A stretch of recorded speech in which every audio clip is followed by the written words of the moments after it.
Good evening. Hey, Ben. Good evening, everybody. Welcome. I'd like to officially call this Manvel City Council meeting to order on March 18th, 2024, where we are beginning the workshop here at 5 p.m. We have two items listed on the workshop. I'll go ahead and read out the first one, and then Dan, we will turn this over to you to introduce it. So we have discussion with Brazoria County Engineer Matt Hanks on the 288 project and possible enhancement conditions. Dan? Perfect. Thank you, Mayor and Council. Yes, actually, if they can start making their way on up, since we have a 1 hour window, we're hoping to keep both of these to no longer than 30 minutes. But the first one, obviously, is just an update from our county engineer. Some of y'all just met him for the first time tonight, but Matt and I have worked together in the county for many, 15, 20 years, for many years. And so, number one, get an audience in front of y'all just to kind of introduce him. And then he wanted to give us a little update on the 288 project, which, if you hadn't noticed, there's a little bit of construction going on 288. So that's not us yet. With that, welcome, Matt. We're excited to have you here. Yeah, thanks for having me.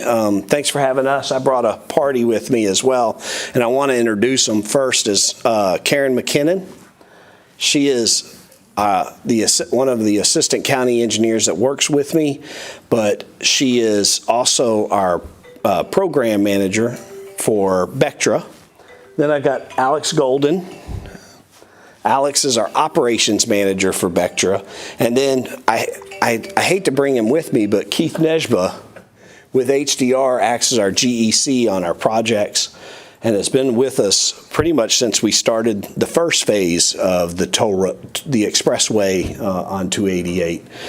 So I guess maybe the complete introductions, and Dan said it, I'm Matt Hanks. I've had the privilege to know Dan for a long time. Very excited that when he got the job as the city manager here, I think y'all have got a really good guy leading the group here. So with that being said, my whole goal to be here is to talk about the expressway. I'd be willing to answer any questions y'all have got, but I really wanted to focus on the expressway. We built the first 5 miles of the expressway, and ultimately that expressway is going to make it all the way down to the Grand Parkway. But we built the first 5 miles and opened them up November of 2020. That project was a long time coming. I know when I started here in 2004 as the assistant county engineer, that was something we were talking about then and trying to figure out how we were going to make it happen. I left the county and went back to the private sector, worked at HDR and Gerald, which was the previous county engineer, and I continued to talk about how could we ever get the expressway to happen. And then finally in 2009, 2010, we kind of had a plan on how we were going to do that. So what you see out there today was what came about from that plan. It's 5 miles in Brazoria County, 10 miles in Harris County. Ultimately, ours will extend another 9 miles, like I said, to get down to the Grand Parkway. When it opened up in November 2020, we were right in the middle of COVID. We had a traffic and revenue study done in 2019 that actually said for the first 5 to 10 years it was going to have a hard time making itself in the black. It was going to be in the red slightly. The good news is, well, let me start with the bad news. The bad news is in 2020 when COVID hit, we got a call from our traffic and revenue consultant. They said, okay, you know how we told you it was for the 5 to 7 years, it was probably going to be in the red? Well, expect half the traffic that you thought you were going to have on it. So I started going ahead and brushing up my resume at that time. I thought, well, I'm not going to be around here much longer. They're going to run me off. But the good news is once we opened in November 2020, the traffic's not been an issue. In fact, the traffic might be the other side. To some extent, we've got too much traffic on it. BTG has continued to raise the rates, and it doesn't actually have much of an effect on the traffic that utilizes the expressway. We don't raise our rates as aggressively as BTG does, which is the people that operate the expressway in Harris County. Obviously, we don't because we're a public entity. I work for the county, so we've got to be a little sensitive to that. But ultimately, where we were, I always like to use these numbers. They're a little outdated. But the traffic and revenue consultant in 2019 was telling us they expect approximately 251,000 transactions a month. Well, you know, I think February, what did we hit? A little over 1 million transactions? Yeah. So it's doing extremely well. The only question I have is when are we going to extend it further? And that's really what I'm here to talk about, is extending that expressway further. When we first designed the first section, we were asked repeatedly, why did we go all the way down to County Road 58, which is where it ends now? And because all we needed to do was get to 518, and that was when we were constructing it. By the time I opened it, people started asking the exact opposite question. Why didn't you get past Highway 6? Obviously, you need to get past Highway 6. So no matter what I could do, I couldn't win that argument. I was always, seemed to be always wrong, whether it was before opening or after opening, I was wrong on where we got to. So we're trying to remedy that. So right now we have a traffic and revenue consultant, a different traffic and revenue consultant than the first time. But we have a traffic and revenue consultant that's studying the extension for us, seeing how far south we can go and have it pay for itself. Because the county, we're a conservative county. The county doesn't want to use tax dollars for this extension, just like we didn't really want to use tax dollars to open the first section that should pay for itself. So the traffic and revenue consultant is working on it now. We have a schematic, and I can share that schematic with you. Keith's got a roll plot that he has you can look at the entire schematic of what we're proposing.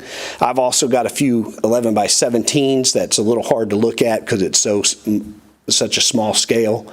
But we do have that if y'all wanted to look at it, and we can provide that. But right now, we're waiting on that traffic and revenue consultant to tell us how far south we can go. We feel very confident we'll get down to the Meridiana subdivision, so just down there to County Road 56, a little bit further than that. Ultimately, like I said, to the Grand Parkway. The Grand Parkway is another 3 miles from where we're talking about ending. So we're looking at a 6-mile segment all the way to a 9-mile segment. I feel very strongly that we'll probably be at that 6-mile segment, and that's what we're kind of progressing with right now. So the traffic and revenue results are planned to be back in May. And then we were hoping to have design kicked off shortly after that. So starting designing whatever length we're going. And the biggest, I guess, question mark that's sitting out in front of us right now is actually here at Highway 6. We would, on the southbound, when you're heading south on 288, the Highway 6 intersection backs up into the frontage road, obviously, into the main lanes, and actually backs up the main lane so badly it eventually impacts the expressway, the exit for the expressway, and backs up into the main lanes at some times. So we feel like on the southbound, we want to add what we call a wishbone ramp. It's really a braided ramp like we have at 518, where it takes people straight from the expressway onto the frontage road. On the southbound side, that frontage road is being built by TxDOT right now, and so that's easy to do, right? I don't have to reverse ramps. The frontage road's in place, and it fixes that issue with the expressway to where people can easily exit the expressway and get to the Highway 6 intersection. We've reviewed that with TxDOT. TxDOT loves the idea on the southbound side and is fully behind it. So TxDOT actually even worked with us on the Rodeo Palms, or the, what do we call it, Del Bello overpass. They're reconstructing some of the main lanes as part of that, or actually all the main lanes as part of that. And at first, they didn't have enough room for us to bring those braided ramps down into the median. So they actually helped us widen those main lanes out as part of that project, so we didn't have to do that in the future. So with that being said, that's the southbound direction. The northbound direction is a little bit more of a challenge, right? I don't have a frontage road there to do a braided ramp or a wishbone ramp like we did on 518 on the northbound direction.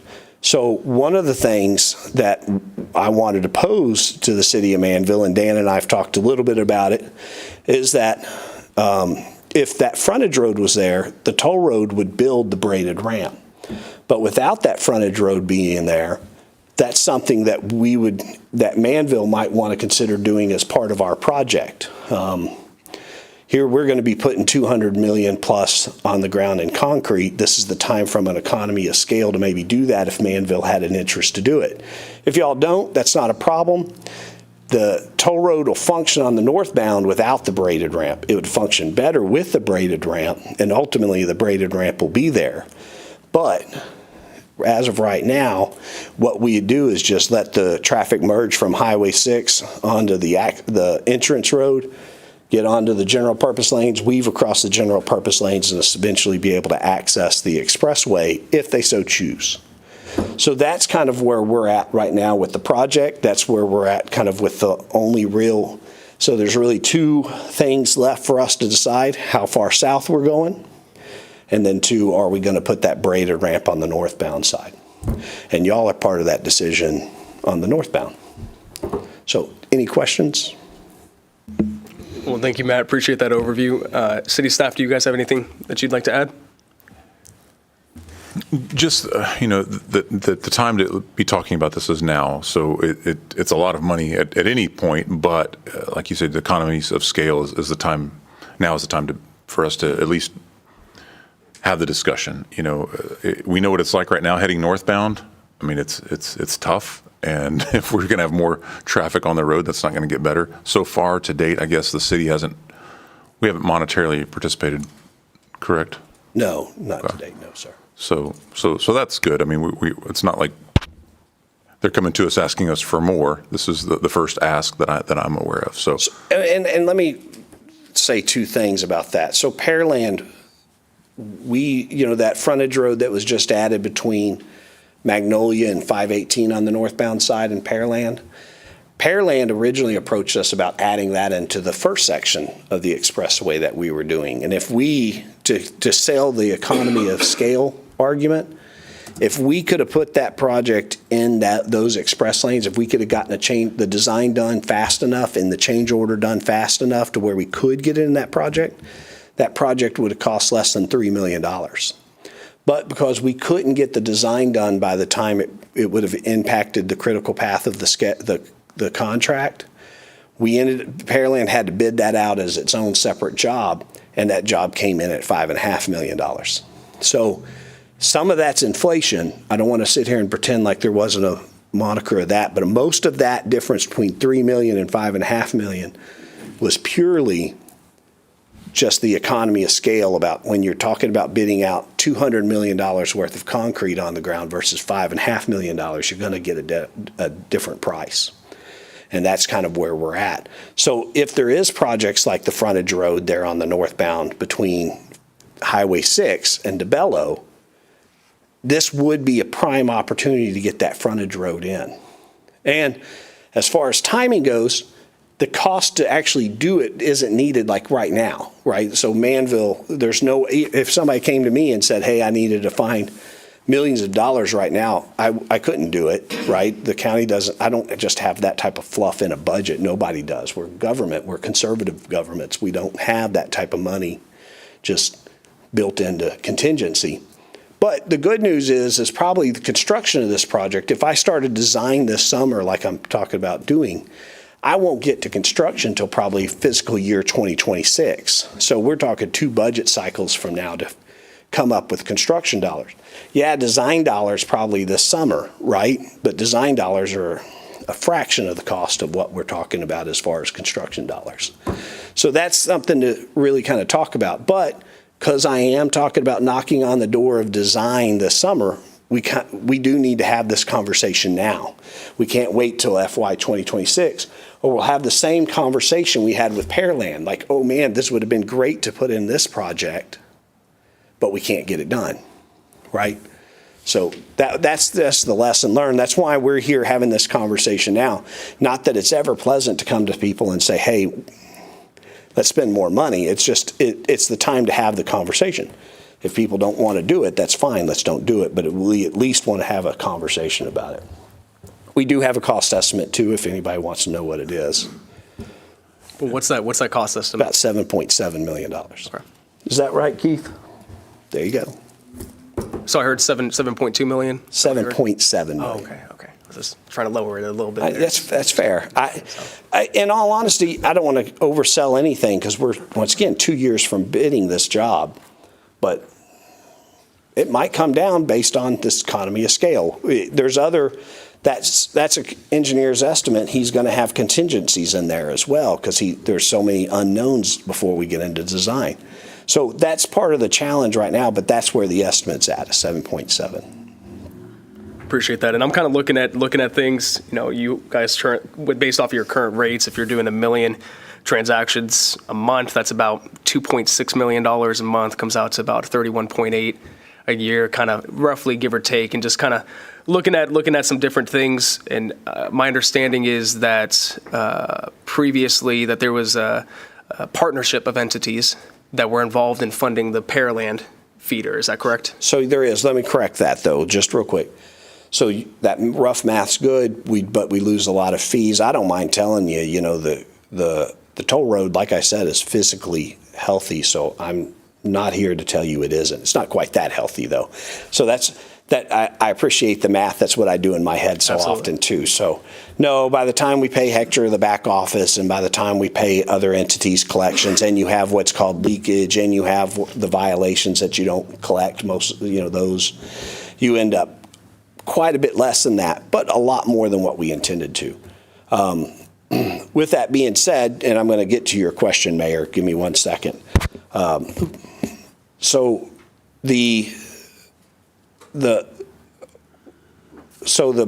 I said, the toll road entity, and I'm wearing the Brazoria County Toll Road Authority hat here, not the county hat for a second. The toll road entity, I can't look at the Bechtel board and say, hey guys, y'all need to help pay for the frontage road, right? It doesn't actually help the toll road at all. That traffic's going to get onto the main lanes and eventually make it onto the managed lanes either way.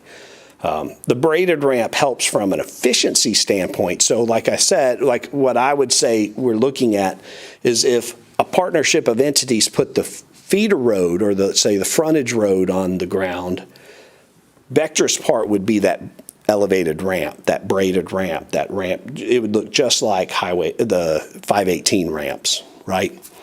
Which is what it's going to look like on the southbound side, just not the northbound side. To the mayor's point, every frontage road in Pearland, whether it's the north and southbound between 518 and McCard, or the northbound from Magnolia to 518, those are the 3 frontage road projects I'm aware of that a private entity did, not TxDOT, right? TxDOT has built the one that they're building on the southbound. Mm-hmm. But every frontage road that Pearland has taken charge of, Brazoria County has participated in that. I can't speak for my court. That's a conversation that needs to be had with court. I will say this, they have participated. They have never been the heavy lifter in the project. I think the ones north of 518, Brazoria County contributed, I think, $1 million to both those. The one from Magnolia to 518, Brazoria County, I think contributed $1.5 million. So obviously that's not even 50% of the $5 million project it turned into, right? But it was a contribution. I would assume if Manvel took the lead in it, and maybe there's some developer that might be interested in that because I do know there's development property there. I don't know how the funds could be gathered together. I'm not here to say that. I do say there is a possibility, Mayor, to your point, that I think there is a partnership here on the frontage road.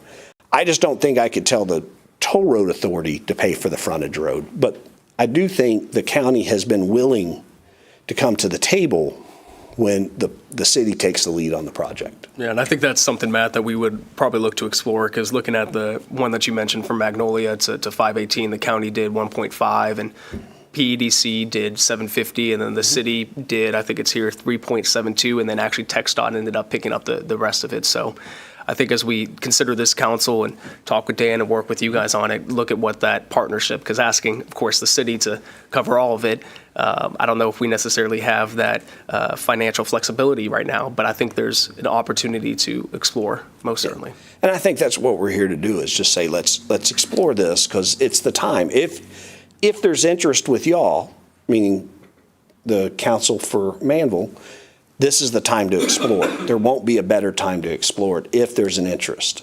If there's not an interest, like, that's, once again, I'm not here to tell y'all that you got to do something, right? I'm just here to make sure all the options are on the table for y'all, for discussion to happen. Absolutely. Well, council, any comments? We'll go Councilman Oplager and then Councilman Lands. I got a question. So we're talking about Highway 6 at 288 northbound, Yes, sir. right? So I haven't seen any official drawings, but that part that's on the other side of the wall under construction, that's not a feeder road already? Or is that going to be part of the bridge? On the northbound side, they're not putting in a feeder road. Going north, on Yeah, 288. They're not putting in a feeder road. That's They're not a putting in feeder road. access ramps. No, sir. Oh, No, yeah, I don't have a drawing of exactly what TxDOT's doing. I do have a drawing of what we're talking about, or at least a sketch. I don't want to say a drawing. yeah. So then you're a braided ramp you're talking about, so it'd be like an elevated hot ramp to the, It's exactly what you see at 518. If y'all know those ramps just north of 518, You can choose to go left or right from up top. It takes you straight onto the. yeah. Takes you straight from the feeder just road. north of 518. Yeah, just north of 518. Takes you straight from the feeder road onto the Right. express lanes. Right. Yeah, not the T ramp. Not the T, not the T. Not the T. We don't want to do another T. No, that's confusing when you get on it. That's true. You don't want to do another T ramp. That's going to eventually have to be updated itself, but that's a whole nother subject that I don't. So there's, TxDOT had no plans for feeder roads in that construction of the bridge? No, Or any not of on the northbound side. On the southbound side, they are constructing the feeder road. Why? I don't know. That's a good question. Council member, I agree with you. I don't know, but I don't know. Yeah, and I think Dan can kind of. Yeah, it could be, the partnering aspect, on the southbound. Obviously, Manvel Town Center is happening right now. On the northbound, Presidio has not happened yet. It was imminent, 15 years ago, but it could be, more of a project whenever there's a partner, a private partner, if you will. Because Dan, I think Manvel Town Center, they contributed technically about like $6 million, I think is what they had allocated for the project. And then that allowed it to cover the partnership there. Yeah. Sorry, I didn't mean to give the bad news that. No, it's a bad news for people who commute, because that place is a mess at 6:30 in the morning down there. Yeah. It's an absolute mess. From the toll road, as the county engineer, I could tell you, I'd love to see the option of the frontage road in there with the braided ramp, right? It will function not just for the users of the expressway. Like I said, for the users of the expressway, it'll just mean they get on the expressway faster. It doesn't bring more money, and it doesn't bring more ridership to the expressway, but it just happened better. The frontage road and that braided ramp, that wishbone, whatever we want to call it, that elevated ramp, is just for the traveling public of this area, this county, the city. It'll be a huge benefit if we could get the frontage road and the braided ramp in. Once again, I'm not here to sell y'all. That's not what I want to do. I just want to make sure that the discussion's happening. But it would be a benefit to have it all done. Absolutely. Councilman Lands? Hey, that's my question. Oh, that was your question? Perfect. Any other questions or comments from City Council? City Manager, anything else from you? I guess the only other thing was to circle back around to what you said, Matt, about the design. So if we don't include it in the design, the chances of it getting built are very, very low, obviously, right? So we need to include it in the design no matter what, right? That's the challenge, is that what pinched us in Pearland on that one north of Magnolia, between Magnolia and 518, is nobody discussed it. Right, nobody discussed, hey, could we include this in the expressway project? And so when we actually got under construction, the concept that we were going to design it and get it as a change order in there, utilizing the bid prices that we had on the expressway, it was tough. We actually tried to do it real quick, but it just didn't happen. It would have saved what did I say? Yeah, $2.5 million by doing it. I mean, it's not quite 50%, but it almost would have saved 50%. You know, it's a significant cost savings. So we tried, we just couldn't do it. So to Dan's point, yeah, if we don't come to a kind of a resolution that this is what we're wanting to do, not saying that the money has to be available for construction this summer, right? The $7.7 million needs to come in FY 2026 is when we're planning on construction. But we need to have that conversation now. We need to come to a resolution now because it's best if we design it and get it in the bid package. Okay. Just for my clarity, so Yes, sir. Even if the funds aren't necessarily, you don't need them now because the construction, but if we're talking 2 years in advance, are those numbers still going to be good? Well, I'm these last couple of years on construction have made me where I don't promise anything, right? No, but I'm talking in that's today's my concern. dollars. I can't promise you that. All I can tell you is we'll, through the design, as we progress in the design, those cost estimates get tighter and tighter. We get a better idea. They're constantly through the design redoing those cost estimates using the average low bid prices from TxDOT projects. So we're able to adjust. Those contingencies come down because we get that design tighter. We kind of start getting an idea of what the quantities are and what we're really building. The drainage gets designed. So I can't tell you whether we'll see inflation over the next year and a half. I mean, common sense might tell you one thing. I don't know. I'm not here to get off into that debate, but no, I'm not saying it's 7.7 in a year and a half. What I'm saying is that whatever it is, it's going to be cheaper as part of the project than it is down the road, right? I can make that. While that's an opinion, I feel like it's pretty solid professional opinion I'm giving you, that if we did it as part of this project, that feeder road's not going to be any cheaper than it ever will be in 2026 when we bid the whole thing. Thank you. That's the best way to say it, I think. So I think the next step from here is we're going to need to have an additional conversation, council and staff, about this, look to get it on an agenda. Matt, you were saying, when are you guys looking to have this? We're hoping to start, so we've gotten all the consultants to submit an RFQ to us for picking our design teams. There will be a number of design teams on this project. We have not made selections on those design teams. Over the next 2 months, while we wait for the traffic and revenue to finalize their report, we'll be forming up those design teams and trying to scope the project on the design phase of it. So we're really looking at design starting probably May, June. I always say May, but I'll be honest with you, I'm always aggressive on schedule because that's what my job is to push, to make sure we keep going. But I would expect May, June, we'll be finalizing those contracts for design. So we would want, if we are going to design the project, to have an interlocal agreement between parties to say, yes, let's move forward with the design. The intent is to fund construction and do something like that. That's what we had hoped to, sometime around that time, have that done so that we can negotiate the design as part of the design contracts too, because it'll be cheaper to do it as part of the overall. Absolutely. So I think we'll make sure to have a decision to you by then. And speaking of interlocals, how are we looking with some of the city's interlocals with you guys for road reconstruction here? Somebody might have tipped me off that question was going to come up, so I wonder who that was. I'm not going to sell them out. Yeah. But, I talked to my superintendent. He's up there working on interlocal roads in Pearland right now.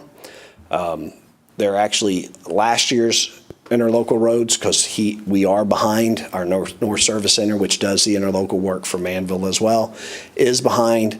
So we're doing the 2023 roads for Pearland right now. We've hit a few snags in there regarding some base issues, but that's none of y'all's business. Sorry, I'm not trying to get into the details. We have to, after we get done with the Pearland roads, we need to jump over and do some roads for the county real quick. And then he's hoping to early summer to be here in Manvel doing roads for Manvel.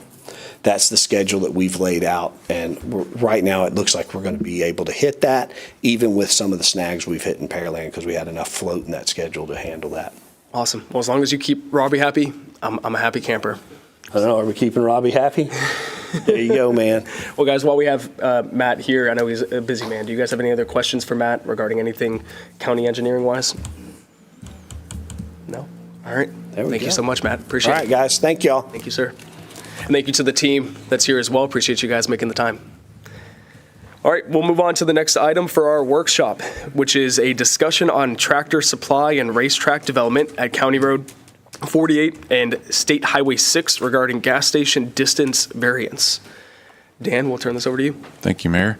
And if y'all want to make your way onto the podium, I'll give you a quick introduction. So the name on our agenda tonight is Jerry Argovitz, and if that name should sound familiar to those that have been on council or in the city for a while, he and his partner, Herb Weitzman, are the ones that created Manvel Town Center and Mud 42. And so he's here tonight to talk about a specific tract of land on the southeast corner of County Road 48 and Highway 6.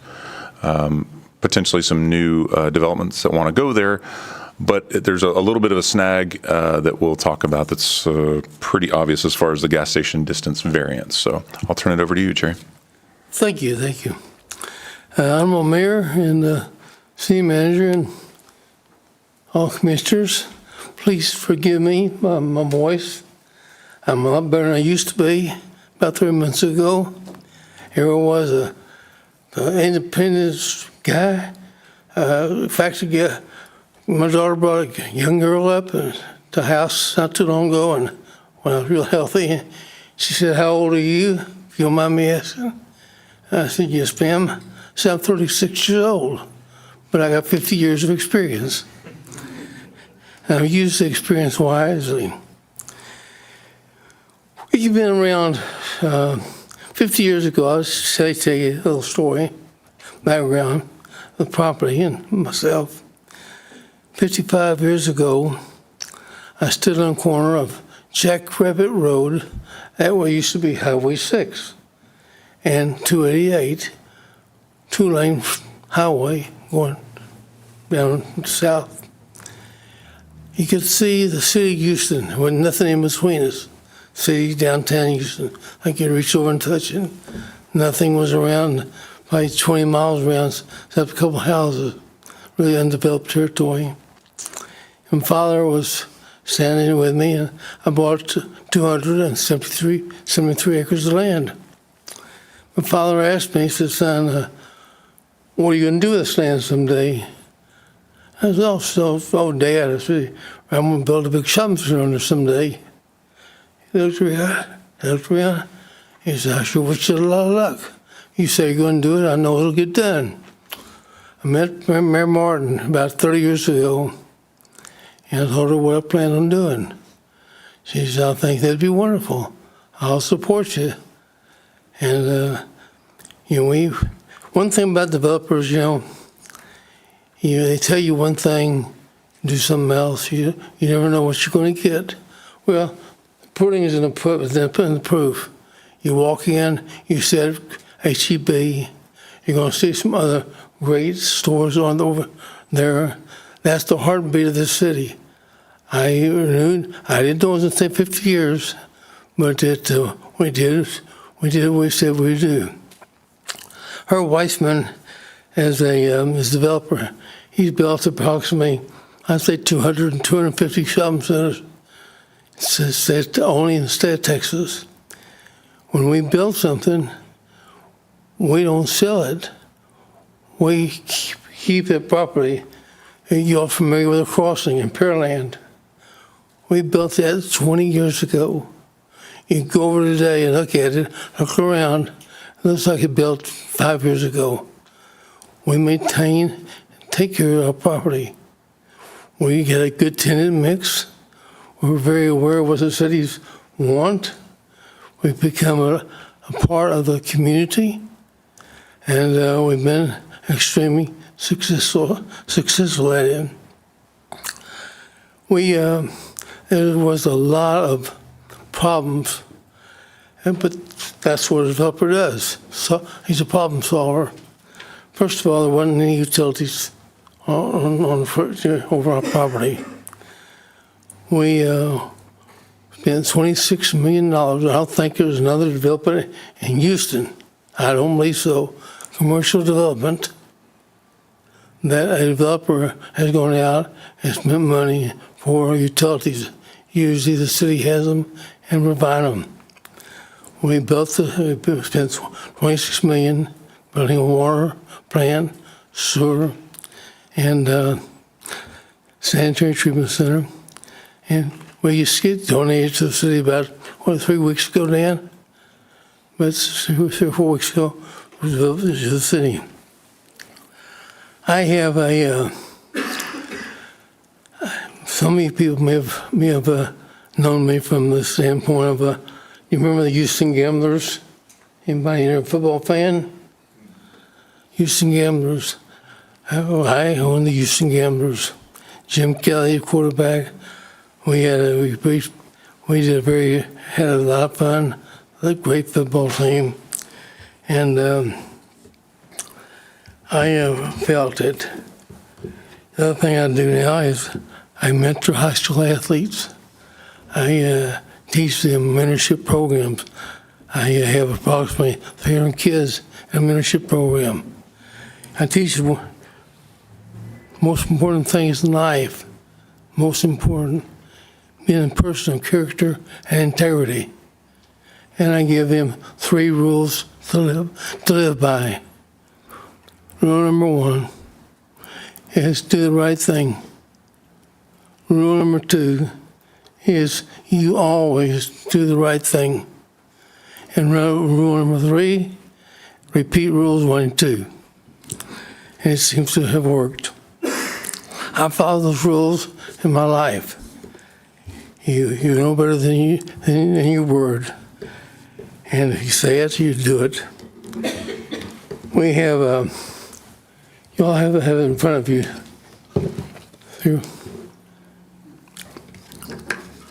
We own 8, this is the last part of Manvel. This is the southeast corner of 6 and 48. I own 8.6 acres there. I worked out a deal I think is a fantastic deal for the city, bringing probably I figure about $12 to $14 million a year. On half the property, we have this tractor company. Everybody familiar with the tractor company? Tractor Supplies. In the back and the front half, front of Highway 6 is racetrack.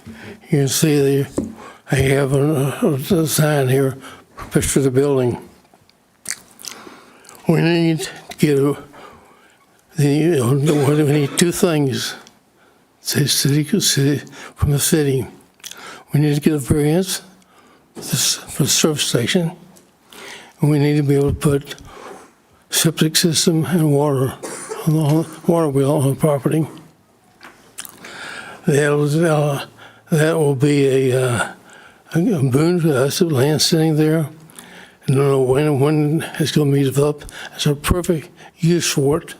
High use, city good for the city, and also a nice revenue stream coming into the city. And we have I didn't want to go further with them unless I had approval from the city. And I'd like to get your permission, ask any questions, ask for you. And also, we keep about next 60 days, you will see some major changes over at Manvel Town Center. So I'll be very surprised, very happy with what it's going to do for the city. And that's going to be 1 million square feet shopping center. Hard to believe. Think about that. Everybody won't be in the major shopping center. It'll be for 10 years, I don't think, in close proximity to what we're building there. But like I said, we build it, we rent it up, and we get excellent tenants. The thing you do is you get professional people to do professional jobs. You can sleep good at night, so you don't have to worry about what it's going to do for your city.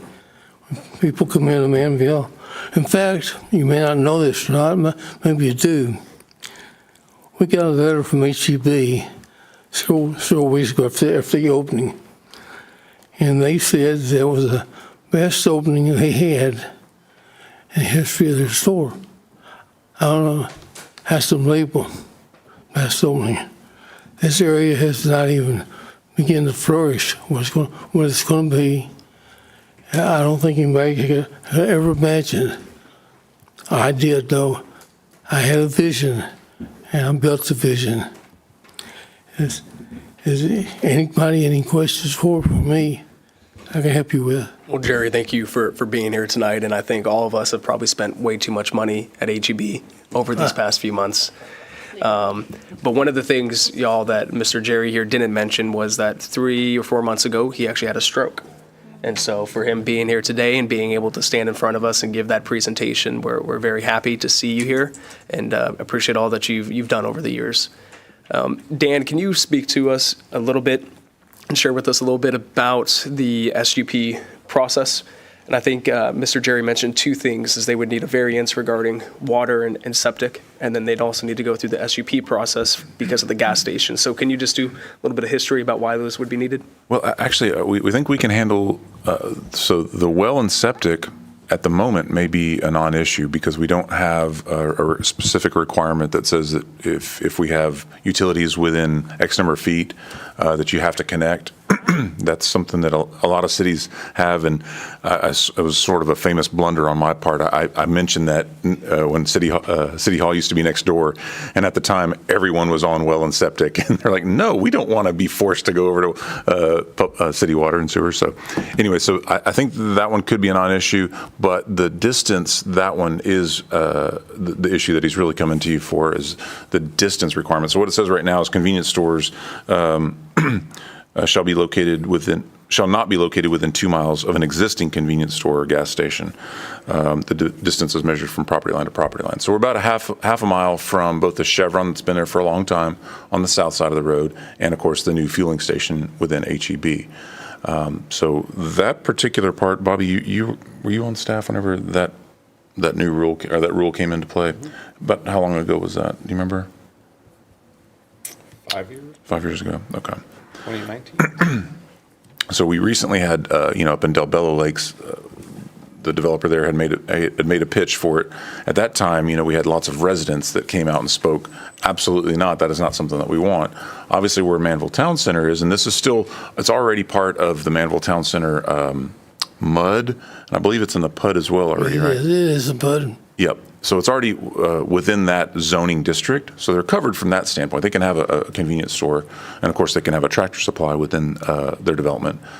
But the Manvel Town Center PUD is silent as far as, did it waive them? Did it allow them to have another one within 2 miles? It doesn't say anything about that specifically. So we think it would be probably the cleanest way would be for council to consider a variance if you wanted to.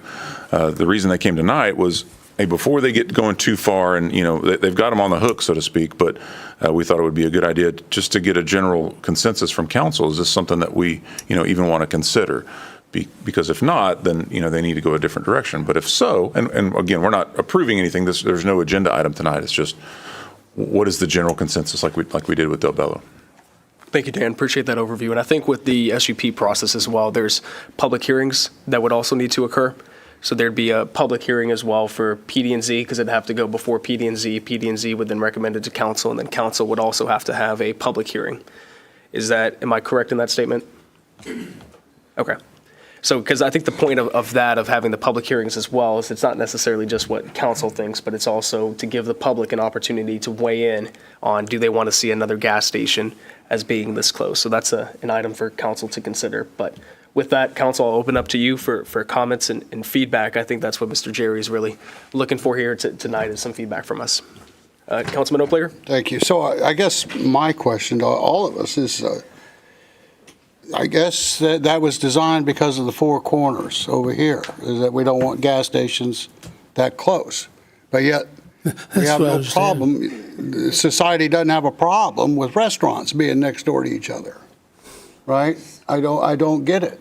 That why we're trying to tie a business up with, on one side, but we can have all the donut shops you want on the other, right? And I struggle with that idea.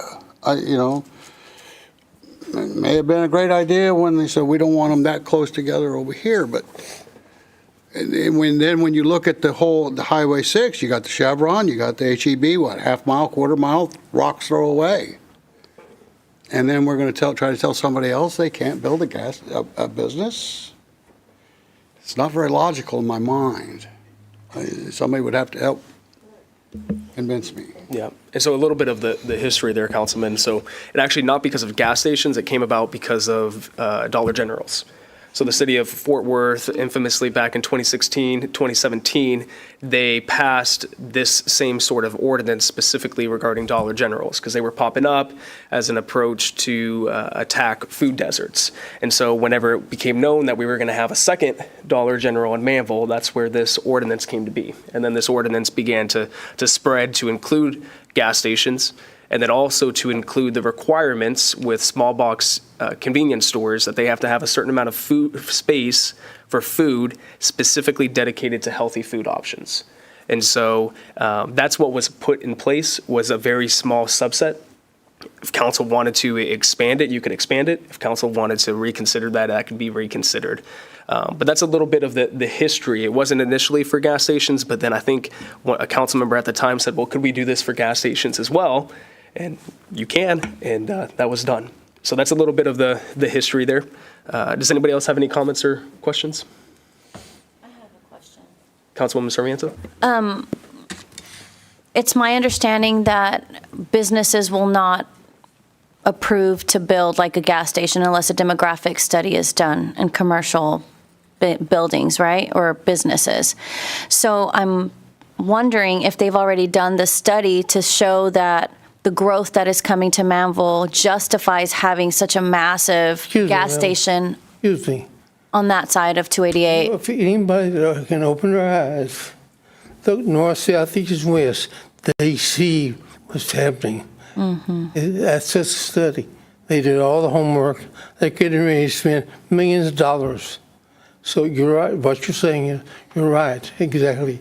Now, the racetrack is a $16 billion a year company. Big time. Not a little mom and pop store. And the tractor company also is owned by Black. They're a big company. These are two blue chip stocks. I mean, companies that we can depend on.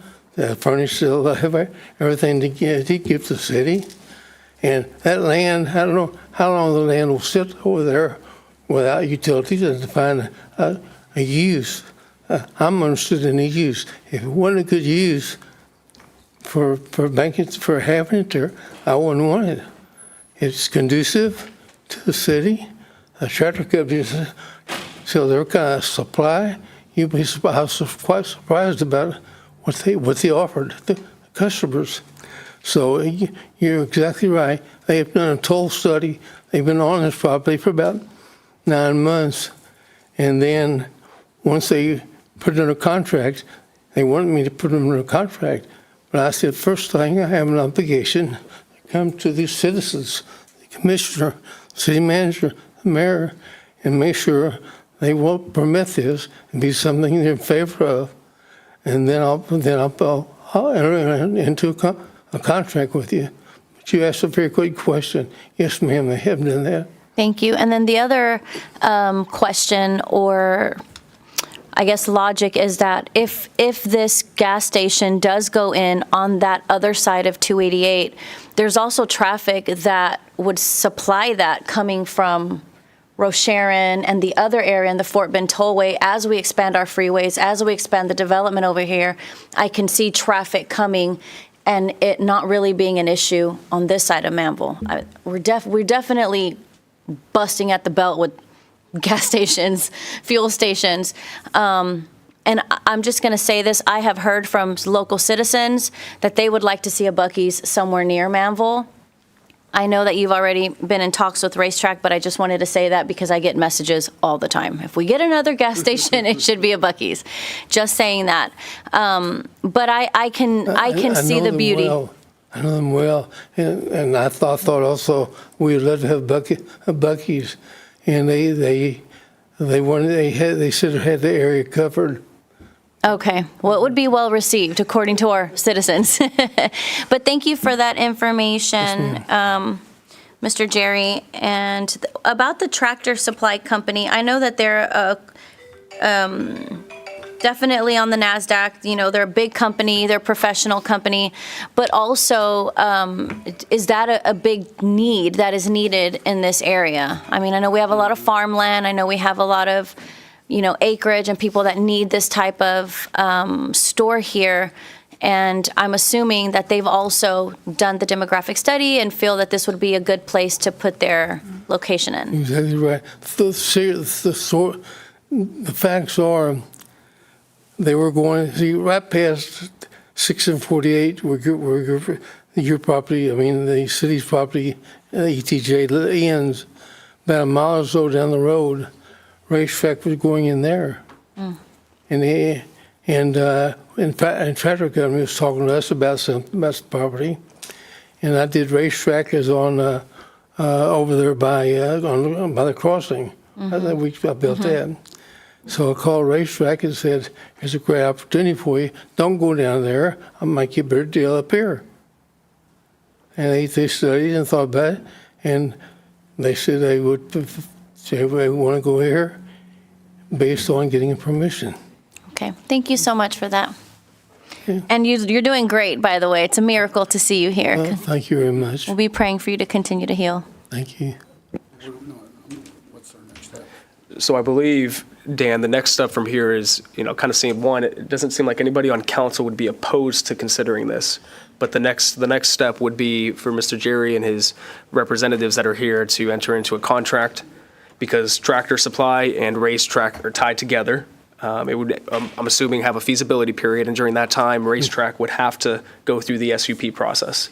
And then at that point, council would go through the public hearing, seeing if there's pushback from the public, concerns from the public, and would work to address those. Yes, Mayor, and I guess just to qualify real quick, Bobby and I were talking about it a little bit. So I guess there's sort of four options. One, the council could just say no. No, we don't want to even consider this. It doesn't sound like that's an option. So that's good. So then the second one, if he wanted to go the variance route, this is actually in the zoning ordinance, so it would go to the ZBOA. But, they're a board of y'alls, so to speak. So, I mean, it's still good to come here first, because if y'all said, no, we don't want this, and then he went to ZBOA, that would be a little inconsistent. So that would still be an option. The third option is if we want to change our ordinance, we can obviously change our ordinance as well, right? It's our ordinance. No one made us do it. So if that's something that we want to take care of, just as a matter of course, then we can do that. And then the fourth one, which would be probably the clunkiest, would be to amend the PUD to try and work that in there. But I really don't think that's the best option. So it's really either ZBOA or, again, and I know the workshop wasn't to talk about this, but a couple of the council members asked me, hey, why is that in there? Do we still want that in there? So there's no SUP requirement with this? I don't think that's one of the things we require next year. We'd have to check the permitted use table and I think so. zoning folks know off by hand. Well, we didn't, I'll tell, HEB doesn't have an SUP for their fuel station. So either we missed that one or, yeah. The 2 mile requirement between the two doesn't necessitate an SUP. It necessitates an appeal to ZBOA. To get out from that, Yep. yeah, the ordinance Yep. requirement has that limitation. So to remove the limitation, they'd have to get the variance from the zoning ordinance limitation. Right. So why was it, I'm sorry, now I'm more confused. Why was it that the Del Bello Lakes gas station had to come through an SUP? Because that was, the use itself was not allowed south of Right. Del Bello Boulevard. That was in the SUP. They could have a gas station, Right. but to even have a gas station, it could only be located. It wasn't a permitted or even an SUP. It wasn't a use at all in their PUD. Is that right? In Del Bello's, it's in the Manvel Town Center one. So it's Okay, a potential so that's the use. reason why they don't need to go the SUP route. It's because it's an allowed use within the PUD.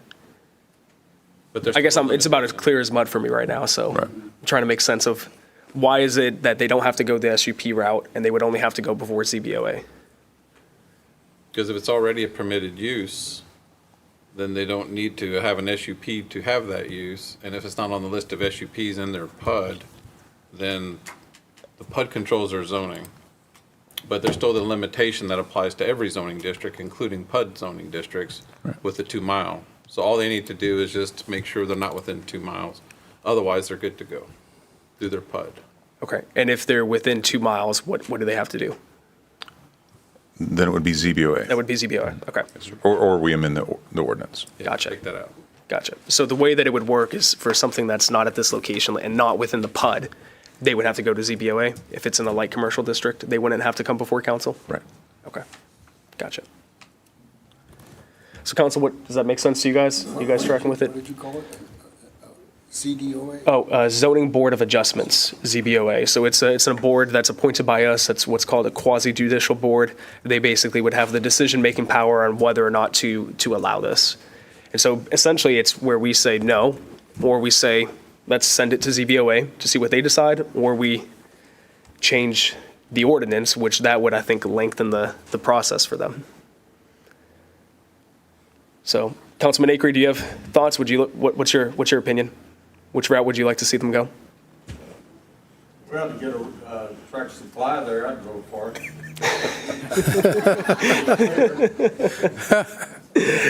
Thank you, Councilman. Councilman Lands, what about for you? I think we should proceed forward. So send it to ZBOA is what you're saying? Okay. Councilman Oplager? I would send it forward, yes. Okay. Councilman Perry? I can't wait for a tractor supply. Councilwoman Sarmiento? I support whatever Larry says, so yes. And Councilman Hudson? I have a credit card for a tractor. And it's too far of a drive. All right. Mayor, I think I need to qualify something that you asked. The last one that you asked, if this were just in light commercial, it's just a regular gas station, you asked if it would need an SUP. Correct. Yes, it would. I apologize. So if this weren't part of a master plan, with a PUD, right? Straight up by itself, yes, it would Okay. require an SUP. All right, that connects it for me. I was trying to figure Yes, it sir. out, and I was like, all right, I'm just going to table Apologies. that. I'll follow up with you later, but appreciate that clarification.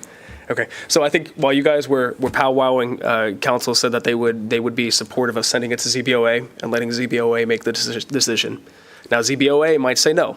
That's their decision to make, but at this point in time, we would support sending it to ZBOA. Thank you very much. Absolutely. Thank you for being here, sir. Yep. Dan and Bobby, you guys have what you guys need for that piece? Awesome. Okay, so with that, council, we will wrap up this workshop at 5:58 p.m. Let's take a 3 to 5 minute recess here, and then we'll reconvene at, let's say, 6:03-ish. Sound good? All right, thank you, everyone.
Good evening, everybody. We will now call back to order this regular session for Manvel City Council on March 18th at 6:06 p.m. We have 7 of 7 members present. Councilwoman Sarmiento will just be joining us in a minute. Tonight for our invocation, we have Pastor Darren Shelton with us tonight. Pastor, if you can please come forward. And Darren also moonlights as a Board of Regents member for Alvin Community College. And he also has the best bow tie game this side of the Mississippi. So thank you for being here tonight. Thank you. And you're very, thank you for mentioning the college, and thanks to the council for your recent actions to help move that forward. Why don't we pray? Dear Heavenly Father, we thank you today for this opportunity to come before you. We thank you for the privilege of being able to worship you with an understanding of who you are. Father, today we thank you for the city of Manvel. We thank you, Lord, for the city council, the leadership, all of the subcommittees and working groups and task force that enable it to move things forward to the betterment of the city, the residents, and the businesses that are here. We pray, Lord, today that you would give them wisdom, knowledge, favor, and divine understanding, that they could govern in a way that is consistent with your word and brings you glory. We pray today, Father, for our first responders, for the police, the fire, EMS, that you would keep your hand of safety upon them. Father, as this city continues to grow, we pray that you would keep your hand of provision, direction, and protection upon it. We pray, Lord, that peace could prevail, and that in all things you could receive the glory and the honor which belongs to you and to you alone. We pray this in that most beautiful, resplendent name above every name, the beautiful name of Jesus. Amen. Oh, hey, Pastor, or Darren, what's the name of your church again? Hope Tabernacle. Hope Tabernacle in Alvin. Yep. Thank you for being here. Appreciate that. All right, if everybody will, actually, no, we have I was about to skip on right by. So we actually have the inspirational reading tonight by Councilmember Perry. Thank you, Mayor Davis. Good evening, everyone. Anyone who's ever served in the role or the responsibility as a visionary leader, sometimes you get a little impatient.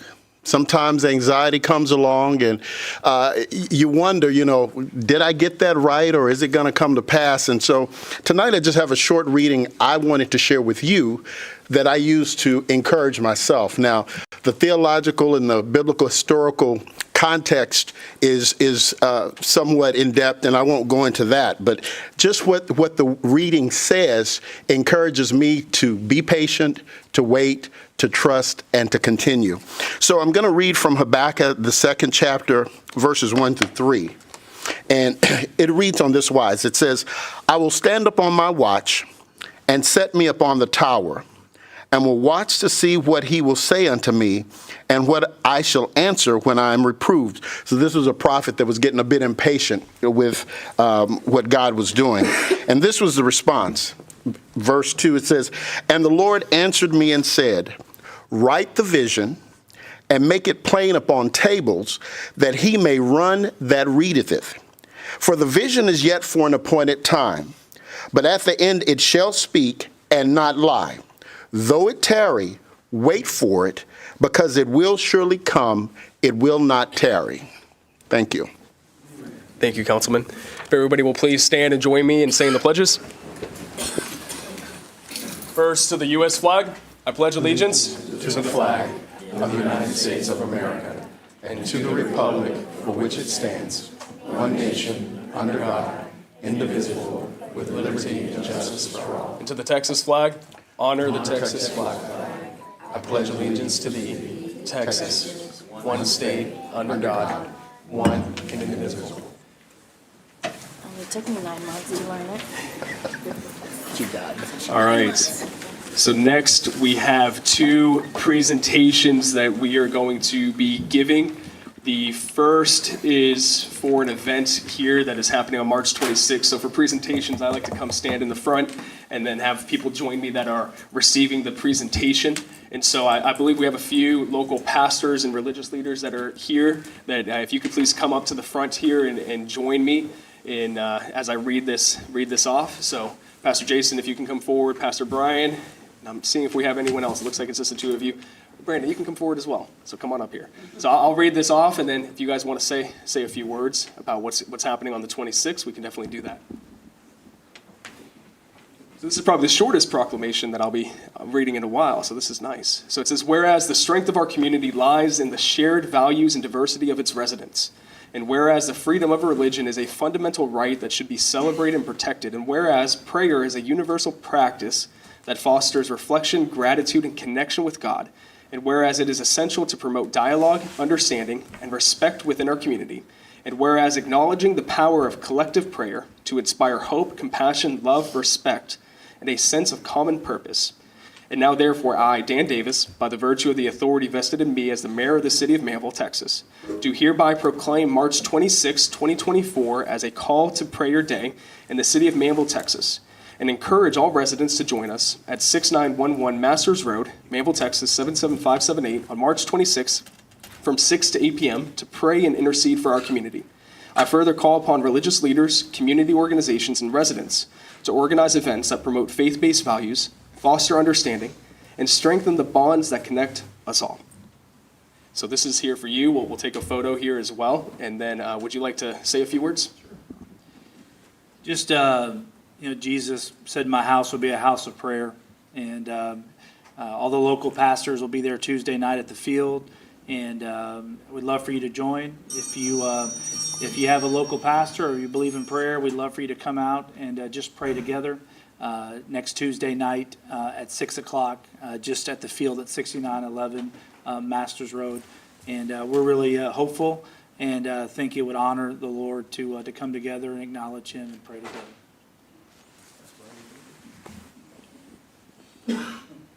I just want to echo what he said, and I just want to encourage you to come out. I can't think of a better thing to do at this hour we live in than to pray and to be able to call on the Lord, and we have the liberty to do that here. And I think it's a privilege to do that. And so we just want to encourage you, come be a part of this, and let's lift up our God, and let's call on His name. And we know He's able to heal our land.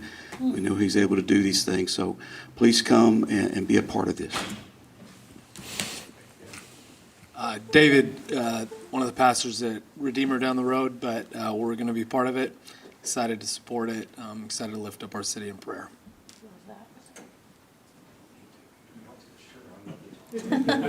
What pastor does it? I'll just say, we've been really praying for people just to come together. When a society doesn't want us to come together, I believe the body of Christ needs to come together.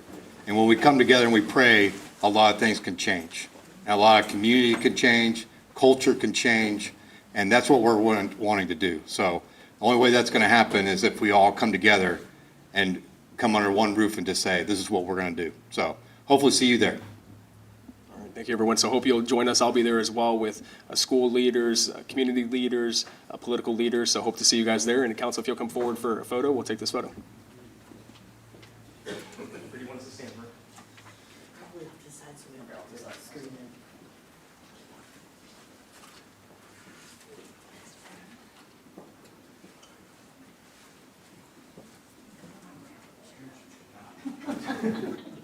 One, two, three.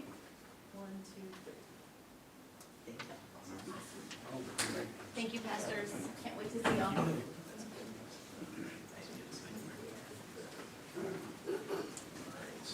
So now we have a very special presentation. I believe it's for Manvel's longest running business, active running business right now, or at least one of them. So if the Rossi family will please come forward and join me up here at the front.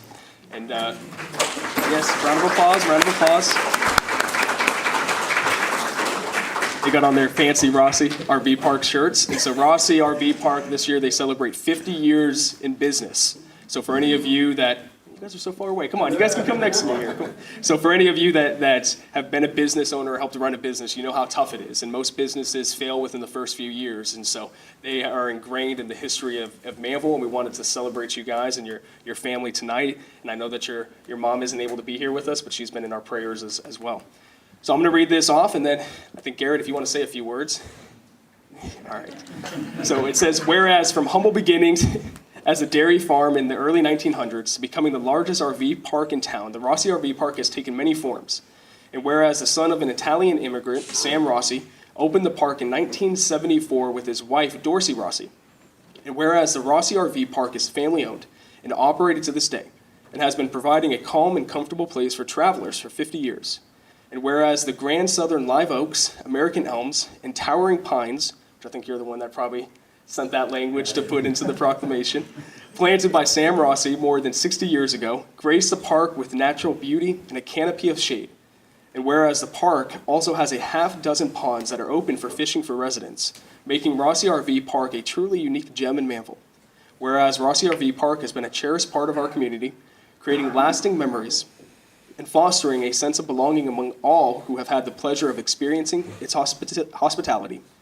Now, therefore, I, Dan Davis, by the virtue of the authority vested in me as mayor of the city of Manvel, Texas, do hereby proclaim Rossi RV Park's 50th anniversary, a momentous occasion, and commend Rossi RV Park for its continued dedication to serving the citizens of Manvel. I also will urge all citizens to join me in celebrating this milestone and recognizing Rossi RV Park's significant contributions to our community over the past 50 years.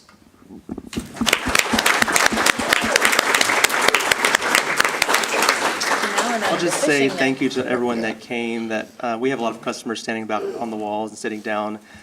We just thank you for supporting us over these many years. I wish my grandpa could be here. He built this, and we're just going to carry on his legacy and keep going forward for another 50 years. So thank you so much.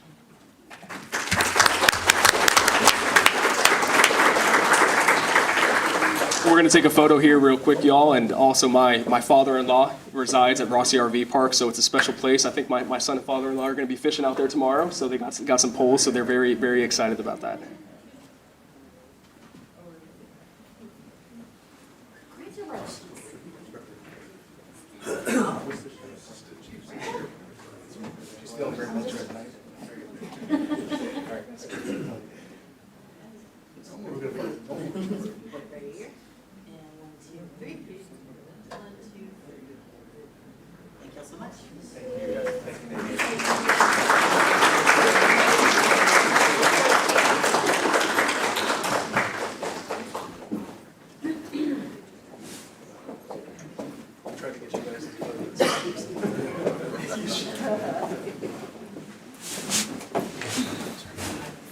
Why Rambo?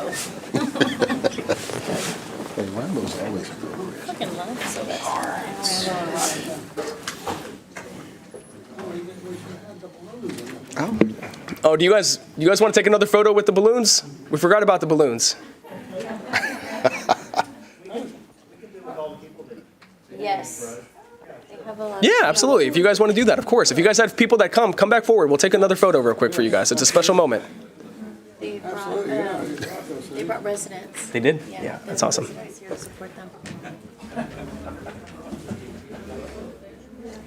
Garrett, would you like council to join you in the photo or just the residents with you guys? What would you like? Okay. We'll just have it just be you guys up there, okay? We'll be sitting back here, so smile, council, just in case you're in it. If we,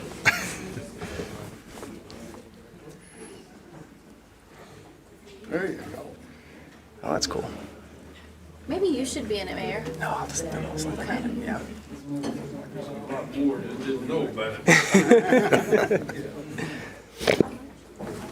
Actually, hidden gems, not hidden.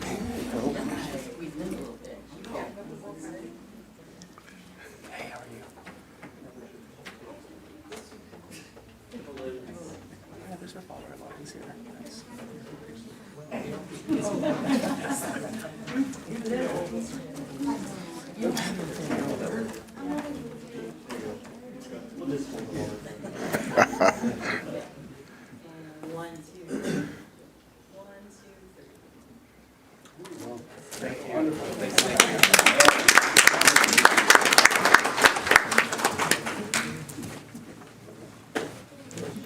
Sorry.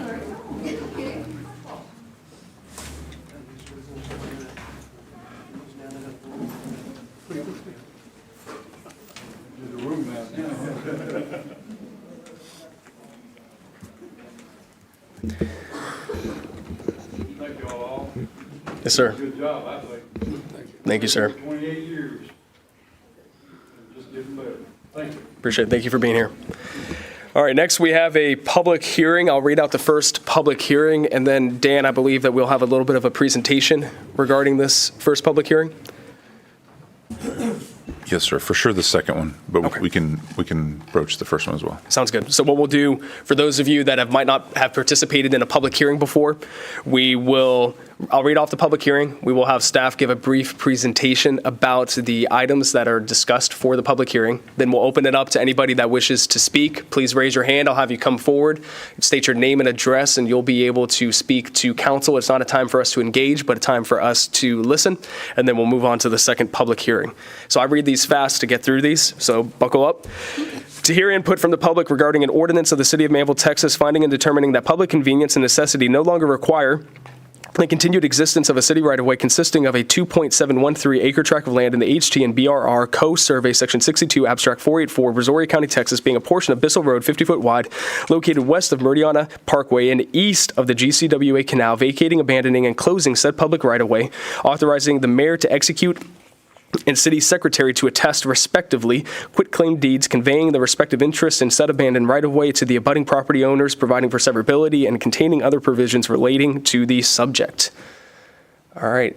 What do you got for us? Good evening, Mayor and Council. This first item is for Bissell Road, and this is just west of Mariana Parkway, the other side of the bridge, and Bissell.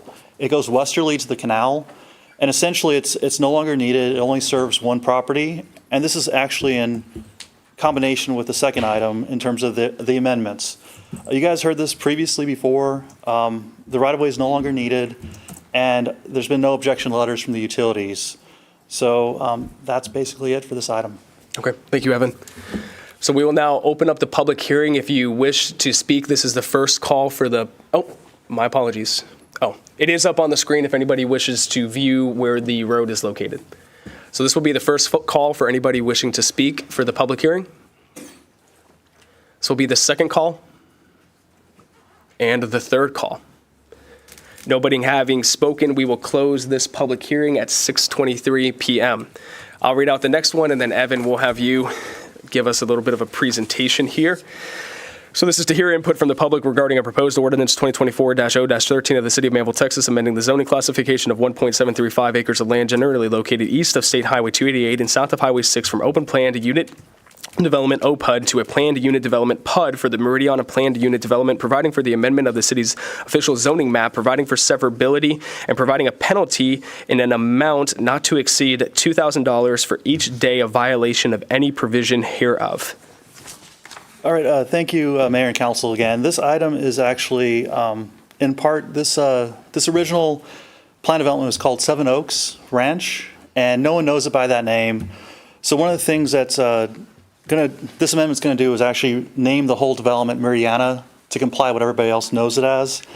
Additionally, this amendment's adding 72 acres to this development, and with that, it'll be a combination of detention and a new land use category called garden homes. My intent's not to do a full presentation during the public hearing. The applicant from EA has representation here that's going to do a quick presentation at the action item, but this is just a general overview, and we'll go over in more details during the action item. Does that work for you all, or? Thank you, Evan. Appreciate that. And so for those in the public, up on the screen is the highlights of the updates if you're not familiar with what those are. But what we'll do now is we will open up the first call for those wishing to speak for the public hearing. We have one. Ma'am, if you could please come forward. I just want to know what the presentation was that they were going to do after you. So, ma'am, this is a part of the public hearing, and so this is an opportunity. Well, I understand the part of the public hearing, but he said that there was a presentation that was going to be where the developer was going to present something. Could we see what that is before we have our comments? What would you guys suggest, Dan and Bobby? We can. That's normally done during the next part of it when we actually have the ordinance reading so that you can have some back and forth with the developer. Okay, so we're going to wait to do that during the regular item then. Thank you, Evan. So right now what we have is we have highlights of the updates. So this is what will be discussed as the presentation piece if you're looking to understand what the highlights are. So we'll do the first call again for those wishing to speak in the public hearing. Yes. Oh. All right. Yep, if you could please come forward, just state your name and address for the record, and then the floor is yours. My name is Edward Gack. I live on 9535 Gates Loop. I came to the PDZ meeting last week. I just want to get some clarification. Y'all talked about maybe, like, y'all talk about more rural areas of Manvel, and we're on acres south of Masters. And I just want to know how much are y'all really, is Meridiana actually going to maybe have acre properties right north of Masters? Because according to the master signage plan, it's still, it shows all, I call them tract homes being just lined up like dominoes. And I just want to know if y'all could talk about that and discuss it. If it's just that they said, hey, we might just do acre homes, or if they're just saying that and they're still going to just put 50 to 60 foot lots in, or perhaps really put acre homes in, which would kind of fit the description of Manvel. Everybody wants to keep in a rural town. We don't want to grow like Pearland or Houston. And so that's all I have to say. Well, okay. Thank you, Evan. We'll make sure to address that during the agenda item. Thank you. Now, you did, Evan, sign up to speak during the public comment. Was that going to be your? That was it. That was it. All right, gotcha. Perfect. Thank you, sir. Okay, we'll now do the second call for anybody wishing to speak in the public hearing. All right, ma'am, if you could please come forward, state your name and address for us, and thank you for being here tonight. Veronica Orihuela, and I'm at 6745 Jordan. So this is the cursor. I'm going to talk without knowing whatever it is that the improvements are going to be. In reference to this, my biggest concern is that whenever they start developing that side, they do the same thing that they did on Jordan and build the wall that's now in front of my house. It's 5 foot above the road. And my property now, when it rains, it doesn't drain. I have to wear boots to go outside. If I need to walk my dog, and this is not even a flooding situation that has happened since they did this. My biggest concern is that y'all do the same thing that you did on this side of Jordan, and now you're going to do it on Cursor, where you build up the property around there because you need to meet whatever criteria it is that you need to meet. But now I'm going to have a wall on that side and a wall on this side. Where's the water going to go? If I already get 1.5 feet, if I have to go outside and my boot needs to be this high to walk my dog, what do I need to do now, since my insurance is going to be going through the roof once that wall and that buildup for that subdivision or that area around Cursor happens? Now, last week, Ms. Del Bello said that to Mary Denna that they did a beautiful job. And again, I compliment them. The houses are beautiful. Everything's beautiful. The problem is that you made my property into a hole that I can't drain the water out of when it rains. What are we going to do with that if you build up that side? Well, thank you, ma'am, for your comments. We're not able to engage during this time, but we'll make sure to address those during the agenda item. I appreciate you being here. We'll do the second call again for anybody wishing to speak during this portion of the public hearing. We'll now do a third call for anybody that's wishing to speak during this portion of the public hearing. Okay, seeing none, thank you for those who spoke. We will close this public hearing at 6:29 p.m.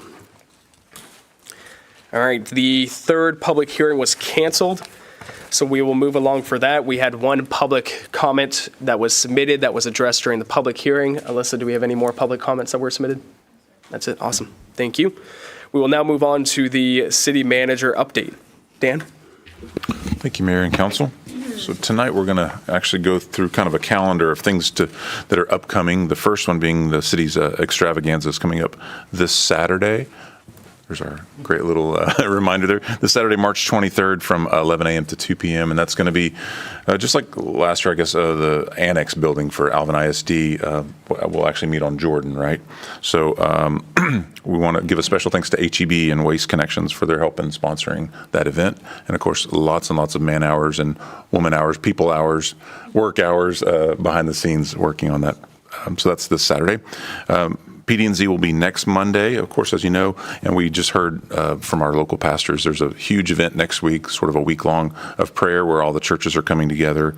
And so that starts Monday night with a pretty big concert, if I'm not mistaken, right? Torrin Wells is going to be in town, which is a pretty big deal, yep. Next Wednesday, March 27th at 2 p.m., we'll be opening the bids, hopefully, prayerfully, for our water reclamation facility, our wastewater treatment plant. So we're very excited, lots of anticipation for that project. And the city offices will be closed next Friday for Good Friday. Thank you, Brooke. Look at that. Like the cross there between Good and Friday. So they will be closed for that Friday, but then we'll be back open. No fooling, we'll be back open on April 1st. See what I did there? And then the last one is Chief is very excited about the groundbreaking of our new police station. That's scheduled for April 3rd, so that's that Wednesday. And we're working on all the details for that right now. But that's, we need good weather for that day for sure. The pre-construction meeting is actually scheduled for tomorrow. Is that not correct? Yeah. So that's all I have for you tonight, Mayor. Awesome. Thank you, Dan. Very exciting about all the things happening in the city. We now have the consent agenda. Council, do you have anything that you'd like to remove from the consent agenda? Nope. Hearing none, do I have a motion to approve? Make a motion to approve. We have a motion from Mayor Pro Tem Hudson. Do I have a second? We have a second from Councilman Acree. All those in favor? All those opposed? Motion passes unanimously 7-0. We have no items that have been removed from the consent agenda, so we will move on to the regular agenda. So we have agenda item number 1, which is consideration and possible action to approve the First Amendment to interlocal and development agreement between the City of Manvel, Texas, and Brazoria County Municipal Utility District number 83. And Dan, we'll turn this over to you. Yes, sir. Thank you, Mayor. So MUD 83 is, just to remind you, that is the Valencia development. The current development agreement right now only allows for or only anticipates 410 connections. So this amendment will get us to their currently planned full capacity of 1,250 connections. So now that our water reclamation facility project is moving forward, it's time to update that agreement, and they're excited about it because they want to make sure that we've got water and wastewater capacity for them by the time that they're ready to develop all the way. And we're excited because we don't really want them to have to try and do some type of a package plant on their property. So this is one of the reasons, quite frankly, why this water reclamation facility is needed. So we've gone back and forth, I think, I counted 6 or 7 times, and believe the agreement is ready for your consideration tonight, Mayor. Awesome. Thank you, Dan. Do I have any comments or questions from council? No, sir. All right. Hearing none, do I have a motion?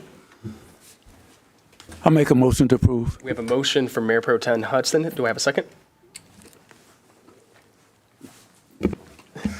I'll second. We have a second from Councilman Perry. All those in favor? All those opposed? Motion approved unanimously 7-0, as Councilman Perry was eating a mint, had his mouth full there for a second. All right, moving on to agenda item number 2, which is consideration and possible action to approve the first of 2 readings of ordinance number 2023-0-03. I believe, Evan, we're turning this over to you. Getting you a lot of steps in tonight. Back I know, I'm trying to have my walker on so I can tell how many steps I've done. It's not enough, by the way, just so you guys know. So this is the first item, and the Planning, Development, and Zoning Commission met and voted 6-0 to recommend approval of this right-of-way abandonment for Bissell Road. Like I said before, it's Bissell Road just west of the Mariana Bridge, going all the way to the canal. It's no longer needed. We've checked with all utilities. They are recording a drainage easement on this property to make sure that that is maintained. But overall, this is no longer needed. And again, it's going to be incorporated into that 72 acres that Meridiana is adding to the development. If you have any questions, let me know. Thank you, Evan. Dan? Mayor, just a quick comment. I was looking back through the records, and in August of 2014, actually, City Council closed this road officially. So it's been closed for 10 years, practically speaking, as far as maintenance and whatnot. So now this is sort of the next logical step to abandon it. Awesome. Thank you, Dan. It's a great little road to run on, little dirt road that nobody drives on, so I'll be missing that. Do I have any comments or questions from council for Mr. Evan? Okay, thank you, Evan. Appreciate that. Council, do I have a motion?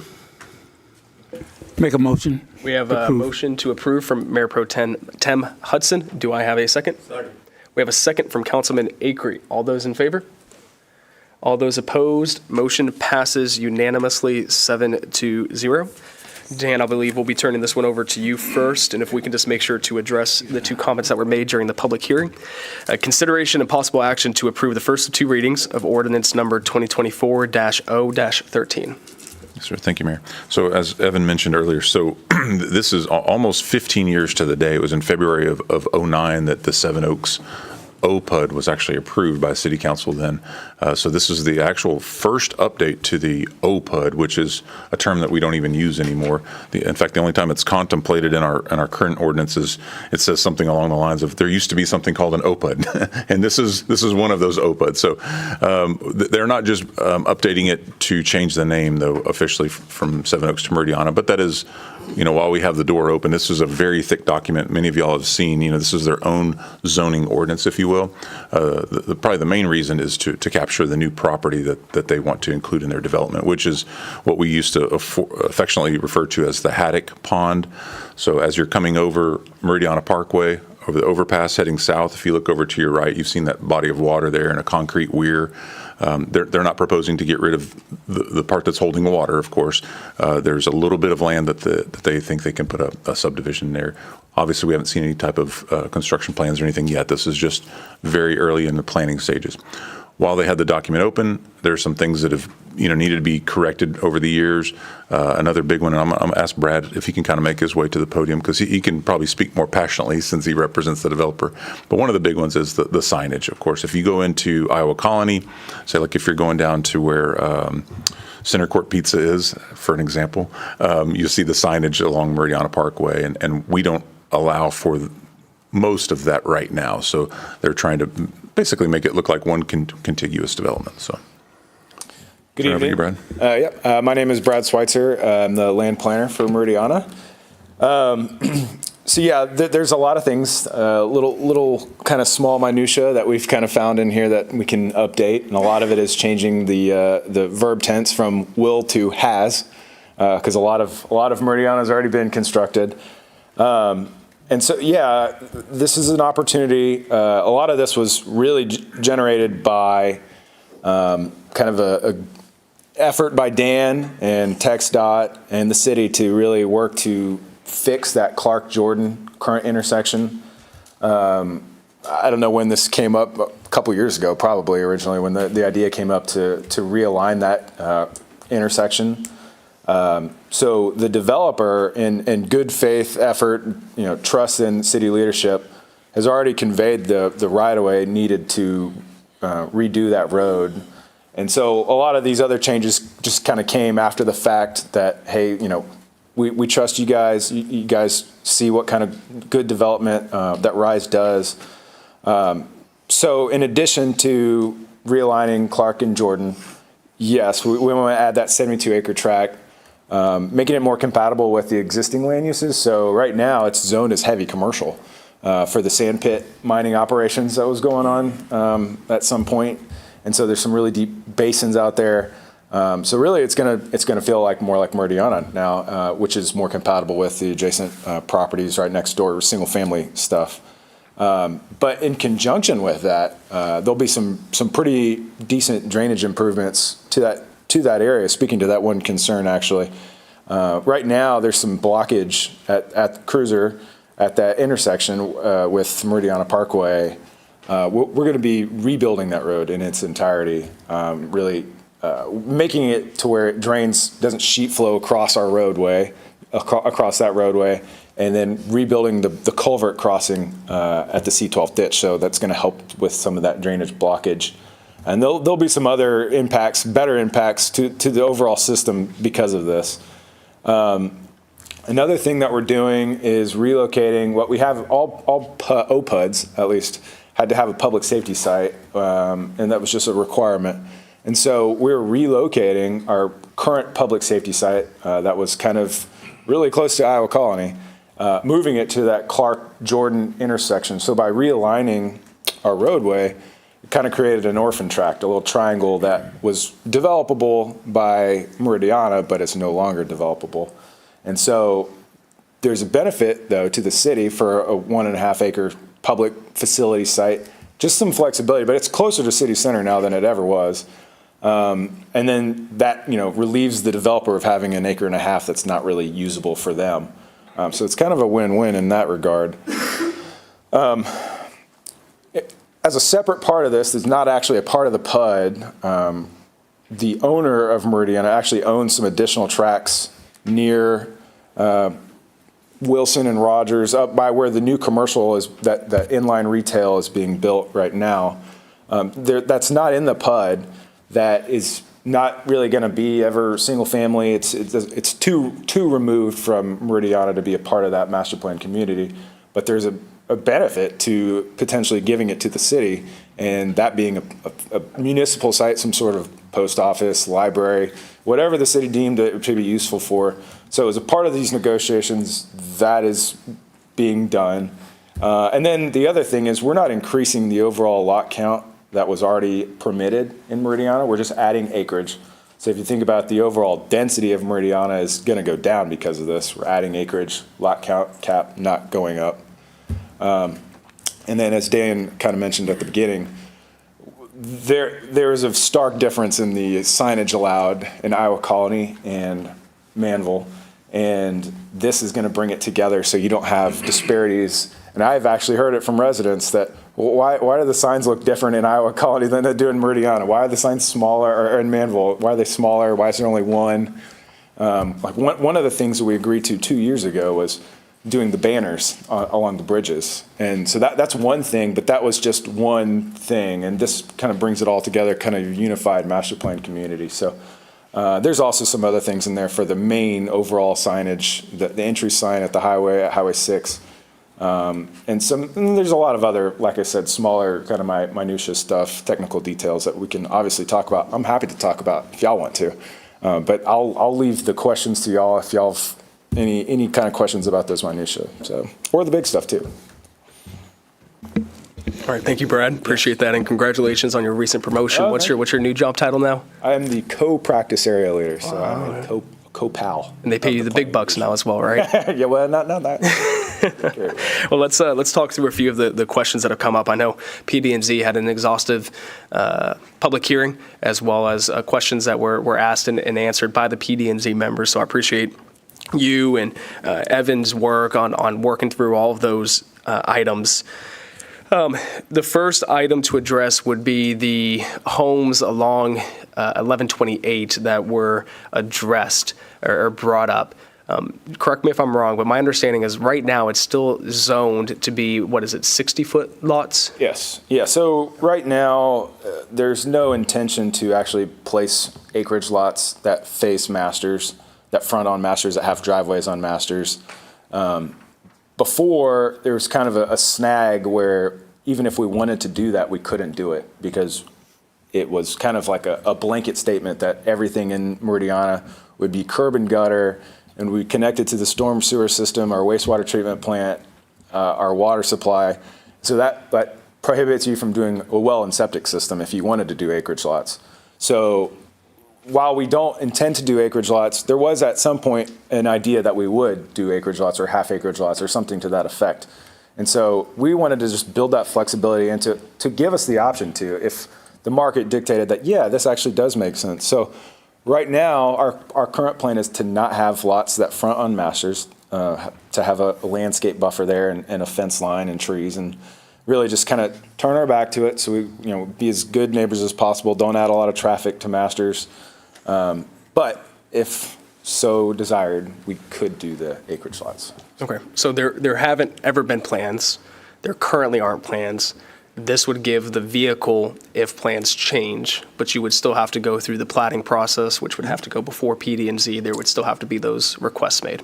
Yeah, and just to correct, there were plans probably 6 years ago or 7 years ago. Okay.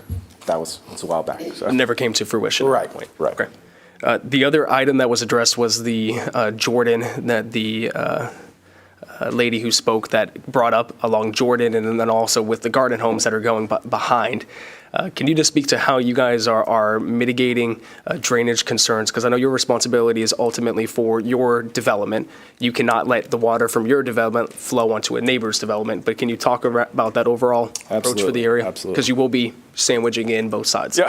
So just to harken back to what my engineer friends always say, and I said this at Planning and Zoning, but our number one goal is no adverse impact on the neighboring properties. Obviously, some engineers don't meet that goal. EHRA's intent is to always exceed that goal and to be good neighbors to the residents around our projects, and especially Meridiana. So that first and foremost. But secondly, I did mention that a little bit on Cruiser. I think that the reconstruction of that crossing is really going to improve drainage from the C12 ditch, which eventually crosses Jordan and goes winds its way south. So that's going to help the drainage situation. But the other big thing about this is the 72 acres that we're adding, the haddock pond, almost 3/4 of that's going to be detention. Like there's going to be a massive detention pond out there. And so that is to contain the water that's one flowing south from the highway, but also flowing from our development so that there's no impacts, no drainage problems, no flooding that's caused by this. So there's going to be a big detention pond out there, but that's the goal of that pond, is to prevent any kind of drainage or detention problems that would occur because of a rain event. Okay, thank you, Brad. Dan and Robbie, if I could ask, I think there might be an opportunity here to engage the drainage district. I believe this is CNR 3 as well, just to take a look, maybe to meet with some of the neighbors and the residences that are there, because if there is 1.5 foot of water that's standing, there must be something that's not working the way that it should within those properties. So if we can just take a look at that, follow up with the residents and see what can be done there, I think that would be great if there's anything. I know we can't do improvements on somebody's private property. It has to be public property. But let's just take a look and leave no stone unturned. All right, thank you, guys.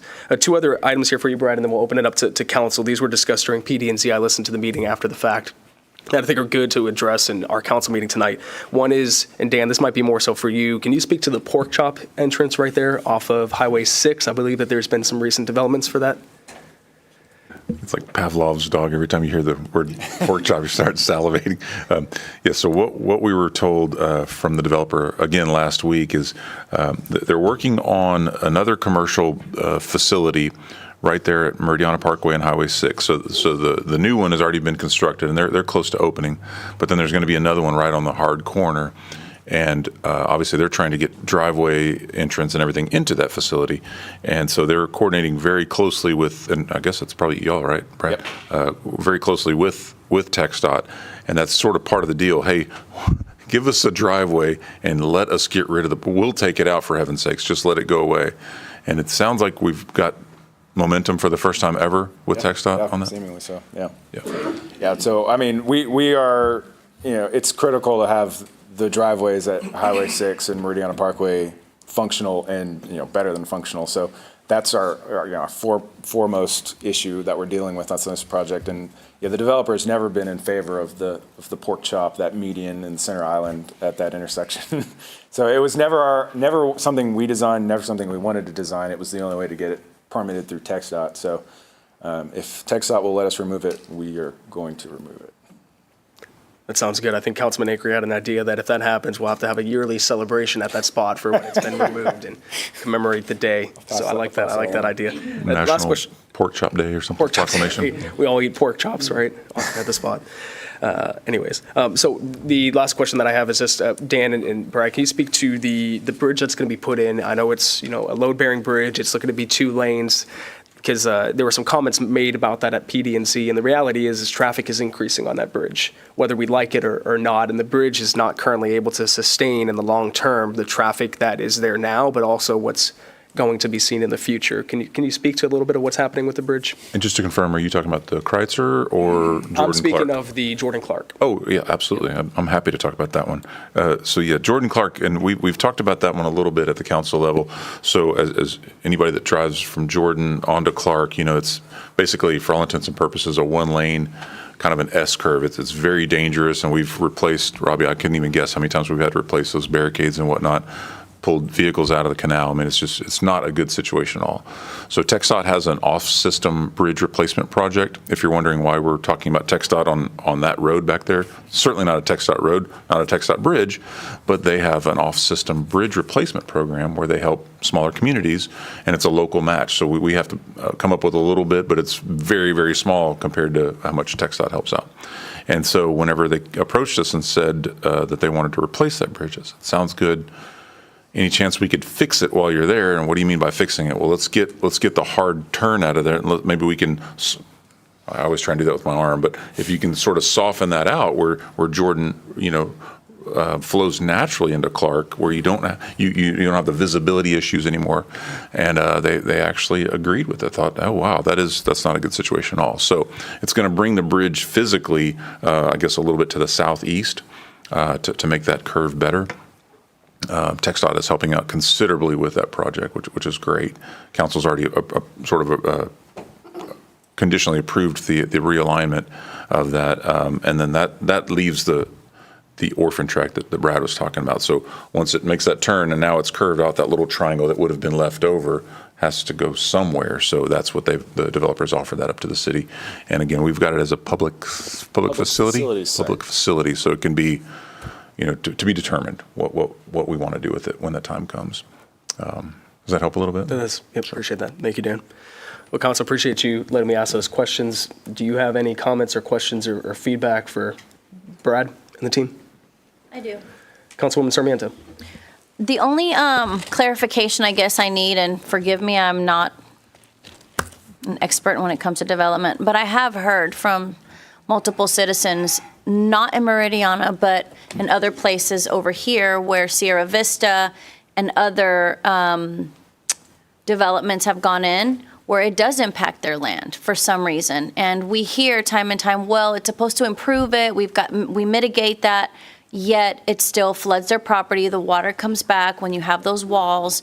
So what assurance can we have besides the young gentleman in front of us telling us that they're going to do their best to not implicate, our citizens' lots? I mean, she already has a problem. She's already standing out there with knee-high water. So is this going to alleviate it? And what are we going to do to make sure that it doesn't impact our existing homes? That's a big issue.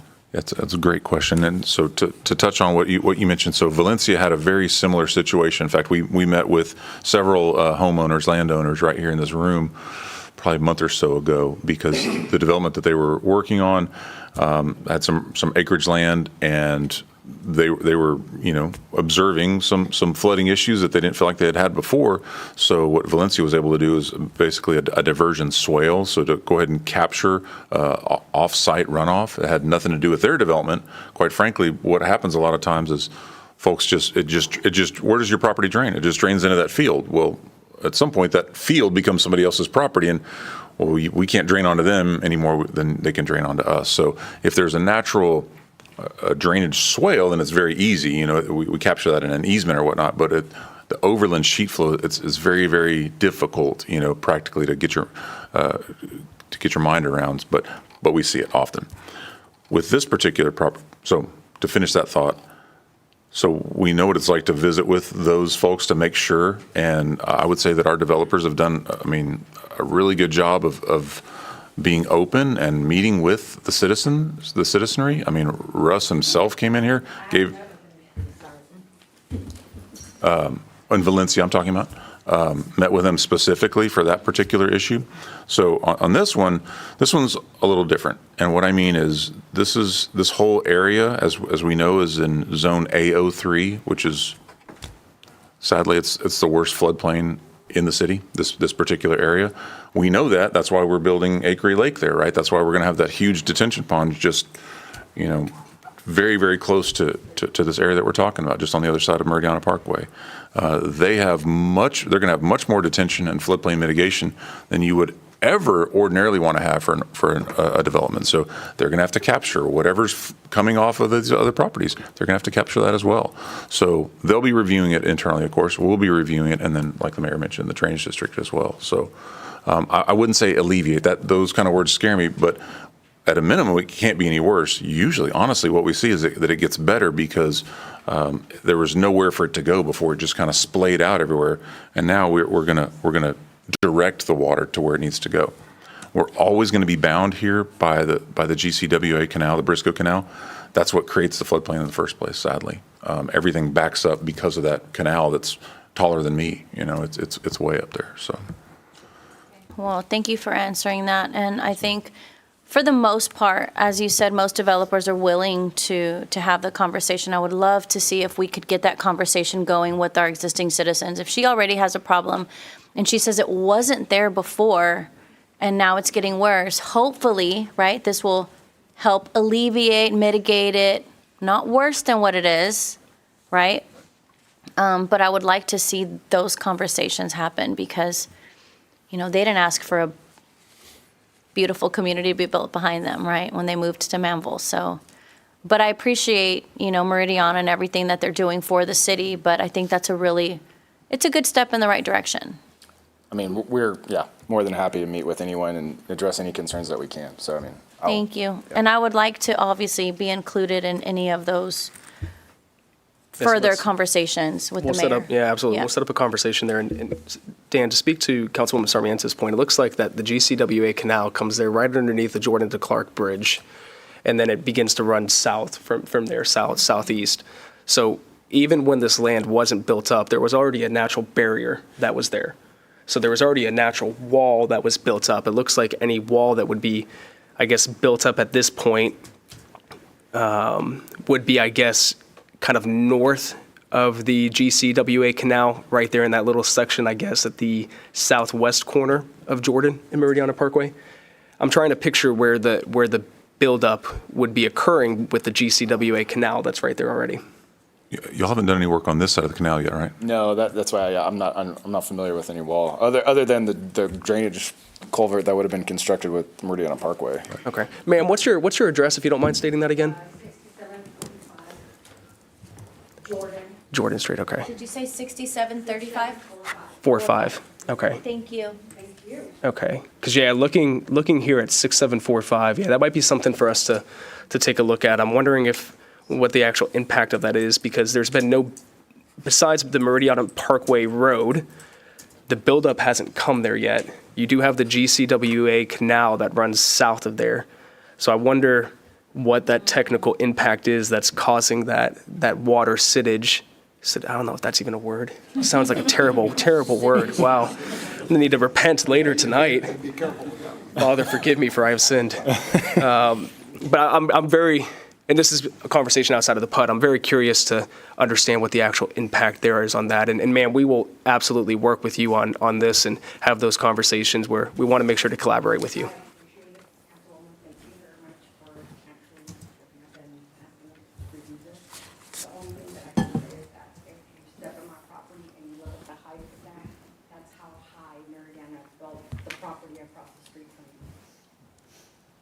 That has an impact on my property. You can ask it to Brad. Your podium in front of you that you're sitting at. Yep. That's what I have across my back fence. Yep. We'll take a look. I think Councilwoman Sarmiento has a question, and Dan, what I'll ask is let's set up a sit-down conversation like what we did with Valencia and the neighbors, and I think that will alleviate or address a lot of those questions, Brad, if you're willing to sit down with it and have a good conversation there. But Councilwoman Sarmiento? I don't know if this is a question for yourself or for Manager Dan, but I'm looking at Google Maps at our citizens' property in 6745 Jordan, and it looks like there's retention ponds behind it. So I'm just I would like to know why, like you said, to get the drainage district involved and just kind of see, and then I'll maybe talk to the citizens of how long it's been happening and what's going on there, just to find out. So maybe when we do move forward, we can do right by them and say, hey, there was a problem and there was development that came in and actually helped a situation rather than make it worse. That's all I'm asking. No, absolutely. Thank you. That's a very good ask, Councilwoman. Any other comments or questions from council? No? Anything from staff? Mr. Evan, please. More steps for you. Every little bit counts. I just want to say that At the March 11th, 2024 meeting, PD&Z recommended conditional approval with a vote 6-0. And the recommended condition is that currently in the document, all appeals go before City Council is the proposal. And we would just like to have all appeals and the PD&Z go to the Zoning Board of Adjustment, which is the right board for that, that appeal. And it has to do with staff interpretations. During like the interpretation of this document, we could be in a disagreement. And if there's a disagreement, he could appeal to the Zoning Board of Adjustment for that, if you accept that condition. Okay. Thank you, Evan. Brad, do you have any issues with that condition? No. Okay, perfect. That makes sense. All right. Anything else from staff? No. All right. Council, do I have a motion to approve with conditions? Make a motion to approve with conditions. We have a motion from Councilman or Mayor Pro Tem Hudson. Do I have a second? I'll second. We have a second from Councilwoman Sarmiento. All those in favor? All those opposed? Motion passes unanimously, 7-0. Thank you, Brad, for being here tonight. Thank you to the citizens for being here tonight. Man, we're not able to answer any questions right now. No, I didn't know when we can comment on what he just presented. There's not a time to comment during this portion of it. Yep. So if you want to reach out to staff, though, we'll be more than happy to and we'll kind of work on that. But we have to kind of keep it to. Yeah, we'll work with you, ma'am. Absolutely. Yep, absolutely. We'll be setting up a community meeting and we'll sit down and talk and we'll work through a few things. Yes, ma'am. Thank you for being here. Thank you, Brad. All right, moving on to agenda item number 4, consideration and possible action to approve ordinance 2024-0-16. And for this one, we will turn it over to Miss Rosie. What do you have for us tonight, Rosie? Good evening. This budget amendment is to, council was kind enough to approve a grant that Wally worked for to improve our lighting from fluorescent to LED. So what I'm doing on this one is, first of all, recognizing for the 50,000 grant revenue, and then the 60,000 in expenditures. To cover the difference, I'm transferring $10,000 from the general fund salaries of Public Works into the grant, because we're going to meet the match with in-kind. And the second part of it is Chief got lucky this year. They doubled their Leo's budget. And it's basically a program for training for the officers, and they can only use that money specifically for that training. So I'm recognizing the additional revenue and giving him the additional expense so that he can go ahead and spend it on this budget transfer. Awesome. Thank you, Rosie. And just to confirm, the salaries from Public Works is not from any active employee salaries, but it's positions that haven't been filled that we're using that as a one-time expenditure. No, actually, it is salaries of at least of 2 employees, maybe 3 or 4, depending on whatever lighting that they work. It's going to get charged to the capital project, those hours. Okay, perfect. That makes sense then. Awesome. Thank you for that clarification. I didn't want to make it seem like we're, reducing people's salaries in order to pay for this. So I appreciate that. Any comments or questions from council, from Ms. Rosie? Okay, do I have a motion to approve? Oh, I'm sorry, Councilman Lance. So, okay, we're getting we put up money first, and then we get money back from the government for the grant, correct? Yes, that's correct. And how much do we have to put up? We're going to get $50,000 in revenue, but we'll spend $60,000. So we are putting in $10,000 of in-kind, which is basically labor on our part. Our employees will be installing the lighting, overseeing the project. And then what is going to be what are we getting back from the government and the grant? 50,000. 50 back? Mm-hmm. Okay, thank you. So we pay 10, but we get 50. Yeah. So ultimate project of 60,000. Mm-hmm. Okay. Great question, Councilman. Do I have a motion to approve? We have a motion from Councilwoman Sarmiento and a second from Mayor Pro Tem Hudson. All those in favor? All those opposed? Motion passes unanimously, 7-0. We'll move on to agenda item number 5. This is consideration and possible action to appoint 5 individuals to serve a 2-year term on the Capital Improvement Advisory Committee Board. Looks like this one is one that I'm presenting. Look at that. Look at that. So we previously, when we formed a lot of boards and commissions, one of the ones that we formed was the CIAC as being separate from PD&Z. And it had always been where the PD&Z members also served on the CIAC. Well, we actually have enough individuals that are interested where they can be their own board. This is a state-required board. They are required to meet and provide a biannual update on capital projects to City Council. So it is a 5-person board, and we have exactly 5 members who have applied. And so do we have any of the members here tonight that have applied? Okay, we have 3 here. I figured you guys, I was like, all right, nobody's just sitting here with their kids for a council meeting. Maybe. But would you guys like to say anything for those that have applied to be on? If you could please come forward and state your name and address for us. Yes. Good evening. My name is Christopher Davenport. I am a commercial accountant for ConocoPhillips, and I'm here with my wife and my 3 kids. We live at the 9719 Chapman Trail that's in Meridiana. We moved here last year at the beginning of the year. However, we have lived in the surrounding area, Pearland specifically, since 2013. I think it's important for us to definitely provide our time, talent, and treasure to our community where we live. It gives us a sense of belonging and also encourage the future generation.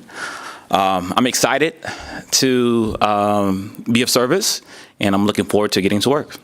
All right, well, thank you. I appreciate you sharing. So, hey, kiddos, do you think your mom and dad would serve good on this board? You think they would do a good job? They're like, I don't know. Awesome. Council, any comments or questions from you guys? Oh, yes, please. My name is Venkatratnam Ramachandran. It takes forever to say that. I go by my nickname Ramji. I live very close to Christopher and Kay at 9819 Chapman Trail in Magnolia Estates subdivision. We moved here from Beaumont last year, and we love it. And we really want to take part in developing the community. I retired after 40 years industrial experience and 4 years at Lamar University. And I had worked on a lot of capital improvement projects. So I would like to avail of that experience in helping this service if appointed. Awesome. Thank you. Appreciate you. Thank you for being here. Thank you. All right, Council, any comments or questions?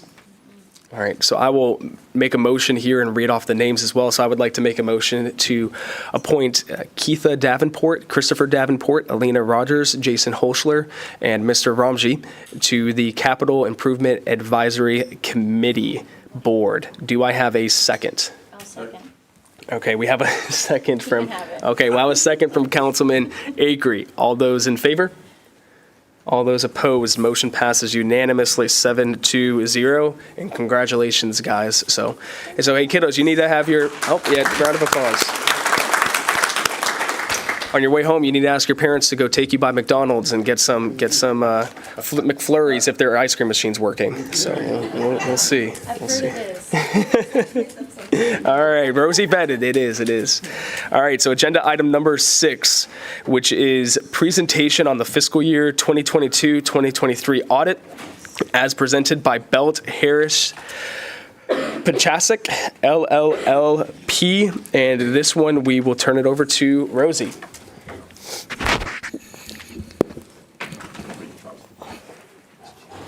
Just giving chance to get up here. We've got Ben Cohen with the B. Awesome. Ben, if you can come forward, please. I don't know who's better dressed, you or Mayor Pro Tem Hudson. It's a close competition there. So, Ben, appreciate you being here. We've had a chance to review the audit, so if you can just kind of give us an overview, though. Yes, I will. And so this is a draft copy, and we will issue the finals as soon as I get through the presentations and you accept the presentation and we get the client representation. So you almost nailed our name. It's Belt Harris Bahacek. Almost had it, but I was kind of impressed because it took me 3 years before I could say it right. So Anyways, I'm Ben Cohen. I'm a senior manager at Bell Harris Pacek, and I was the one who conducted the audit and who was overseeing it. I first want to thank Rosie.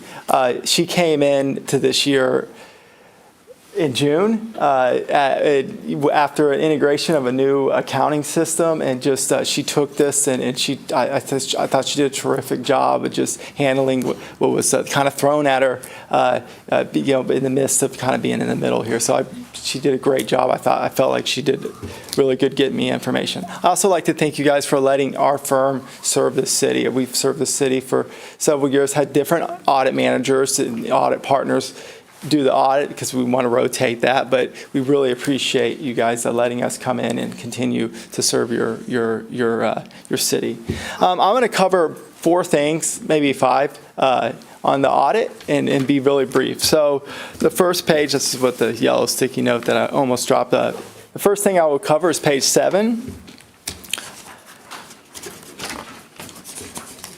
Now, I can't read near as fast as the mayor can, but I won't read this to you. But this is a 3-page letter, and in summary, it's just basically saying that we've given the city the highest level of assurance that we can give over your financial statements. So, which means that we believe that these that these financial statements are free of material misstatements and reported based off of general accepted accounting principles.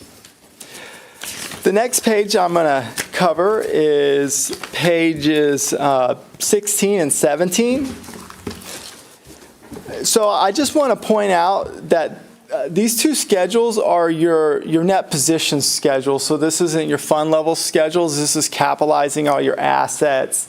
It's taking in consideration all your debt, any long-term liabilities with pension and OPEB. Other post-employment benefit liabilities out there. And the thing I just wanted to point out is on page 16, the second to last column there, or row, column, and your net position is roughly 38 million. I just always like to point out this number because this number is good to look at when you want to look at how the city's growing. And I did pull up your financial statements in 2018. Y'all roughly about 17.4 million. And if you go throughout the years, 2019 you were 21.5 million, 2020 you were about 27 million, 21 you were 32 million, then 34 million, and now 38. And what that tells us is this city's growing. That's basically what it's saying. And so we would expect to see that with a city like this continuing to grow and develop. And so with that also there's inflation involved, but as things grow, you'll see that net position grow. And so that's the biggest thing, the biggest reason why your position is growing throughout the years, which is consistent with what we would expect. The next page I'm going to cover, now this page is probably more important, y'all probably care about this page more, is page number 30. So if you look at this far left column, that's your general fund, your main operational fund. And so the biggest thing that we point out is this bottom number in the general fund column, which is 8.4 million, 8.5 million. We like to compare that number to our total expenditures, and you'll see that you have about 75% of fund balance, 75% of expenditures in your fund balance, current fund balance of 8.5. Now your total, that's a good sign because one of the things that is recommended by GFOA is to have at least 25%. That tells us that you have about 3 months or more of reserves in case there's an emergency or anything like that. And so that's just a big number that a lot of creditors look at, anyone that's in governmental finance will look at. And one of the things I wanted to note is that we have continued to see your expenditures increase, but we're also continuing to see your fund balance increase. So those are just good signs that you're staying on top of that. And so I just wanted to point that out. And the next thing I'll point out is page number 73. And so this is your budget to actual. Y'all just approved the budget amendment tonight, but the main area that we look at is in that middle, the expenditure column, the expenditure section, and this first budget is basically what you approve at the beginning of the year, and then you have amendments made throughout the year. And so we compare that overall to your actual expenditures. So there's just one excess budget item that happened. It was very small, but roughly like $1,000 or $2,000. But overall, city stayed within the legal limit of controls or legal limit of appropriations. And so I always like to point that out, that there was a positive budget variance for expenditures. Other than that, that's all I have to cover. If you have any questions, feel free to ask. I can answer. Well, thank you, Ben. I appreciate that. And I believe tonight this is just a presentation, so we're not taking a vote tonight. Is that correct? We'll have to take a vote on it at a later date. Okay. A few questions that I have, Ben, and one is just a comment. If you look at page 17, I haven't had a chance to review the entire audit yet, but good way through it. One of the things that just needs to be corrected there from a statement is the city has not increased the property tax rate at all. It does state along with an increase in property tax rates. So that's just a point of clarification. I believe the tax rate dropped by a cent this previous year. So we'll just need to make sure to for FY. Well, remember the tax rate for FY23 is based off of the 2022 to 2023, which I don't think we saw a tax rate increase there either as well. What about from 2021 to 22? Okay, I'll look at that. Yeah, if we could just look into that, because I don't think we've ever seen the tax rate increase. There was one that was a small one that was proposed. I think it just remained flat, though. Okay. The reason why I asked this is because the partner, someone reviewed this and requested that I put it increase, which I'm going to double check that for you. So sounds good. I appreciate that. Thank you. And then the other item, I just want to ask a question about page 76. This is regarding the retirement system and our covered contributions, just because we want to make sure that we are not carrying an amount that we are not preparing to cover in that sense. So we're looking good. We're not running into a situation like the city of Houston is in regards to firefighters and their pension or anything like that. Oh, so this right, you're looking at the far left column. So on this one, there was an excess of contribution. So you contributed more to the plan in those previous years than, so the TMRS comes out with required contributions. Y'all, for several months, the city exceeded the required contribution. So what happens in future years, that rate changes. Whatever they require, and then it evens out. And so ultimately, this isn't, I know it looks kind of weird, but it looks like it's a bad, it's actually, it's the opposite. It's excess means you contribute more. So it's not meaning that you're not funding it to the required contribution. Okay, perfect, awesome. Appreciate that clarification. Council, do you guys have any comments or questions? I know that this is a lot of information that's here, and we're going to have some additional time to review, but any initial comments or questions? Yeah. Councilwoman Sarmiento. I just want to commend Rosie, because that's a huge undertaking, and she has, how long have you been here? Almost a year, actually. Yeah, wow. Huge undertaking. So I liked your shout out to her. Thank you. She's a rock star. Awesome. It's a good call out, Councilwoman Sarmiento. And in my case, I want to thank him. I've kind of pressured him over the last month to get it done, and he just has a newborn baby. So he's also. Yes, thank you. Is this your firstborn? No. Second, but I have a toddler, 2 years old. So you're busy. Yep, the most happiest tired I've ever been.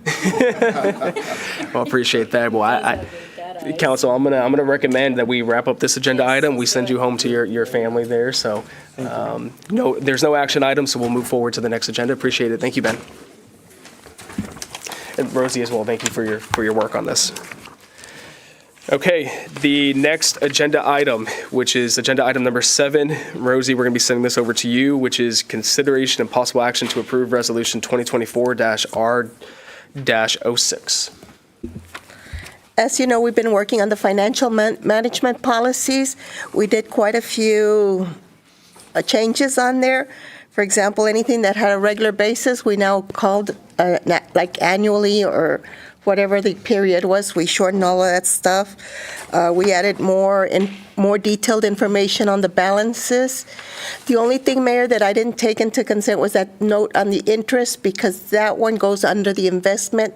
That allows me, because fund balance, remember, is not just cash, it's also your accounts receivable, it's your property, your assets, all of that stuff go into that fund balance. Awesome. Yeah, thank you, Rosie. And I think you guys did a phenomenal job with putting this together, incorporating some changes, clarifying some of the language, adding definition. I think it looks really good. One question that I do have is, because it was just mentioned by Ben, that so at the end of fiscal year 2023, which I know we've tapped into our unused fund balance a little bit, but we're still going to be sitting above that 50% mark, which we're now setting in the policy, because he had mentioned we're at 75% at the end of the fiscal year. Correct. I did put in there language that if we could reach above that limit that we want, that we could, council could approve any project that was a one-time expenditure to lower down that. Okay. Do you know how much we're above currently, sitting at for the fund balance above the 50%? I'll be honest, no, because it fluctuates so much, it's hard to keep a track of. Okay. Well, I think we'll maybe be having potentially some mid-year adjustments that might be coming before us soon. So if we can at that point just see where we're at in the fund balance as it relates to the 50% specifically, that would be appreciated. Will do. Cool. Thank you, Rosie. Any comments or questions from council? Okay. Hearing none, do I have a motion to approve? Make a motion to approve. We have a motion to approve from Mayor Pro Tem Hudson. Do I have a second? We have a second from Councilman Oplager. All those in favor? All those opposed? Motion passes unanimously, 7-0. I think that's the first time the financial policy has been updated in quite some time, huh? Awesome. Congratulations, guys. It's a big accomplishment. Thank you. Moving on to agenda item number 8. This is consideration of possible action to approve Resolution 2024-R-09. And we get to turn this over to Alyssa. Alyssa, what do you got for us this evening? So I do see that Bree and Megan are both in the crowd, so if you guys have any questions for them, we can go ahead and ask. But Teen Court's already been hugely successful, as you guys know, and this is just sort of a way to memorialize it in a sense and get an official blessing from council. So we have a resolution in place kind of your guys' support for the Teen Court. Awesome. Thank you, Alyssa. Would either of you ladies like to add anything? I believe we have a few Teen Court members that are going to be heading off to do something special soon.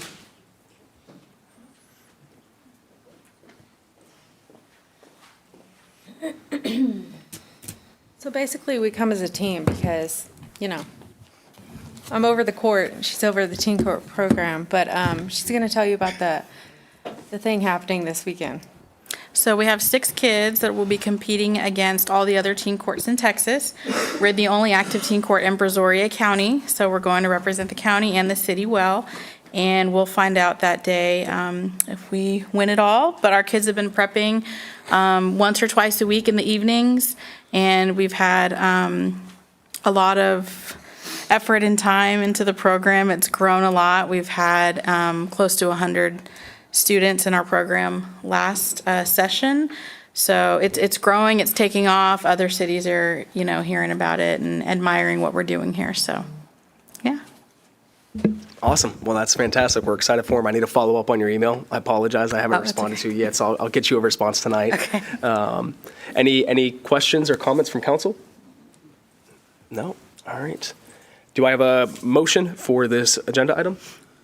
I'd like to make a motion to approve. All right, we have a motion from Mayor Pro Tem Hudson. I'll second We have a second from Councilman Perry. All those in favor?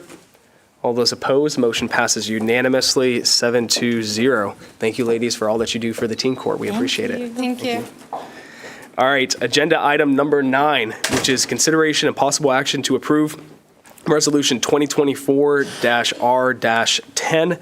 And this one is going to be going over to the chief. Good evening, Mayor, Council. This is a resolution, the same as the Teen Court, just to get the approval and the support from council for our Teen Citizen Police Academy. This is our second year to have this. Just a brief rundown of what the academy is. It's not a police academy. It's a condensed version of a police academy. That we basically hold several blocks of training and information about what we do as a police department and a police officer. Captain Day and Michelle, my assistant, executive assistant, they're the ones that had this up and coordinated. We have several participants through the police department, fire marshal's office, emergency medical services, district courts, municipal courts. We try to get everybody involved in this academy that we work with on a daily basis. Last year was a great success. I sat through several hours of it, just watching and observing. But one thing is we didn't have enough time. We ran out of time. So we've extended it for another week this year. So it's, instead of it being a week long, it'll be a 2-week-long process. During that time period, these kids that participate will actually get to ride along with the officers actually while they're working to see what they do, which is always an exciting time for them. So last year it kind of started off slow. The kids were just but before it was over with, they were really having a good time with it. So we anticipate the same thing this year when we get our participation. But like I said, we were just bringing it to y'all for y'all's support and approval. Thank you, Chief. I appreciate that. Do I have any comments or questions from council? All right. Councilman Lands, can you make a motion for us here? Make a motion to approve. We have a motion from Councilman Lands. Do I have a second? We have a second from Councilman Acree. All those in favor? All those opposed? Motion passes unanimously 7-0. Thank you, Chief, and we look forward to the next round of that. We will now move on to agenda item number 10. And then I believe, Chief, we'll be turning this over to you. Consideration and possible action to approve a memorandum of understanding between the City of Manvel and Lone Star Paws for an alternative site to care for stray animals and authorize the city manager to execute the agreement. Chief? Thank you. As y'all can remember, we've had several discussions on animal control and the issues we were facing with animal control. At our last meeting, we actually came to an agreement with the Houston Humane Society, but we also reached out to, and I'm sorry, I'm going to butcher some names, so I'm not even going to try it. They're sitting back here, the ladies back here. I had several conversations with them concerning the agreement. I'm sorry. And we've had some really good conversation about it, and we were able to come up with a memorandum of understanding, which basically lays out what the City of Manvel Animal Control and the Lone Star Paws Rescue Group are going to do to work to try to do something with some of these animals that we come up with.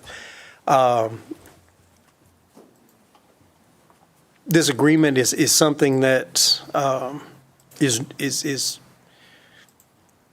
I don't want to say it's new, but it's moving forward in the direction that we want to go with the city. And I think it's going to give us that other opportunity to place animals, which we've never had before. Now we got multiple areas and multiple avenues to take care of these animals. Well, thank you, Chief. I appreciate that. I know when we had the HHS discussion, we talked about equipping ourselves with tools in the toolkit, and that we were looking for other options that we could stack on top of having HHS as the last resort. And this shows our continued commitment to doing that. And I appreciate your work on it, and Captain McLean's and others. The representatives, the ladies here from Lone Star Paws, would you like to say anything tonight? Come on, one of you's got to say something. That way we know where y'all are at. Well, rock, paper, scissors for it, all right? Good evening. Cindy Cortinas, 7204 Carpenter. Hey, can you start all over again and say your name in the microphone? Yes, ma'am. Cindy Cortinas, 7204 Carpenter Road in Manvel. It's been a long road, but we're excited to help move forward with animal control in the city and give animals a second chance. And I'm happy to be a part of that. So more to come on animal control. I have been still assisting at times when I get calls, so I'm ready to continue to help. Awesome. Thank you, ma'am. Okay, thank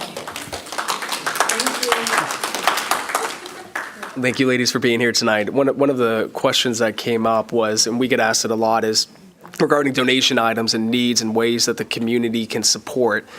There's only so much that the city can accept and then actually put to use. And one of the things that we were talking about internally was we would love to be able to promote and encourage Manvel residents to provide donations and contributions to Lone Star Paws to help out during this time as you guys are going to be taking more of our animals. And so if there's any way that you guys could provide us at the city with a list of what some of your needs are, ways that people can contribute.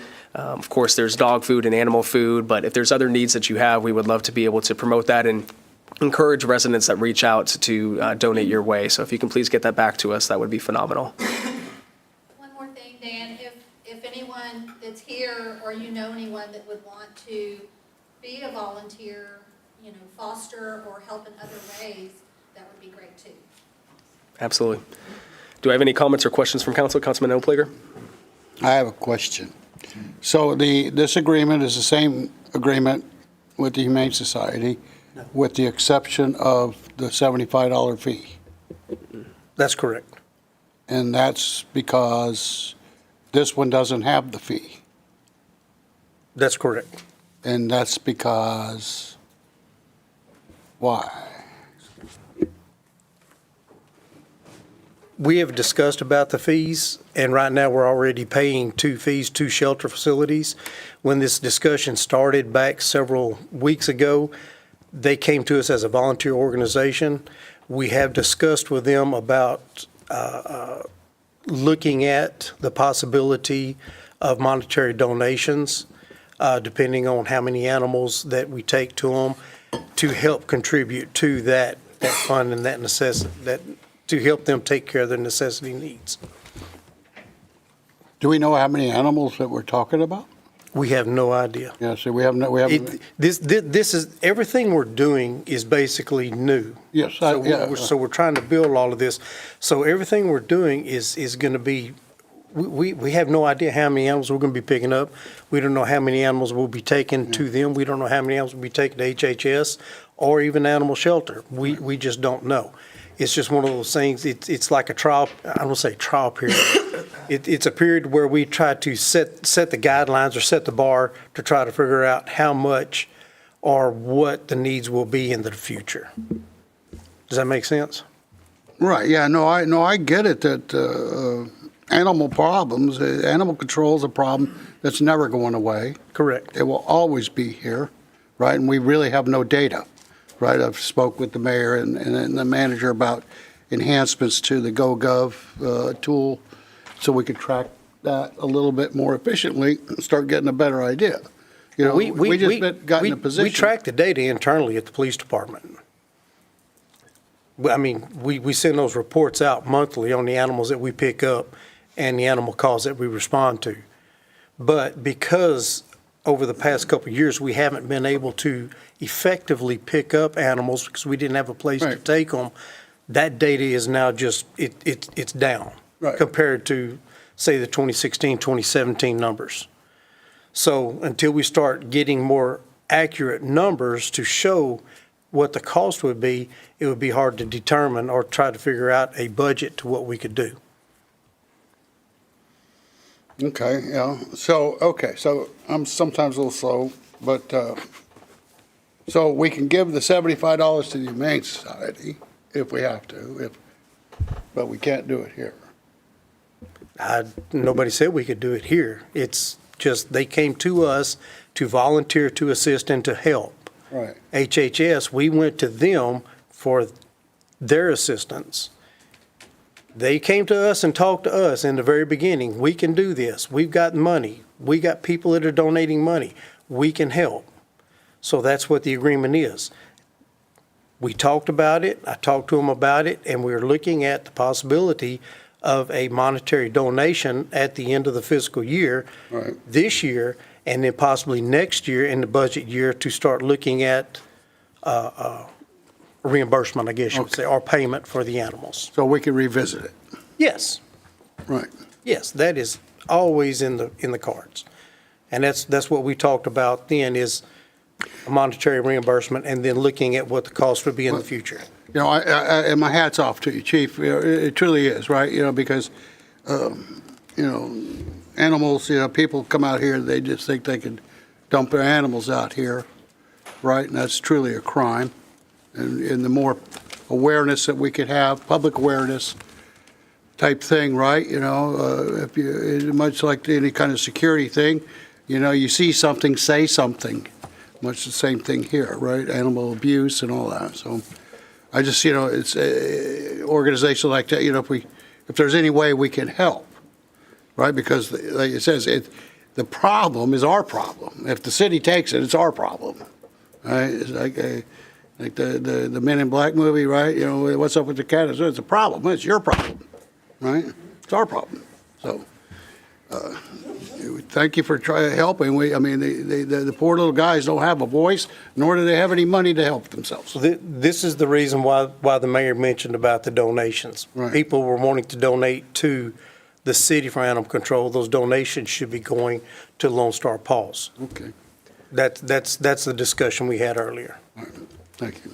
Thank you, Councilman. And Chief, correct me if I'm wrong, there are some differences as well in this agreement with HHS regarding reporting, regarding the agreement to return animals if the owner is found, even if that extends after five days. And so Lone Star Paws has gone above and beyond and to some extent within the agreement and their commitment to what we're looking to accomplish here. That's correct. Right. Thank you, ladies, for doing that. Any other comments or Councilman Lands? I'd like to know from Lone Star Paws, are they able to do the services that HHS were offering to do for the $75, which included the initial visit from the veterinarian and spaying and neutering? Are you able to do that with $75? Not necessarily. Okay. If you could please come forward for the microphone for us to be able to hear you here. See, I was going to try to find a way to get you to come up here, and we got you. Hi, my name is Donna Jarvis. I am the founder and director of Lone Star Paws, and yes, so we will be providing all of the same things that the Houston Humane Society will provide. We do utilize services with Fix Your Pet in Santa Fe, so we will be able to do some of that. But on the front end, we want to make sure that the animals are tested for heartworms, cats, FIV, FELV.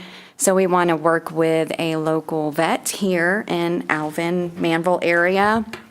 I kind of am already having some conversations with them to be able to take the pets in or the strays and that kind of stuff straight to them so that they can get tested right away so that we know what's going on with them. So when we are reaching out to the other local rescues, we're able to say, hi, this one's got FIV or this one has heartworms, and we want to go ahead and get rabies in them right away and get the parasites and stuff working through them. I'm sorry, I'm a nervous wreck. But we do want to make sure we provide all the right medical on the front end before we reach out to rescues so that they know what they're taking on. So there is definitely costs that come off the front end, which will be more than the $75 in the long run per each animal, yes. So both contracts state that the animal has to be spayed or neutered before it goes to an adopted family. Yes, sir. So HHS, they were going to do the spay and neutering on site. Mm-hmm. They have 4 vets or whatever. So yours, you would have an animal, you wouldn't spay or neuter it until you found a home for it? So all of our animals are spayed and neutered at age-appropriate time. Okay. So yes, they will all get spayed and neutered either while in foster care or in their foster to adopt program, because we do that where they get adopted out prior to being spayed and neutered just due to the age and what a vet recommends. All cats are spayed and neutered between 8 and 10 weeks of age, and they all stay in foster care until they are fully vetted. Well, what I'm trying to do is I'm trying to figure an avenue to get some funds to you. Yes, sir. So I understand, I Chief, thank you for that. We went to HHS, and this was their funds, or their amount, and I understand that this we call it a fee or whatever, and this is a contribution, but to me personally, if an animal goes to HHS or goes to PAWS, that animal's going somewhere and it needs to be looked at, doctored, whatever. So I believe personally that we should have some kind of funds, if it's not $75, because that doesn't include spaying and neutering, something to go to them per animal, just like it was going to go to HHS. I mean, I just think that's fair, that they don't take on the whole burden of the cost, and maybe at the end of the year, we give them a gift, a bonus, or whatever else you want to call it, because we're prepared to do this with HHS. I mean, that money was going to hit their pocket the second that animal hits their shelter, the way I understood it. So I just think we ought to look at that, get some funds to Lone Star Paws. There's one other point that, and it's not a big point, but I did notice a difference in the two. HHS agreement, it said before the animals are transferred to the destination agency, the animals would be inspected by the source agency. And that's not in the Lone Star Paws agreement. I'm just kind of wondered, why that. I'm sure we will check the animal, look at the animal before we send it on, but I just wondered why it wasn't in this contract with Lone Star Paws. Well, that's a good question, because I basically took it from the HHS contract and I just added a couple addendums to it. I can look at it and we can revisit it again, but as far as the funds goes, I mean, if that's the wish of council, then we would have to find a way to fund it, because right now we really don't have the funding for that. We would just have to find a way to fund it. Right now, we're going to be scraping the barrel to fund HHS. I mean, I'm not against it, don't get me wrong. We would just have to figure out a way to do that. And without knowing how many animals we're going to be taking up there, it'd be kind of hard to do. Now, we can maybe after a month, we can amend the agreement, and maybe after a month or 2 months, we could get a baseline of how many animals we take over there. Then we could be able to budget out the rest of the year and then look at it come October to fund it in its entirety. But right now, I don't know where we get the funds. That would be something we'd have to talk about to try to figure that out. But I mean, this is up for discussion. I mean, whatever council's wishes wants to do, I am. And I understand. I appreciate that, but if we take Lone Star Paws off the table and we just have HHS, where's the money going to come for HHS? That animal we're going to take to Paws, if we don't have Paws, it's going to go to HHS. That's going to be $75 for that animal. And that's an option. That's something we have to look at, where we're going to come up with the funding on that as well. So right now, we don't have funding for HHS, you don't think? We have the money. We just have to figure out where it's going to come from. Okay. All right. I'm a little confused, but okay. Thank you. But I'm all for helping them out. That's part of the Absolutely. discussion we had, is we just have to find that baseline on how much and what we're going to be able to do with it. Okay. We have a history of how many animals we bring in, correct? Pretty much average over the past couple of years? Well, the past couple of years have been very, very low because we haven't been picking animals up, because we haven't had a place to take them. We can go back prior to COVID, because that's when everything started ramping up. Yeah. And are not allowing us to bring animals in because the shelters, for whatever reason, started becoming full in 2021. We can go back prior to that, and we can actually look at the animal intakes we took in. That might give us a baseline, but then again, it could be more, it could be less. I really don't want to put a number out there right now, because, like I said, we've actually been turning animals away because we didn't have a place to take them, except for the aggressive animals that are attacking and such as that. One more question. Yes, and I'm sir. sorry. What is you bring an animal in, I know you work with a lot of agencies, fostering, whatever. What's the turnover rate for your animals? I mean, you have an animal for a couple of weeks or a couple of months, or? We can just take a few of the Manvel animals we brought in. They've all got homes. We brought them in. They were with us between 2 and 4 weeks. We've got them fully vetted. A couple of Schnauzer and a Yorkie and Willie. And we are working with a young man named Walter, a little male cat. And normally every 2 to 4 weeks, we can pretty much, unless they come in as tiny babies, and they're with us until they've reached maturity to be fixed, and then they get their homes too. I want to get off this subject. Thank you. Well, those are good questions, Councilman Land. So I just have a few comments, and we'll turn it over to Councilwoman Sarmiento and then Councilman Oplager. I think the one thing, Councilman Land, just to keep in mind is the primary agreement that we have at this current point is the City of Alvin agreement. We've already committed through August to September to pay them $25,000. It would be much better to leverage that agreement rather than having to pay HHS $75 per animal. Now, based off of the volume and the trajectory of our volume, that's going to increase over time. But as Chief mentioned at a previous meeting, we have the money in the budget. It's just when we get to that point where we have to start taking an influx of animals to HHS, we'll have to actually dedicate that as a line item.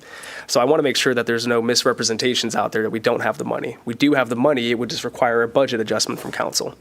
I will play devil's advocate for a moment here, because a lot of members of our community that have spoken about this subject have said that they will step up and fund this. They told us not to approve the HHS agreement because the money was out there already. So the ideal scenario is going to be that those individuals follow through with what they said that they would follow through with, that they will deliver on their commitment, which they tried to use to persuade us to not enter into that HHS agreement. So the city has put up. Now it's time for the community to put up as well, because we're doing our part. We need them to do their part. But the other thing that I love about Lone Star Paws, is they view this as a partnership. They don't view this just as us dumping animals on them, but they want to work with us, which you can see that in this agreement that's being put in place. And I believe that the city wants to be good partners as well. And as we start to look at the numbers and look at the data, which you guys will be able to provide that to us, that if there is a cost that's associated with it, let us know. We want to evaluate that as well, because we do not want the city to be a burden on what you guys do, but we want to help you be successful. Now, we have to be very careful because we have financial constraints regarding how we can do this. We need to make sure that it's done within the confines of all legal requirements, not just necessarily a gift or something along those lines. We would have to probably look at amending the agreement and making sure that we account for it in that manner. But there would be a way that we can do it. So please, let us know what you guys need. We'll let you know what we need. We work together on this. It's not, hey, just take all of our animals and figure it out. So I think Councilman Lands and Councilman Oplager, I think that's going to be, we don't know what we're getting into. So let's see, and let's make sure to have those conversations and just be very open and vulnerable with each other. Chief, we'll go to you, and then Councilwoman Sarmiento. Chief, can we go to Councilwoman Sarmiento? She's been waiting first, and then we'll jump to you. I have a question for Lone Star Paws, right? If you don't mind coming back up, sorry. You and Evan, you guys are both getting your steps tonight. It's okay. You're doing great, by the way. Thank you so much for the work you're doing. What is your main form of raising funds? Because most 501c3s either have a yearly event. Like, how are you raising funds to sustain this big work you guys are doing? Last year in October of 2023, we put on an event called Pawstoberfest. Okay. And just brought in donations from multiple fosters and anybody that kind of supports us. And we did a big event with silent auctions and live auctions and raffle kind of like donation, buy tickets, win things. And then we do a lot of, not a lot, we kind of beg on social media, and we do fundraisers for specific things. Heartworm month is coming up in April, so we're going to do the many phases of heartworm treatment with the rescue, and we have 10 or plus more of those right now currently. And we just kind of hope that it happens and that we are able to raise the funds back, because regardless, we're paying, we step up and we take care of the animals. And that's just kind of where it is here. As much as I love the idea of having the help and the $75 that was going to be going to HHS, regardless, we're going to help the animals. Right. That's just kind of where I stand. Regardless, I want to work with all the rescues that are that have stepped up and have been standing on the side of saving the animals in Manvel, Paws on the Rise group. So I really want to work with them, and I really want to make sure that we all kind of step up and do what we're supposed to do. That's kind of our like little oath, we walk in, it's the mafia.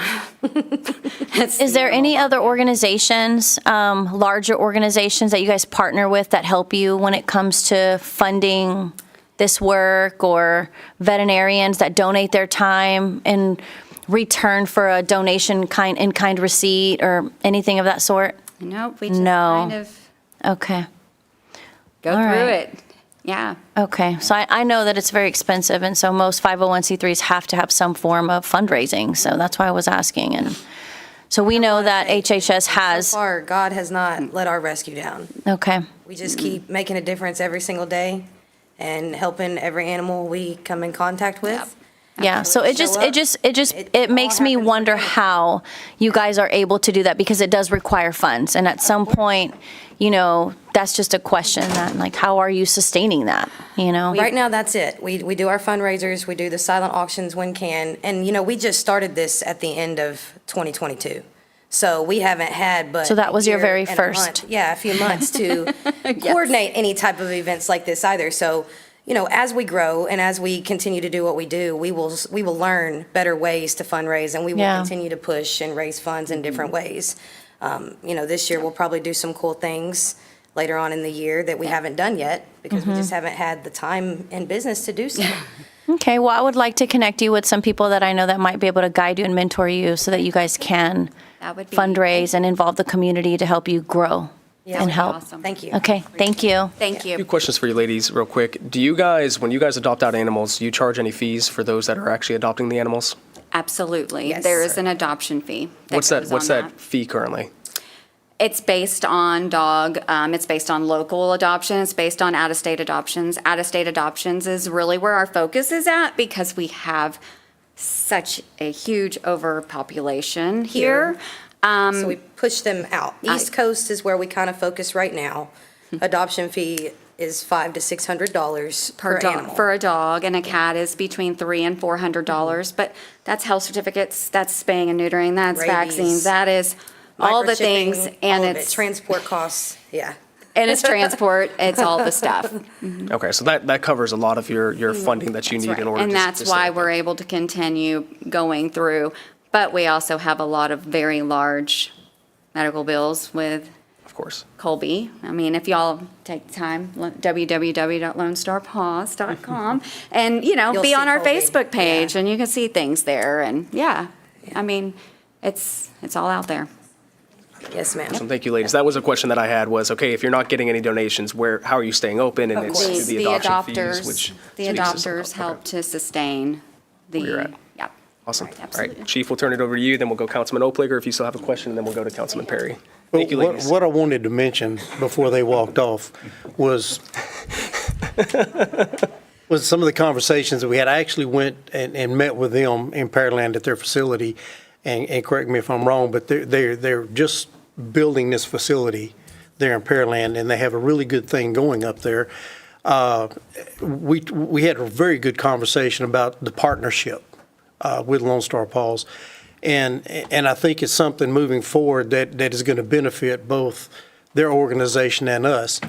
We talked about getting the veterinarian to partner with them to help them in their areas. We actually have on our staff, on our committee, I don't know if y'all reached out to her or not. Haven't had a chance. On our shelter committee, our veterinarian, Dr. Hoffpower, that might could help them out. There's all kinds of things that we can do. But another thing that we talked about was working with them in their, working with them in their fundraising, bringing them to events that we have at the city for adoptions, bringing some of the animals out for adoptions and such as that. It's the same thing we offer to the Houston Humane Society, is to get that knowledge and that education out there of what's going on, where they're at, so on and so forth. So with it being a startup like this, it's going to probably be a rough road in the beginning, but I think as we start moving forward with this partnership, it's going to help them grow and it's going to help us in the long run. I was very excited after speaking with them at their place. We had a very good conversation, and I think it's one of those, I don't know of any other city that partners with a rescue group like this. I've never heard of it, never seen it. And I think that this is the start of something new in the animal rescue world, I guess you would say it. So it's really fortunate to have them such as an organization such as this that is willing to work with the city. This will be very quick. I'm just curious, have you had many discussions or any discussions with veteran organizations as far as emotional support, animals, PTSD, mental health? Yes, I've actually spoken to a couple of them. Our conversations are still transpiring as we're discussing possible avenues and solutions moving forward when we do start taking in more animals. But yes, we have started those conversations, and I'm excited to continue those conversations. We also work with a couple of other organizations that help out the veterans too. So we've got some other connections there that may come up with something awesome that's never been done before also. So, but yes, the conversations are going. Okay, so if I can help with that wearing another hat, Okay. Then we can connect. Yes, sir. Okay. That's awesome. Thank you so much, Mr. Perry. Thank you, Councilman Perry. And ladies, what we'll do is at a minimum in 4 months' time, it seems like it's going to be right upon us is when we start our budget discussions, and we're already going to start that. And so we can very much leverage the data at that point to see, and let us know what your actual costs are at that point, and we can analyze and see what you guys need and how we can help support. All right. Real fast. Yes, ma'am. Quick, super fast things. Soft openings, April 7th. April 6th. 6th. So April 6th, if anybody would like to come to our facility where the chief did meet with us, that's the day we plan to have the soft opening. So you can kind of familiarize yourself with the facility that we're establishing and kind of what we're going to be doing up there in Pearland. And then the items that you requested that we might need for donations, would you like for me to just maybe us to send you a breakdown of cost on intaking an animal with those items as well? So you have all of that at once? Whatever you guys think that would be good for us to disseminate to the public. We can just give some sort of a a breakdown for you to kind of get an idea of the vaccines and the things that it costs right in the front line when we take the. And if you guys connect with our city secretary's office, we'll be able to, about the soft opening as well, and for this, we'll make sure to put that information out there. Sounds good. Awesome. All right, thank you, ladies. Anything else, Chief? Well, I can't make the soft opening. My daughter's getting married on the 6th, so I'll send somebody. Congratulations. Congratulations, Chief. Okay, what I'll do, council, is I'll make a motion to approve this memorandum of understanding between the City of Manvel and Lone Star Paws. Do I have a second? Second. We have a second from Councilman Acree. All those in favor? All those opposed? Motion passes unanimously 7-0. All right, agenda item number 11. We have consideration of possible action to direct staff on a flock camera purchase and grant program. Chief, we'll turn this over to you, but then I think we have a special presentation tonight from one of our captains. I'm bringing a special guest to this one. If y'all can remember last council meeting, we spoke about the flock camera system, and we went back and Captain Day actually went and came up with 3 proposals to present 3 different options. Now, if to do all 3, to do everything at once, it's going to be, to be honest, it's going to be a chunk of change. But phasing things in, however y'all want to do it, we're giving y'all the options. Y'all tell us what y'all would like to do, and we will make it happen. But Captain Day has a presentation that he's going to stand up at the podium. He's not going to do it from behind here.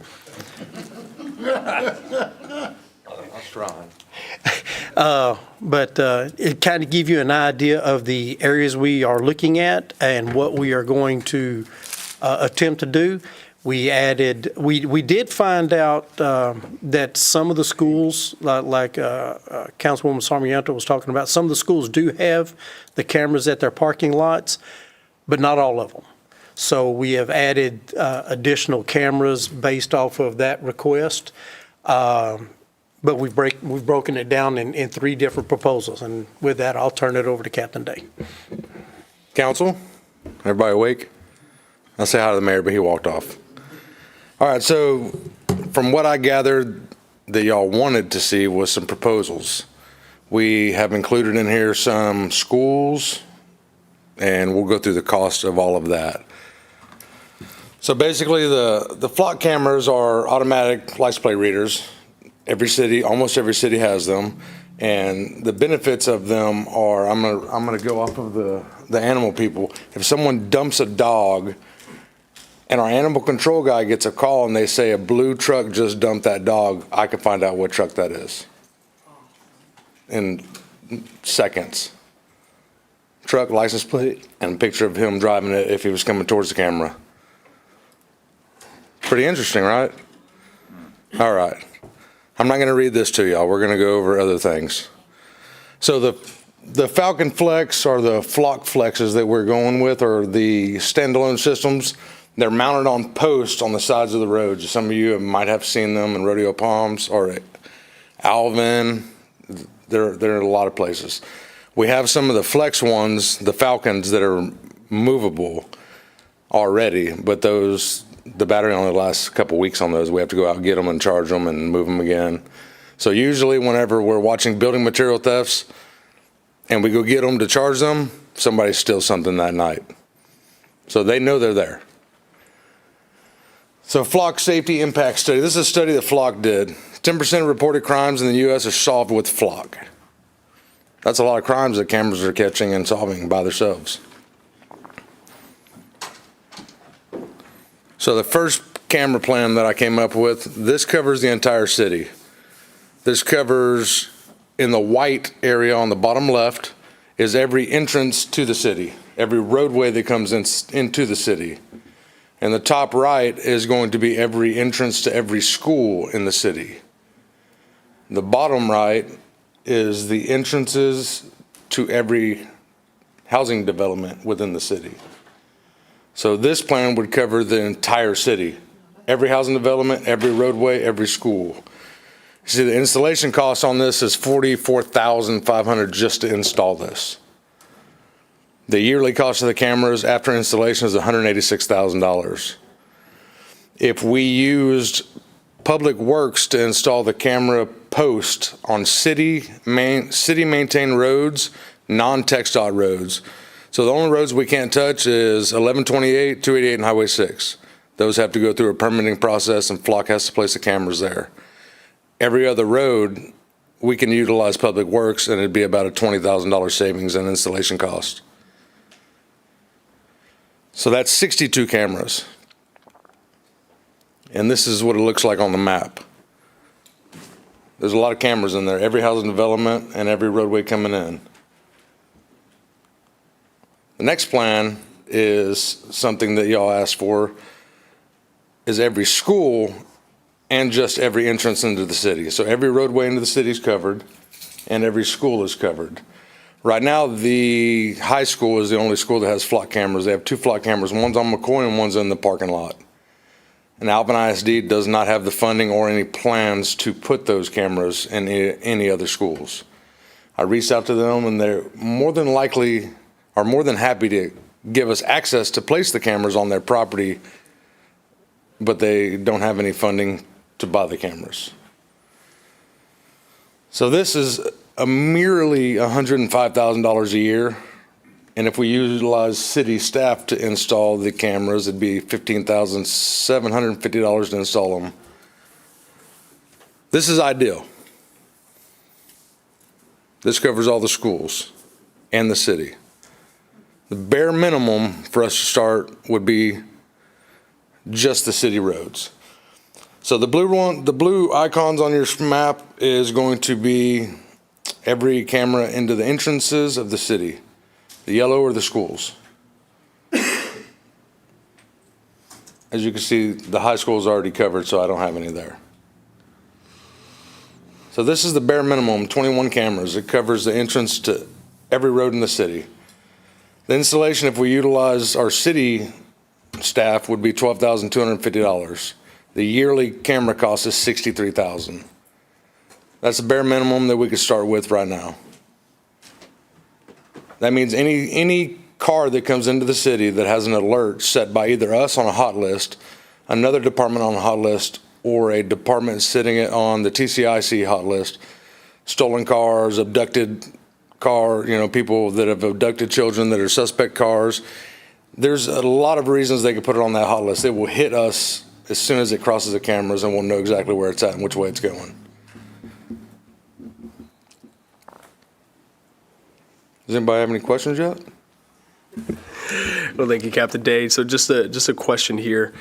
So Plan A would be if we did everything and there was no partnership with HOAs or anything Yes. like that. That's just if we did it. Plan B would essentially be hey, this is what we're going to do as a city, and then we could put together a grant program for the HOAs. Similar to what Absolutely. Pearland did, and that might help us cover the rest. They would just have to take on the year-over-year cost after we do the one-time help. Yes. Okay. So personally, council, I would be open to going with Plan B, offering the grant for the HOAs to participate, to essentially get us to Plan A, but it would be up to each HOA to participate in that. So that's my preference from initial consideration, but I'll open it up to any questions or comments from council. Councilwoman Sarmiento. I like that. Ideally, I think Plan A, which covers everything, works, but this is something better than nothing, and it gives the option for them to cover that cost if they want to. There's a fee that's associated with homeowners associations, and when it comes to safety, when you don't have gates and stuff like that, this is a good deterrent, I think. So I'm with you, Dan. I like Plan B. So it's just a matter of you reaching out to the homeowners associations. 3 years ago, I reached out to 2 homeowners associations, set up meetings with them. One of them adopted the cameras, and the other one chose not to at this time. So with a little bit of assistance, they might change their mind. That's it. That's all I have. Thank you, Councilwoman. Any other comments? This is Plan B. That's Plan B, covers all the schools and the entrance to the city. Yeah, so he's looking at the spreadsheet that we were provided in our packets, and I believe that is, it's basically these two is Plan B. Those two is Plan B, and then the entrances to the neighborhoods over here would be done by the HOAs. Yep. So is anybody else on council open to providing direction to go with Plan B? Is anybody opposed to that? Sounds good. Okay. Looked at the HOAs. All right, so what we'll do is I'll make a motion, and we'll get a second, so we can take a vote, and then what we'll look to do, Captain Day, is to have you work with the chief and Dan and Rosie to come back with what a proposal might look like from a financial standpoint, how this would be accommodated, and actually look to get something in place there. But before I do that, Dan, Rosie, Captain, do you guys have any other questions for council? I don't. No? Okay. So I'd like to make a motion to direct staff to pursue Plan B with a grant option for the HOAs. Do I have a second? Second. We have a second from Councilman Acree. All those in favor? All those opposed? Motion passes unanimously, 7-0. Captain Day, thank you for all your work on this. We appreciate No it. problem. Thank you. All right, the last item for tonight, we have consideration and possible action to award Phase 3 of the Gardens at Croy Park to Landscape Art and authorize the city manager to execute the contract tabled on 3/4/2024. And Wale, turn this over to you. Welcome. Saving the best for last, right? Right. Good evening, everybody. Council, mayor, staff. I just want to commend you guys. I had 12 items tonight. And from a project manager perspective, that was very good time management. Seriously, I did wonderful. I was watching until I got here. I'm very impressed. So. You're trying to butter us up a little bit, huh? No. I'm. Trust me. I didn't even have time to sit back there and just swell up. So it was perfect. So yes, I am back to follow up on the items that were given to me. I was tasked with coordinating a meeting with the task force. It was a very successful meeting. In that meeting, we brought a few members up to speed. We talked to a few members who haven't been able to participate as frequently as they would like to. Some have asked to step down, and the others all looked at the project. They've been looking at the project in a higher level of detail, and they are still adamant about moving forward. However, they also gave me tasks, which I've been following up with as well. So they gave me tasks with reaching out to Rebecca, who's actually here tonight. She's with Landscape Art. She's representing them tonight. And we went through the Phase 3 breakdown, and we looked at line items that might have been maybe a little inflated, maybe a few deliverables from phase 2 that weren't met. But ultimately, it got me to do a deep dive, right? So like my pastor always tells us in church to check the text. So you got to go back to the book. So I went back to what we agreed upon, and I went back to Glenn's proposals for the design. And I mean, besides the arbor, even the pergola that we feel was undersized, if you look at the imagery provided, there was some graphical imagery. Let me see if I could actually show you better than I can tell you. I don't know if this is actually going to work.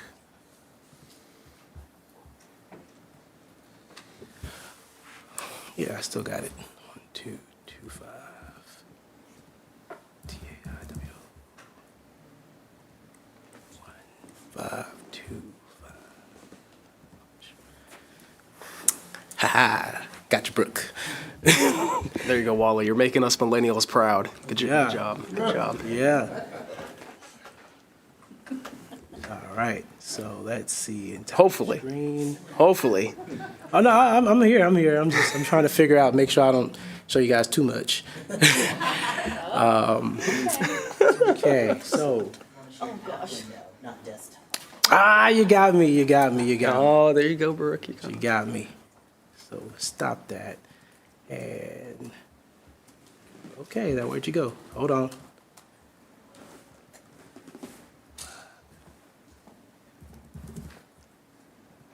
And I want to share. So I got tab window, entire screen. All right. Well, that's just gonna give me the browser. I need to share windows. All right, let's see. So let me do this. Here we go. Hold on. Wow. No? Why? Why won't it let me share, Brooke? Do you want me to come and look? Yeah, come check this out. About time, man. I know.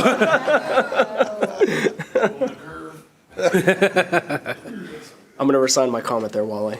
Oh, here we go. Technical difficulties. So I hit launch, and I have window and entire screen. And where's the?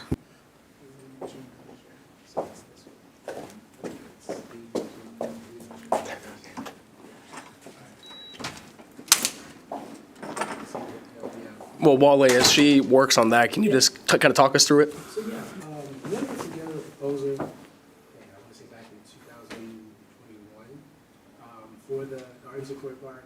In there, it shows all the new landscape features, the hardscape features, the planting and whatnot. So all that's covered in there in detail, in very, very high detail, as in overlays to the existing park of what things are going to look like. And amongst the phase 2 progress, a lot of that was delivered, and obviously the one item that I can say that we failed to deliver was the arbor. After talking with Rebecca about the few hardscape issues and concerns, they issued the credit. Now, I know the biggest thing is that we want to get what we pay for, right? But this was a contract, this was a project that was awarded entirely. We decided to break it up into phases. And my biggest fear is that, and Rebecca, you can close your ears, is that if we don't act on phase 3, we're really going to be shorting ourselves. In the sense that, yes, they said they were going to do 50% now and 50% later, but if you look at how the bid breaks out, we put 250 up for the first phase, and then the last phase is less than 100,000. So obviously, my concern is that, okay, they already got the big front of money.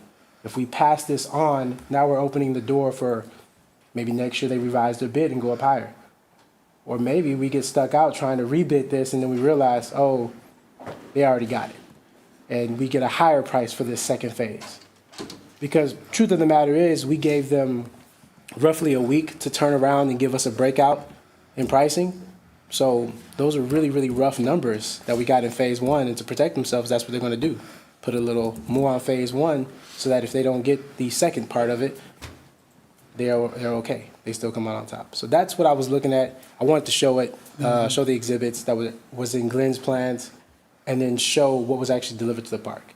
I know another issue might be maintenance. That was something else that the task force wanted to talk to me about. Me and Robbie have been talking about what we can do on the public works side in terms of lawn care, lawn maintenance. Part of this project in phase 3, as it's called, addresses the trail. They're going to uproot and resod about a foot on each side of the trail. The biggest thing, if you go out there now and you walk the trail, you start seeing weeds and they're growing in, and you start worrying like, hey, is somebody going to spray this? Someone's going to worry about this. And it's already something that's been planned for. Again, when you break things up, sometimes you're not going to see the full project until it's all complete. So because we broke it up, you start seeing a lot of incompleteness. The planting beds look a little small.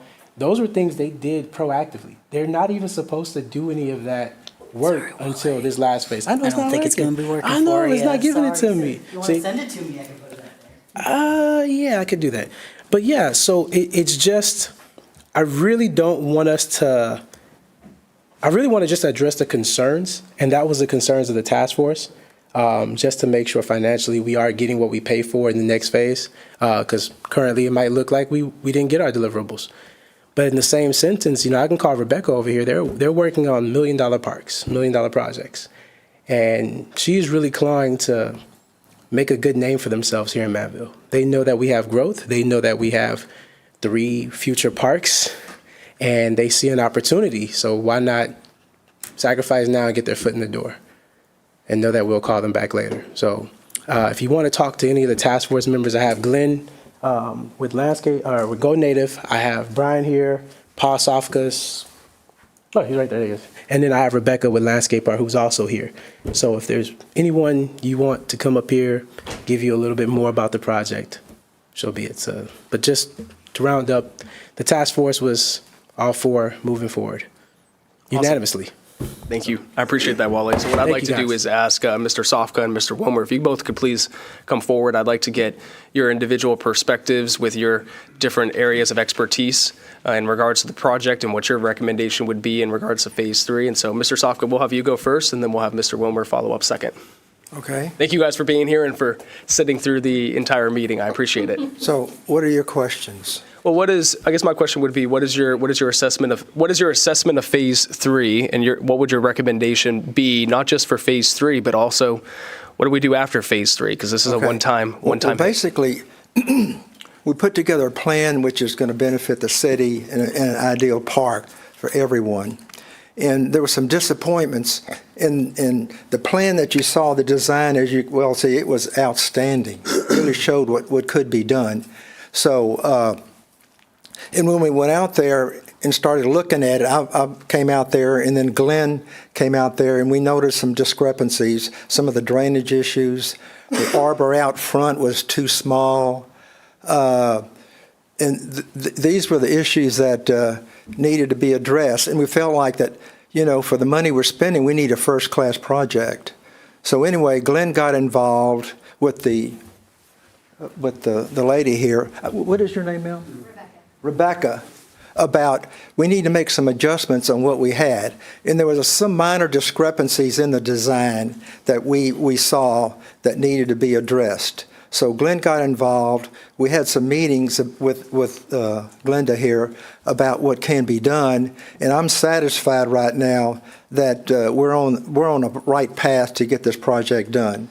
When you start these projects, we had a design, we had an idea. So when you go out there and start building it, there's some discrepancies that we had to fill out. So purposely, I think we're on board to get it done right. So why don't you? Randy, my mind is working overtime here. Go ahead. All right. Hey, everybody. How's everyone doing? I am one of the task force members that had to be brought up to speed.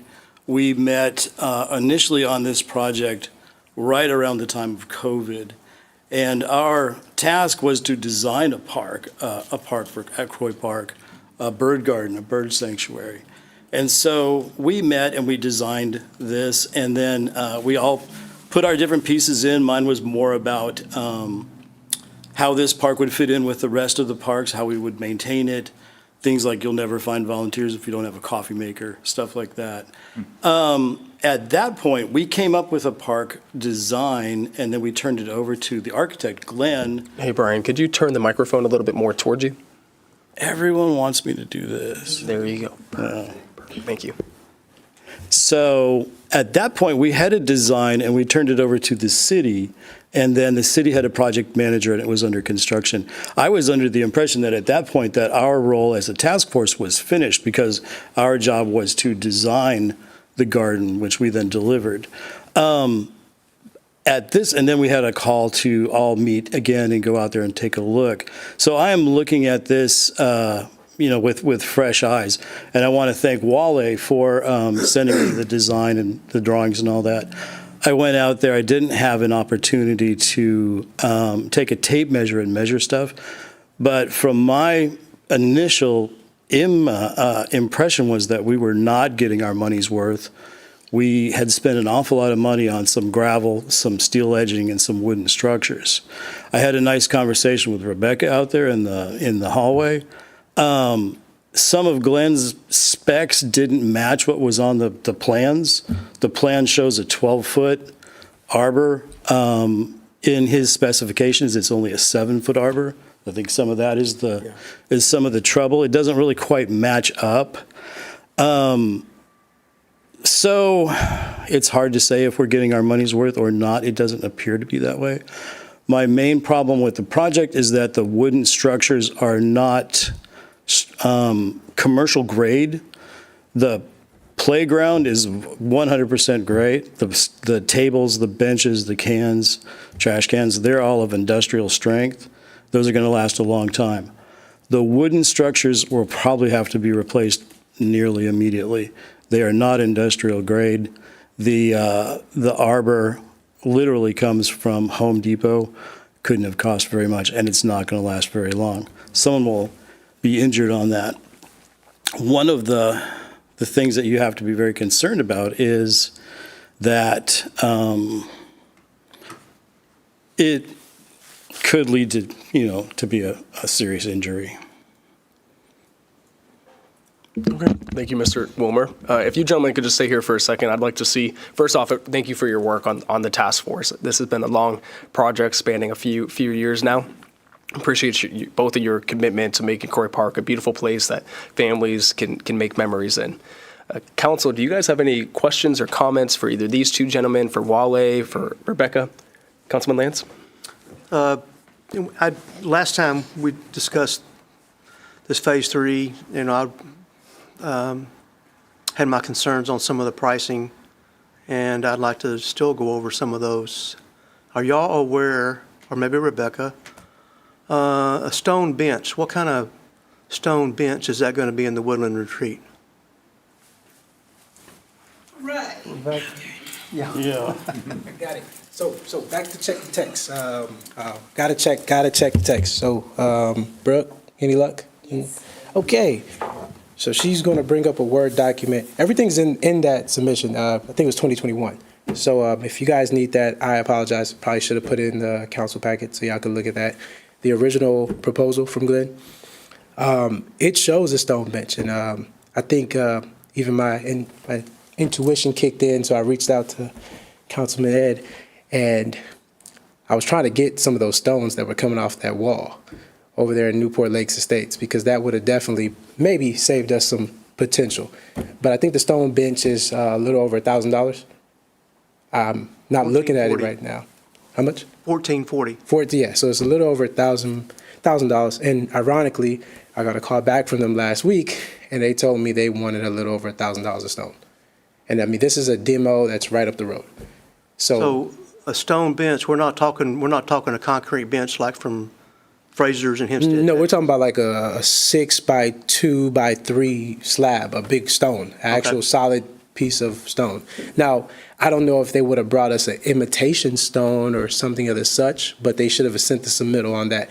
So in that, Brooke, if you wouldn't mind going to page, the bench is shown on page 28 of 35.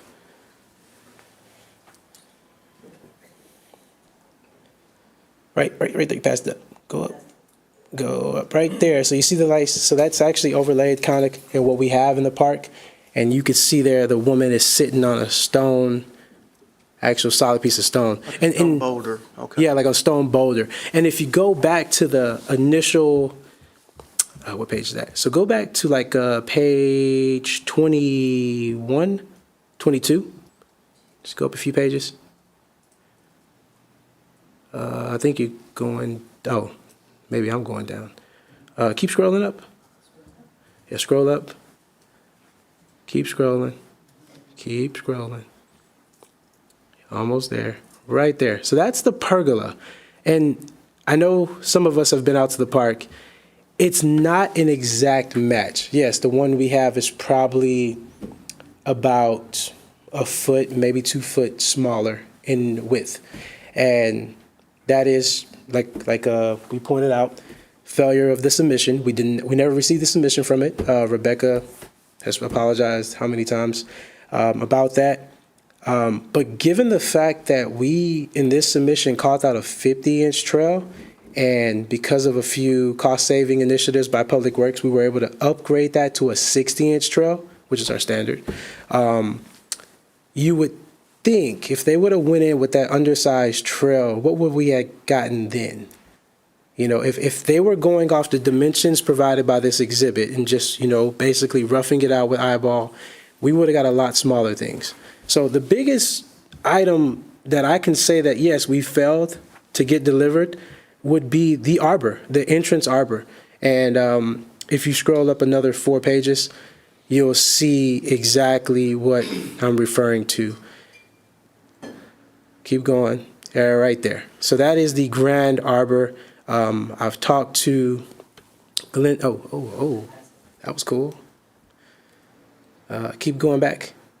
Keep going back. Yeah. One more right there. So that's the grand arbor for the entrance. Again, this exhibit was made in reference to a little over 4 foot trail.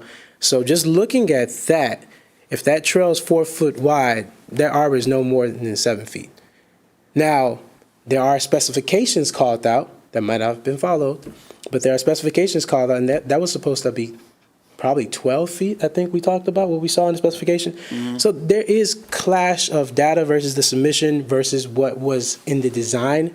If you're doing beautification, I'm more pushing for pictures versus looking at specifics. So I can definitely see the argument from both sides. And that's why when we brought Glenn out there, that is still the one item that we are not satisfied with. Glenn is not satisfied with it, but it's there. And we are looking at what could be done to either exacerbate it and make it a lot bigger, make it better, improve it, or we've already talked to Rebecca to see if there is a way that they can just eat the cost and give us something that we showed in the design. And I can't talk for her. She's here. I think she was all for it. But again, I can't speak for her, but that's something that we need redone. Do you have a picture of the bird drip water feature? Bird drip water feature. In the exhibit, that's the bird pond. Bird pond 2. Bird pond 3. Or the bird bath? I'll take either one. Yeah, because I'm not that. Well, there's only 2 there. There's only 2. So if you scroll down, Brooke. There's the pond there. That's the pond? Mm-hmm. Yeah, so that's the pond. I apologize. This is not my subject matter. Not strong on these things. So this is the pond. What is this? Is that a pond too? Yeah, these are ponds. I don't know if the bird bath is called out. Yeah, we don't have a bird bath per se. It's on the bid. We're going to have an area, a drip in there where birds, some water coming in. I think there's some water going in there, isn't there? Yes. Into that. If you could exit that view, Brooke, because I think that's looking for pictures, and then go back into the actual Word document file somehow. There's 2. And then scroll near the bottom. you will see there's some water features. There's two water ponds, two areas for water. There's one. There's That's one. the pond. There's another. There's the bird pond. And then there's one more. Yeah. So we do have the expert here who designed this. He might be better suited to tell you what's what. Mr. Olson?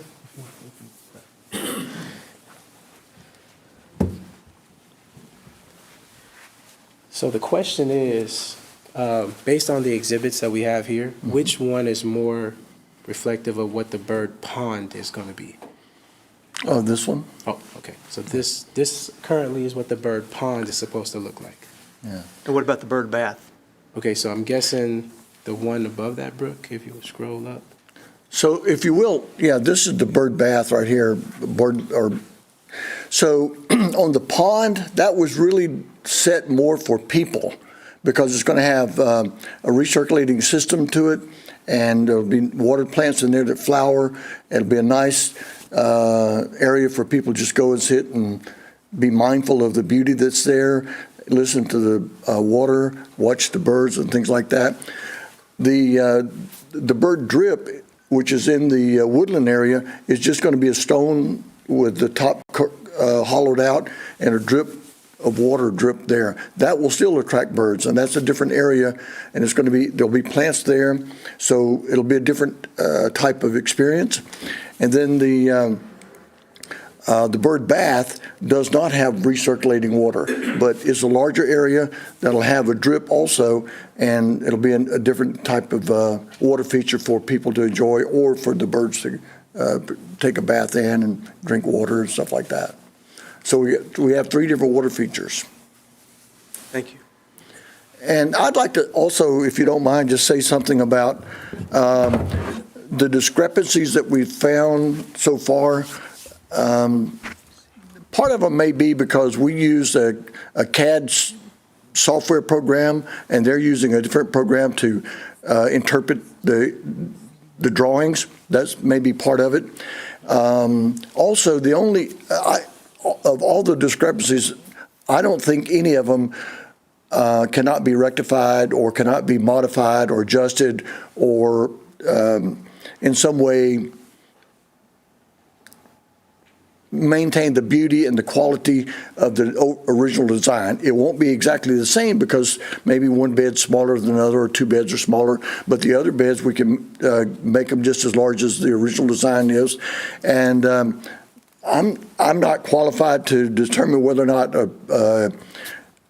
a structure is a commercial grade or not, but the one that's in the entryway, the little arbor there, that's the weakest one. The other one, which is the nook, it has much larger posts in it, and it's concreted into the ground, and it has a metal top to it, and it has the hurricane-type metal connectors to join it all together, so somebody can go out there, if you have an engineer that can evaluate that and check to see whether or not that one is. But I agree with Brian, the very front entrance probably wouldn't meet any kind of qualification. But landscape art is open to, and Rebecca has said she wants the city to be happy on this, and she wants to do a good job for the city, and she's willing to work with the city to solve whatever problems there may be. And as far as the plants on a smaller bed that we might have, we can always just put plants on the outside or create another bed so that we have the same number of plants and the same qualitative value for the pollinators. They'll still have the same plant base that we would otherwise. So even though it's a smaller bed, it's not an insurmountable issue. And I would ask if anybody's ever done a big project, it never goes the way it's designed. There's always issues that come up. There's always changes to be made, things to be adjusted as you go, and that's just the way it is. And none of these are insurmountable.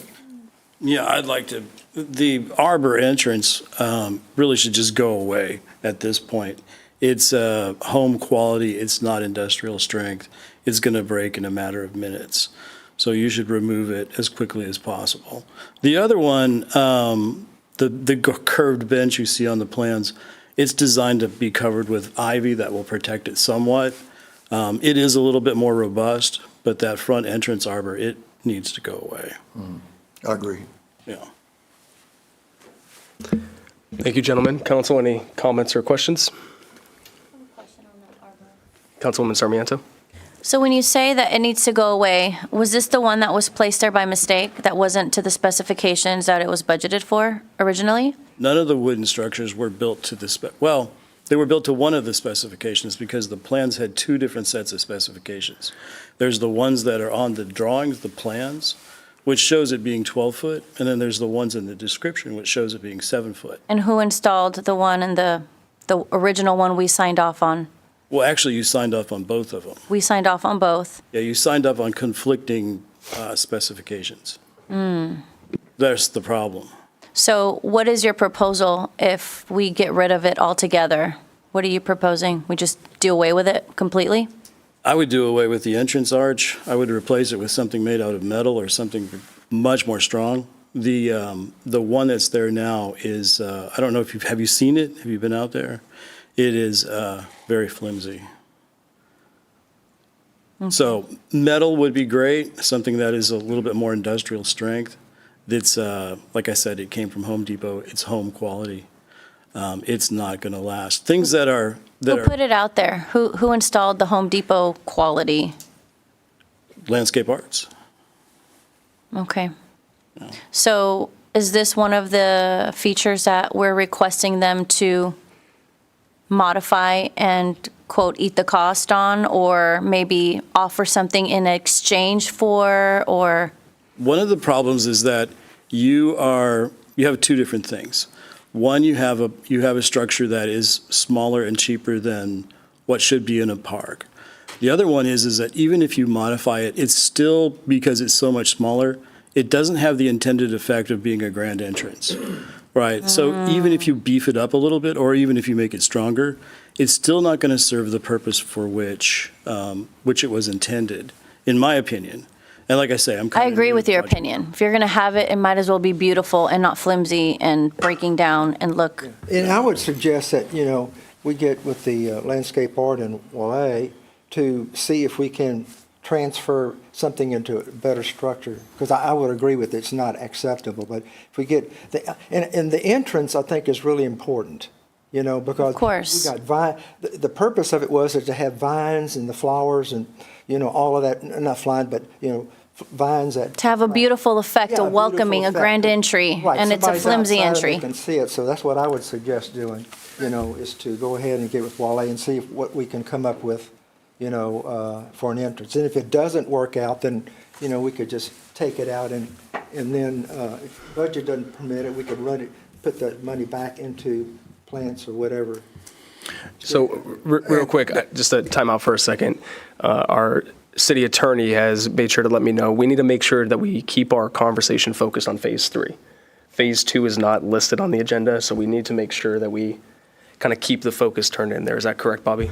Isn't this part of it, though, because Well, that's what I was asking. phase Does two is this part- lead up to what's on the agenda? Is this, background, or just somehow segue into, because really the item you're supposed to be talking about is just phase 3, whether to go on with phase 3 or not criticizing or discussing what really happened with phase 2. But if it leads to it, that's fine. After a while, I think it does lead to it, because it's pointing out clearly where some discrepancies are, and if we're going to approve of phase 3, then we have to figure out what happened with phase 2.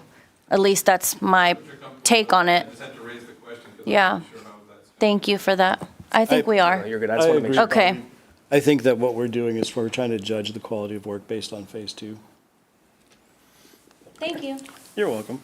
And sorry to do the time out there. I wanted to make sure that we were good. So, Mr.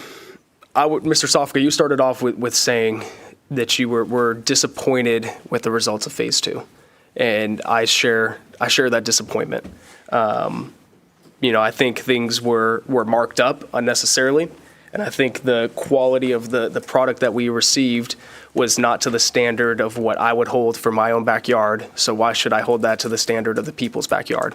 I think you guys as a task force have done a great job, and I think Wale's done a great job, but that leads to concerns of what I have for what we're going to get from phase 3, when it doesn't even seem, what's evident to me tonight is we don't even have our ducks in a row for phase 2. We spent $197,000 on phase 2. We didn't get $197,000 worth of value in phase 2. We could have done a lot of that ourselves at probably half the cost.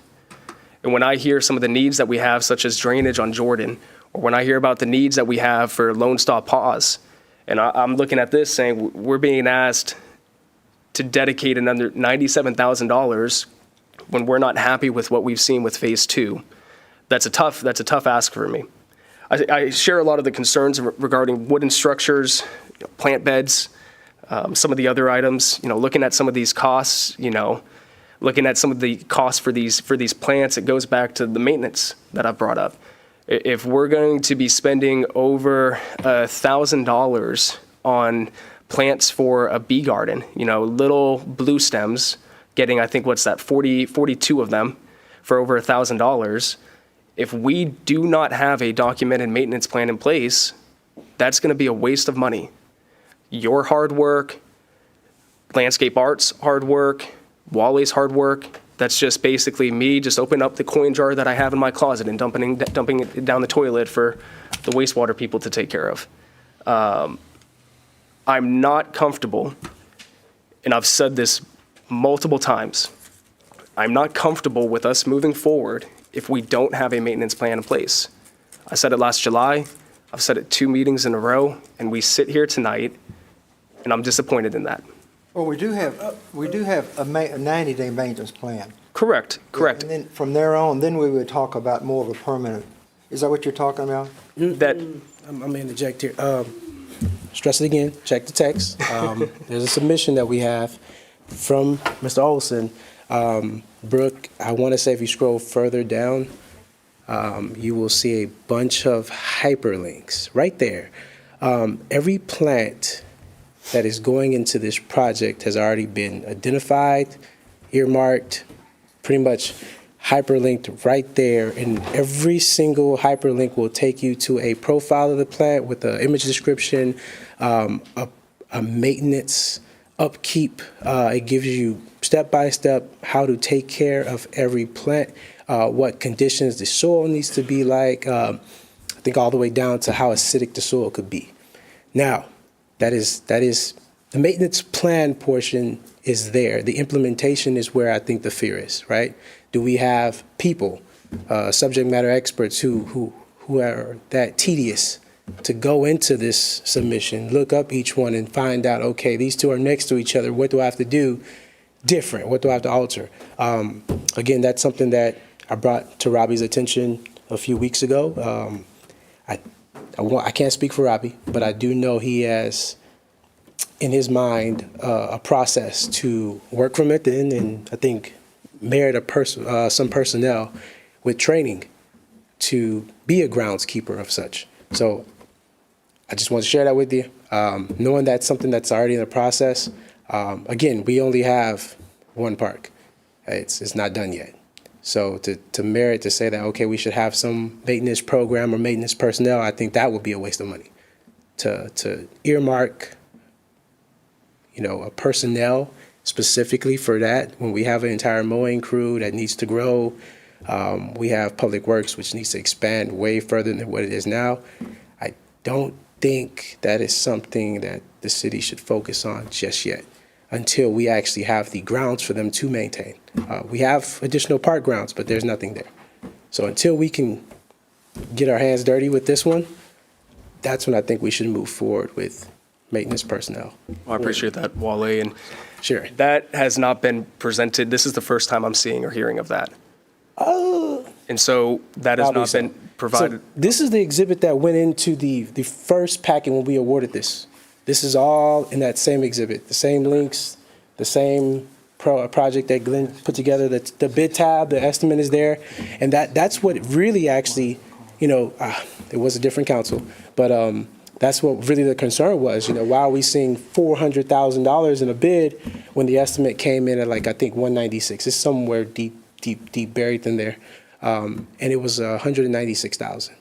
But again, we came up here, Mr. Sofka and Glenn, and they cried on the ears about it was worth it because of who we were going with. And I don't like to backtrack at this current time. I can definitely understand why we don't feel that way.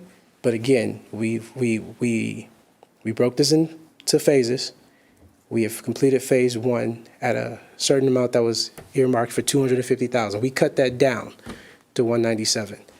The next phase is $97, which is a lot less than half.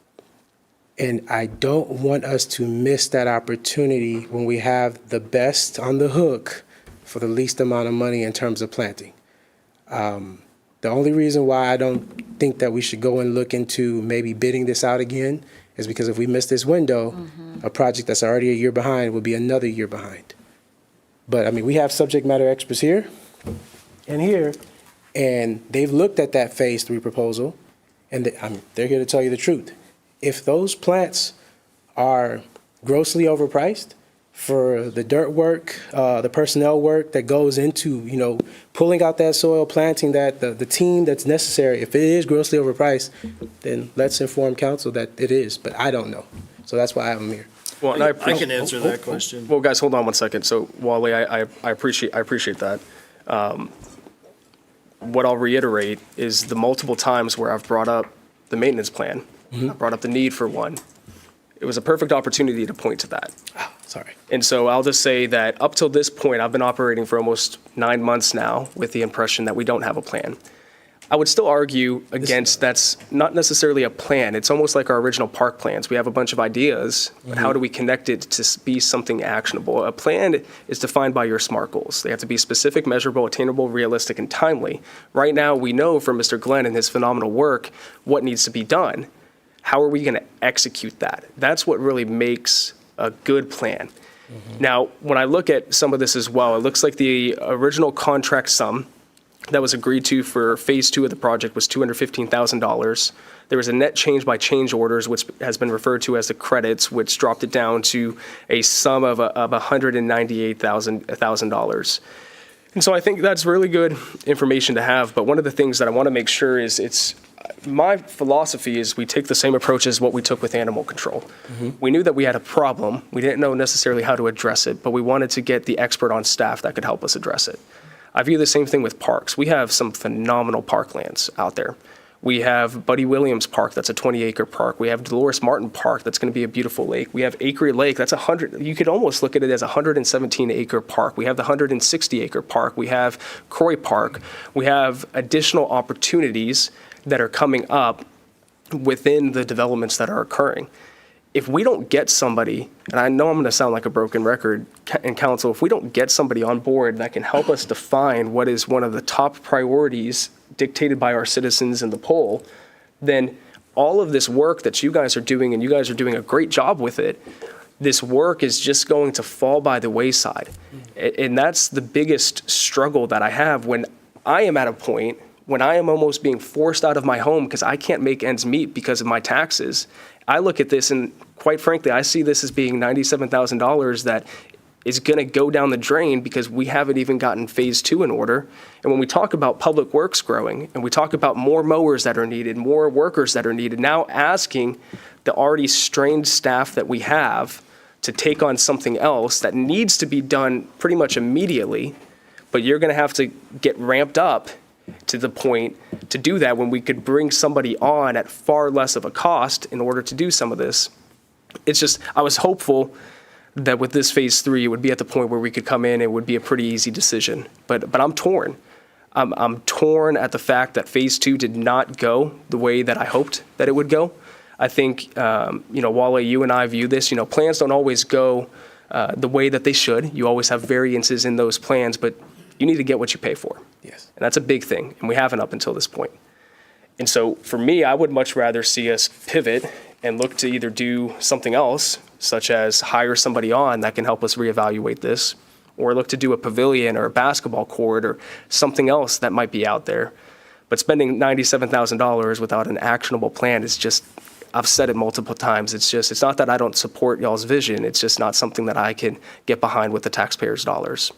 So that's where I stand, but I know Councilwoman Sarmiento, let's go to her and then we'll open it up to you guys as well. Thank you, Mayor.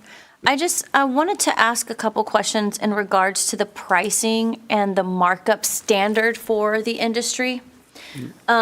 Looking at like the, 13-gallon sage tree and plant, I see that it's a 1 gallon, there's 13 of them at $25.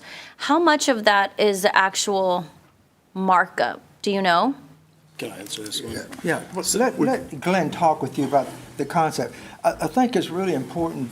I'm sorry, just real Yeah, quick. okay, I'm asking for a specific reason.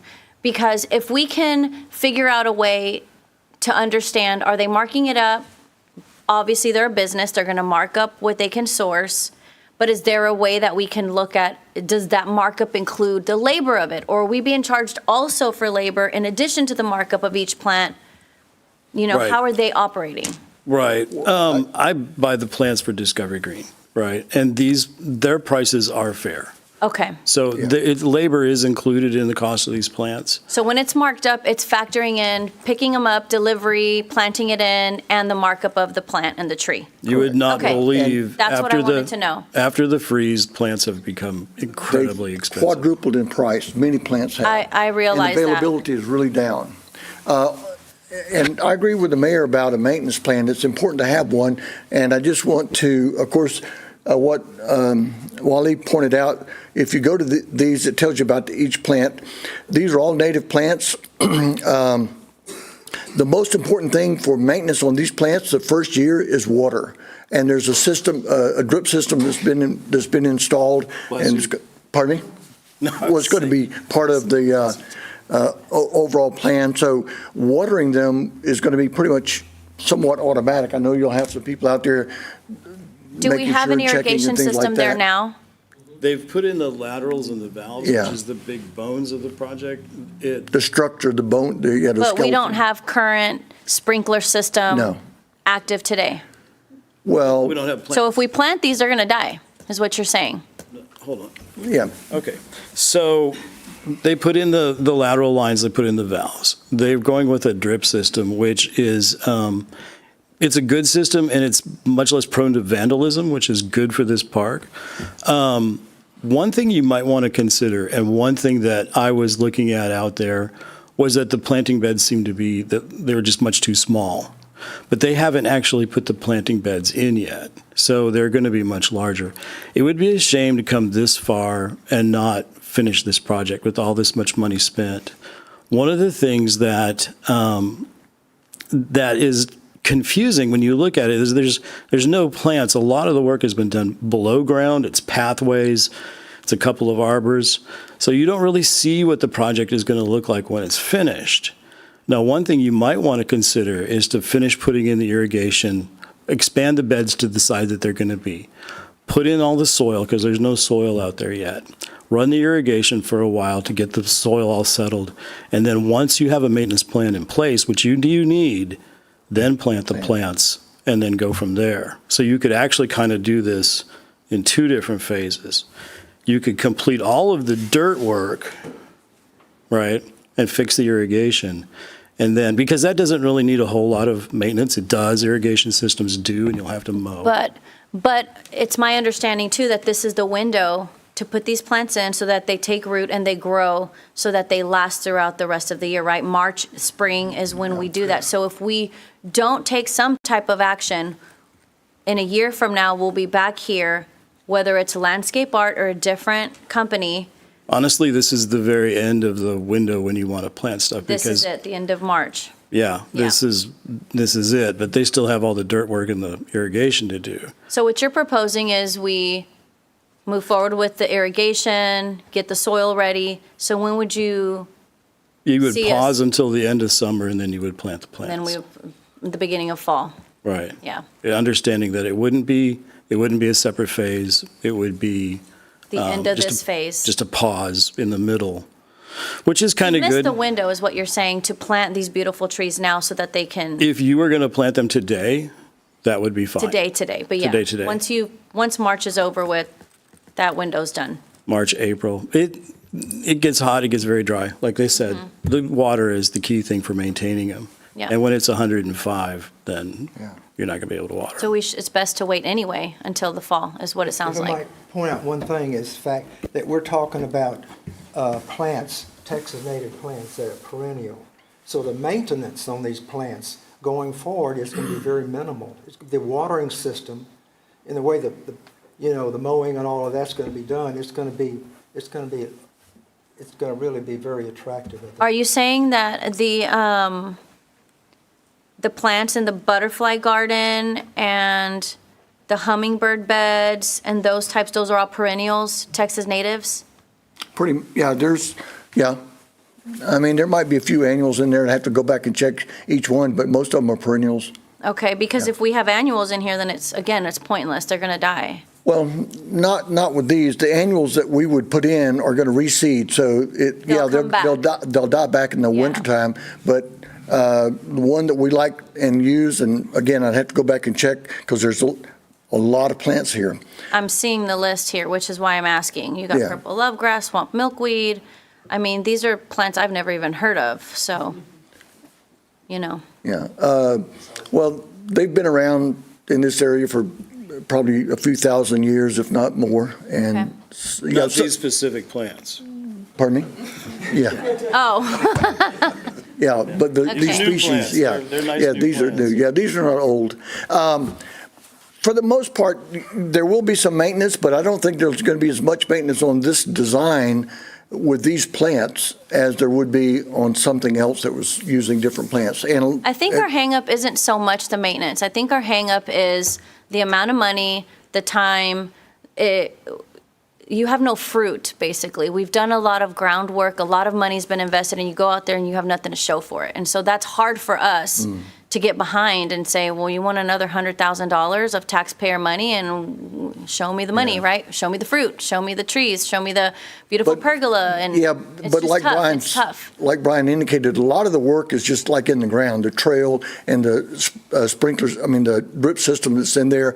But also they removed a lot of invasive species and non-native plants that don't support pollinators that were, some of them were just dying and ugly looking, so they were unattractive. So all the prep work, has to be done in order to get the pretty plants in the ground. Trust me, I campaigned on parks, so this is my love language, is having, birds are my love language. I love birds, I love flowers, plants, been around landscaping my entire life. Trust me when I say that. So I'm all for this, but again, to the mayor's point, I mean, it's a little frustrating to see such a lack of, fruit, actual fruit, but you know what I mean, the results. No, I do understand, but. Thank you for answering my question on the pricing and all that other information. Thank you. Excuse me. What I need to get clearly in my head is, hypothetically, if we stopped with the money that we've spent already, and went back to rebid or whatever the solution is going to be, as opposed to completing this phase and getting the plants, because you said that's what's going to show the beauty of the design, getting the plants in, and which is the better of the two options for us to get our money's worth for the taxpayers' dollars that we're spending? It depends on how long ahead you look. You need somebody on staff that understands plants and parks. You're not going to be able to avoid it very long. If you put a bunch of stuff in the ground, you're definitely going to need somebody that can maintain it, understands how it works, and can replace that stuff. I think when we talk about maintenance, we're talking about two different things. They're talking about maintaining the plants, and I'm talking about vandalism and all the stuff that happens when people just go crazy out there, right? It's in a public park. Yeah, I'm not talking about that. People will steal your plants. They will steal your hardscape. You're going to need somebody that can maintain that stuff. You have to figure out how this park fits in with all the rest of your parks and your park system and how you maintain them. So the most cost-effective way, the best for the citizens, is to pause and get somebody on board that knows how to understand parks and run parks. You can do all of the work that's left in-house. It will, but you don't have anybody to do it. So it's kind of like a circle. Okay, I have one last idea or thought. Were you going? No, I can was wait. saying thank you. Oh, thank you to them. Okay. Okay, so in looking at this proposal of all these gorgeous trees, I didn't count them up, but it looks like well over 50 different species of trees, and that doesn't include the multiplication of each one. So like 13 blue sages, 10 cypresses, 7 sage. I mean, the list goes on and on and on and on. Just so I have understanding, these are quoted quantities of different species in order to create a big, beautiful park sanctuary for birds and bees, etc. At any point, did anyone consider maybe cutting this in half to give it a trial to see if it takes root and if we can even maintain it, and then grow it and add more? Like instead of doing 17 florist fennels, maybe do 10 and cut down the amount of trees that we are proposing here from a cost perspective, but also a maintenance perspective. That could be done, yes. But when we started working on this, I'll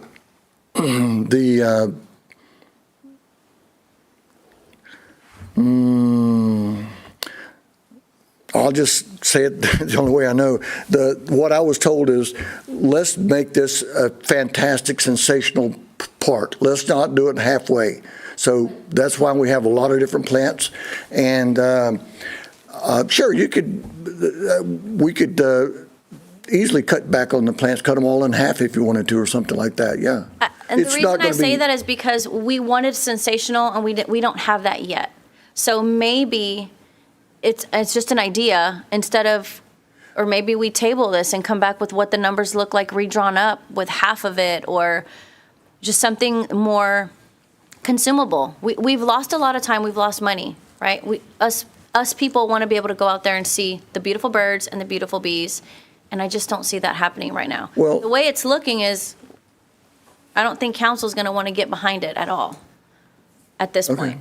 That's what I think. I don't know. I would like to hear from my council, but so that it doesn't die, what can we do in this moment to rectify what's been lost and move something forward? And absolutely, if maintenance is an issue and you want to be as certain as you possibly can, I'm not going to guarantee you that you're not going to lose a few plants, but certainly if you put in more plants than what you can maintain or manage or properly water, you're going to lose more plants that way. So absolutely, if you wanted to cut back on the number of plants, that could be done. I would say we should, if you decide to go forward with it, work on the plants that are in the gardens, and we could maybe cut back. But another reason for the diversity of species is that they wanted to maintain the idea that this was a botanic garden. So, well, and we'll open it up for council as well, and I think Councilwoman Sarmiento, a little bit of what you said, and Brian, a little bit of what you said kind of summed up in words what I'm feeling. I think the plan on paper was a beautiful plan. I think there's lots of people that have been involved in it, council, staff, task force, landscape art. The execution is what's I think everybody's had a part to play, and it's not come to fruition the way that I had envisioned it coming to fruition. And I know you guys have said that as well. You've had your frustrations and your disappointments with it. As I look at it, it's that long-term vision of what you said, Brian. It's, Wally's managing so many capital projects. He's got a police station, he's got a public works building, he's got a line expansion, he's got a water reclamation facility, he's got an elevated storage tank, and this. And if there's an opportunity for us to ensure that we are being wise stewards of the taxpayers' dollars by bringing on, and I'm gonna hit it again, bringing on that expert that can really dive into this and make sure that Greg, your vision is beautiful. It is a stunning vision. I want to make sure that we execute it to perfection, because that's what the Croy family deserves, and that's what Manvel deserves. Absolutely. And right now, I feel like, as mayor, I am not setting up your vision to be executed the way that it should, and that's what bothers me, because I hold myself to such a high standard, and the standard that I hold myself to is not being represented in this project, and I take ownership of that as mayor, because the buck stops with me. So I think we need to just really reevaluate, what are we doing here? Why are we doing it? And what does that path forward look like? I think I see Wally creeping up a little bit there. Wally, I know you have something to say. I do want to see if. I would just like to interject real quickly.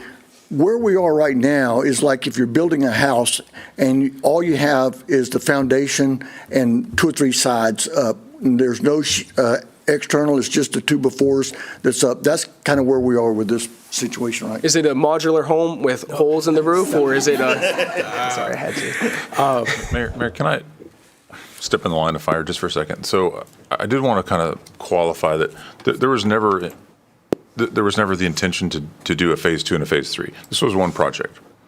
When council awarded it a year plus ago, we didn't have the funding to do the full project. So we went in, as council asked, and sort of piecemealed it to try and do half-ish, what can be done that's not going to be a wasted effort. So we've kind of put ourselves in this position, quite frankly, because they haven't finished it. So it is still in progress. And I'm sure the contractor in a million years never thought that we would get to this point and then back out, because this is the ugly part. I mean, this is like the framing, whoop-de-doo. Like there's nothing exciting about it. So it's unfortunate that we're here where we are. It's not really anybody's fault, but on the good side, we were excited because we were able to find the funding. In fact, y'all have already approved the budget amendment just a meeting or two ago. So we've got the funding to finish this thing out. So we really didn't anticipate this being an issue, but I understand why it's an issue. I don't know if that connects some of the dots at least. Man, Dan, that was perfect, because just like Dad, I really surround, certain keywords. So the main thing you brought up earlier was that, the plants, right? So I am a numbers guy, similar to Dan. The plants aren't the most expensive thing. Phasing the plants is not going to get us anywhere. Not even halfway. It's the hardscape items and I guess the labor that goes into it.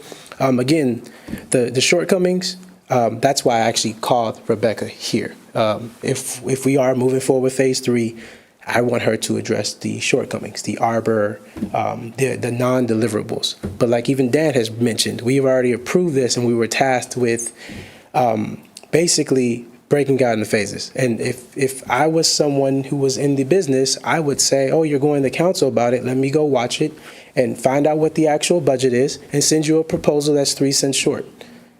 And that's what happened. That was the original proposal. Now, through the efforts of the task force and myself, we went through that original proposal and found items to crop out. And that's where we landed at $215. So the original was $249 and $97. And we basically looked at it and said, okay, I talked to Robbie and his team. Hey, do we need this subgrade? If you put 4 inches of DG, you don't.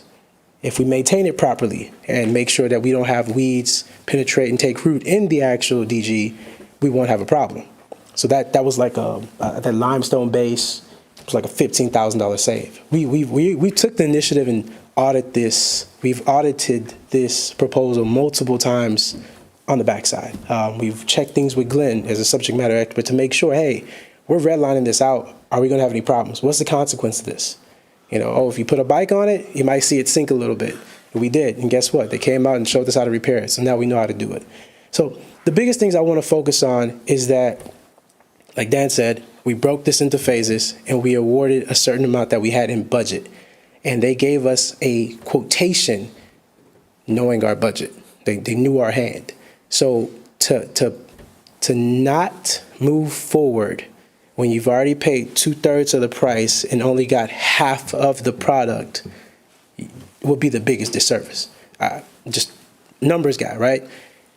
You spent this much and you got half of it, and you only got to spend this much to get the remaining half with the full attention of the task force now on the project. And we've definitely inspired to focus on it. So like Brian said, as long as we can get someone in to look at maintaining it, we have to protect our investment. I'm thinking of asking Chief for one of these flock cameras because vandalizers go to the park, and these are high-dollar plants. So that's something in the future that we look at. And I really do still want Rebecca to speak on the shortcomings of phase 2 as initiative to move forward with phase 3 and rectify the things. But if we're not there yet, I don't want to waste your time. Well, no, I think Rebecca's sat through the meeting long enough. I think she should absolutely have an opportunity to share and answer questions. I do want to make sure, I think Councilman Lands has a comment, 2 comments while it's to yours. I think there's always a concept within business, if you're running a business specifically, that if you're going to fail, you want to fail quickly because you want to be able to quickly be able to pivot away. If something's not working, you don't just keep throwing money at it if it's not working. Touché. My wife and I are talking about that with our car right now, our Jeep. It's in rough shape. And we're just kind of just throwing money at it because we're having to weigh out the opportunity cost. Do we want to take on a new car payment? Because we ain't got that money. Yeah. At the same time, it's every 3 to 6 months we're having to throw $1,000 to $2,000 at our car, which is tough. I do want to just add some context here. My decision to approve phase 2 and to delay phase 3, Dan, to speak to your point as well here, was because the hardscape items will sustain for a long time. Yes. Putting those in will sustain for a long time. It's these plants and the maintenance and the sustainability and the long-term investment that we have as a city. I don't think we have a plan for that.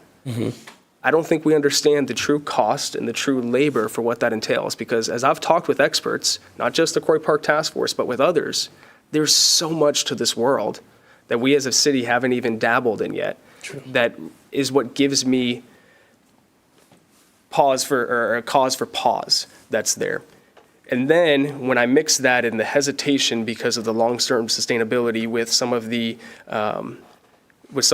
disappointments that we've had with phase 2 is what gives me hesitation there in regards to phase 3. But I want to turn it over to Councilman Lands, and then Rebecca, will have you come forward. I appreciate your patience and for being here. So Councilman Lands. I know our original, the big budget overall, and we broke it down. At the time, before we broke it down, did we have this itemized list for phase 3, all these plants and all the cost? Yes, sir. We did have It was all together as one tab.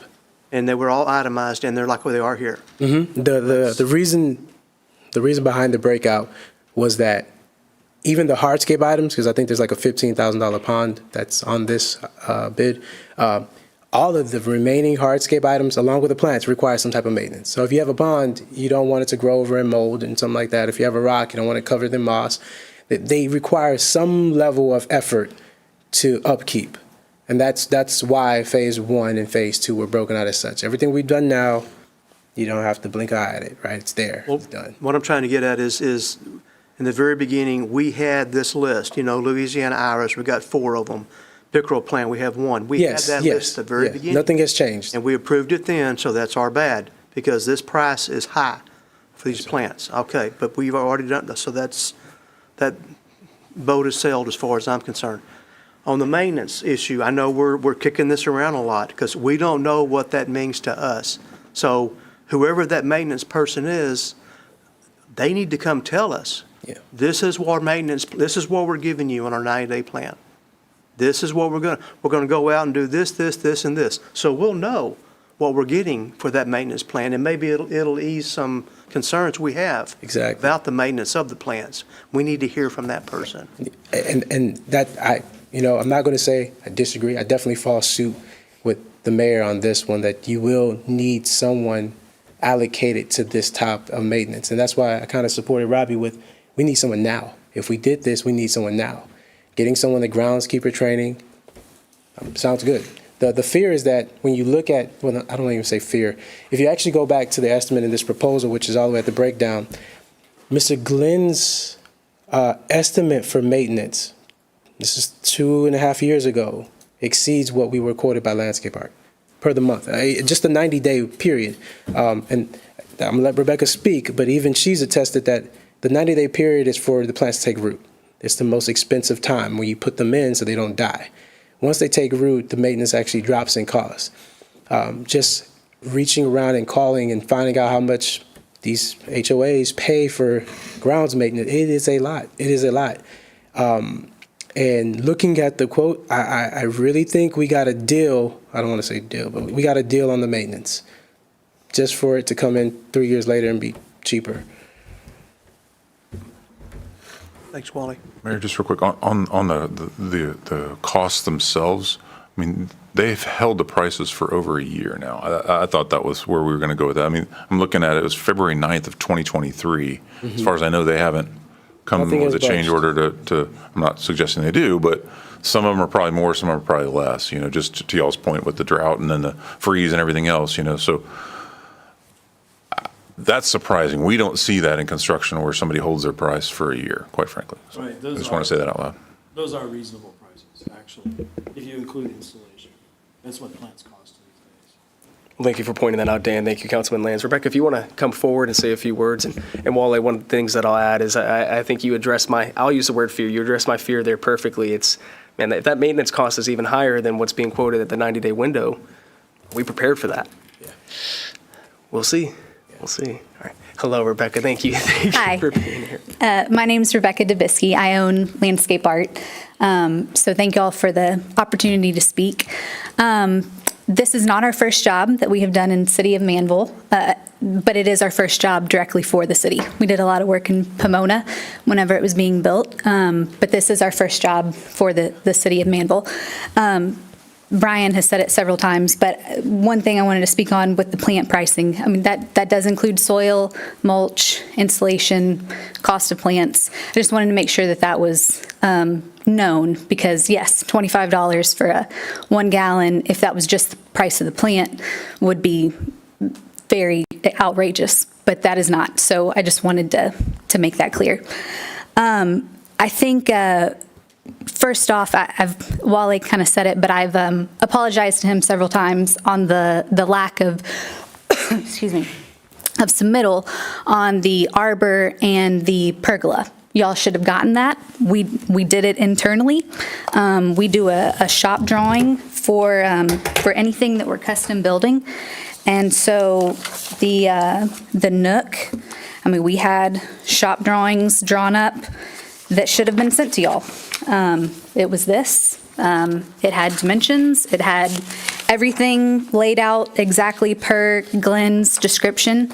And then that was an oversight on our part that it did not get sent to the city.